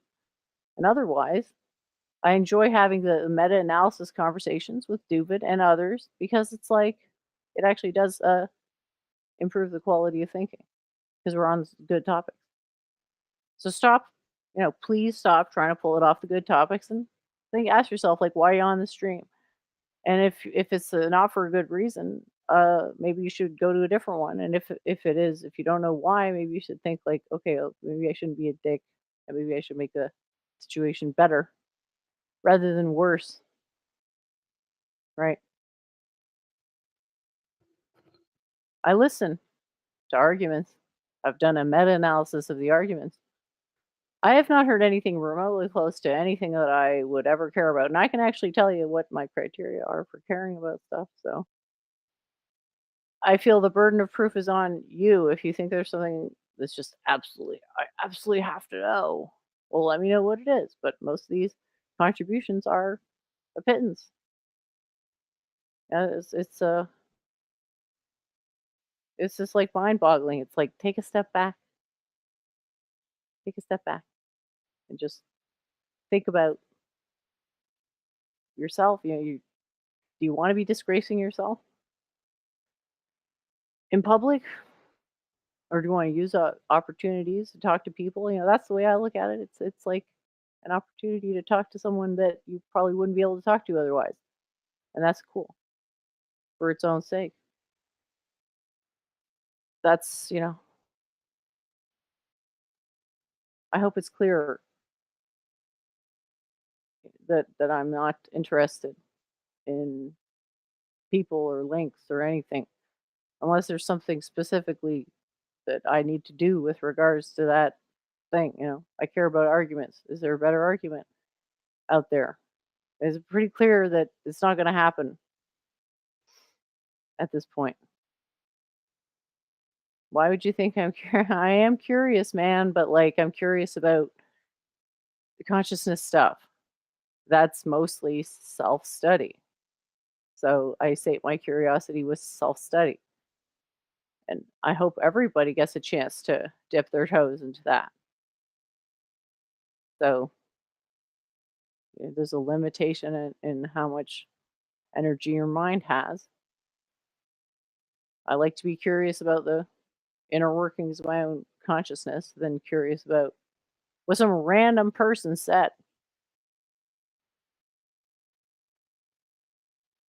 Look, dude, you can stay or go. Everyone's welcome. But honestly, well, why does it need to just constantly be a stream of negativity all the time? It's like, I don't like to do it. When I have to be harsh with people, I don't enjoy being that way, but it needs to be done sometimes. But you're just being negative as like a lifestyle. It's like, why? You're torturing yourself to do that.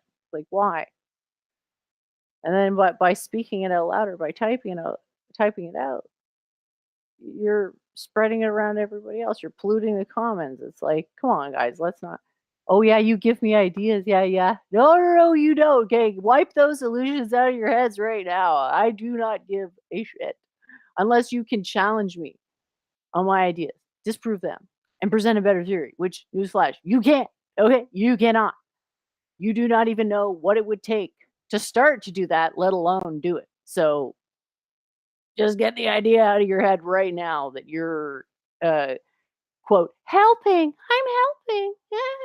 No, you help when you offer something insightful or funny or contribute to the conversation. Just trying to rip things apart and it actually just sounding like, a perpetual teenager diminishes the quality of the conversation for everyone. Yeah. So, like Lambie says, big brain ideas. Why not just enjoy them? Why not just be open-minded and having a good intention towards the situation rather than this is my party and I can piss all over the floor if I want to. Oh boy. Is every single fucking person associated with your friends a complete fucking drama queen? So somebody disagreeing with you, oh, take my Rich. Goodbye. Yeah, I'll take your Rich. Not because I want to, but just because I'm so nice and I'm so accommodating. And then when I ask for a little bit of a respect to be shown, it's, but I give you ideas, but I'm awesome. No, you're not awesome. No, not at all. If you can't point to something you've accomplished that other people are going to agree is an accomplishment, you got fuck all. It doesn't matter what you've imagined in your own head. It really doesn't. It's about as interesting as caring about somebody else's dreams. When somebody starts to tell you about their dream and you're like, oh God, when is this going to be over? Eyes glaze over right away. That's how interesting your little pet theories are to me. Okay? You're just projecting. It's like, think about it logically. Like, why the fuck would I want to hear your suggestions on anything? Really, it's really irritated. Like, just have a little self-awareness for a change. Oh yeah, my ideas, they'll suddenly stop existing if you stop entertaining them. Well, go have fun with your other friends. I'm sure you'll get plenty of answers from them. And plenty of plausible deniability to continue doubling down on the exact same habits. They're the reason why things never change for you. But please, what can I say? This is a personal choice. So thanks everyone for tuning in. I hope the tone of the show is a little more clear. I mean, it would seem to be self-evident, but hopefully that clears it up. Yes, I'm sure all my teachings are bullshit. Just keep telling yourself you can join Claire and Howie and all the other naysayers because they just have such a good point. I'm sure you'll get an argument against my theories. There's the first time. Yeah, but that's just so to say, a worthless opinion of. It's so important that she can't be told, she won't be told that it's wrong. And bringing it back to Church of Entropy and her attack dog Gandalf the White. Why don't you learn to shut up and fuck your goddamn logic? They control the media, and the media is capable of making the sheeple believe in anything. Yeah, I don't mind. I mean, we've had these streams, and I've been doing with Church of Entropy, and she's been bringing on new people, and like we did those streams on like stream etiquette. We walked through like the technology. I have like very strongly negative opinions of the kind of Brundle clique. Is she trying to garner herself cult prestige by associating herself with a retard?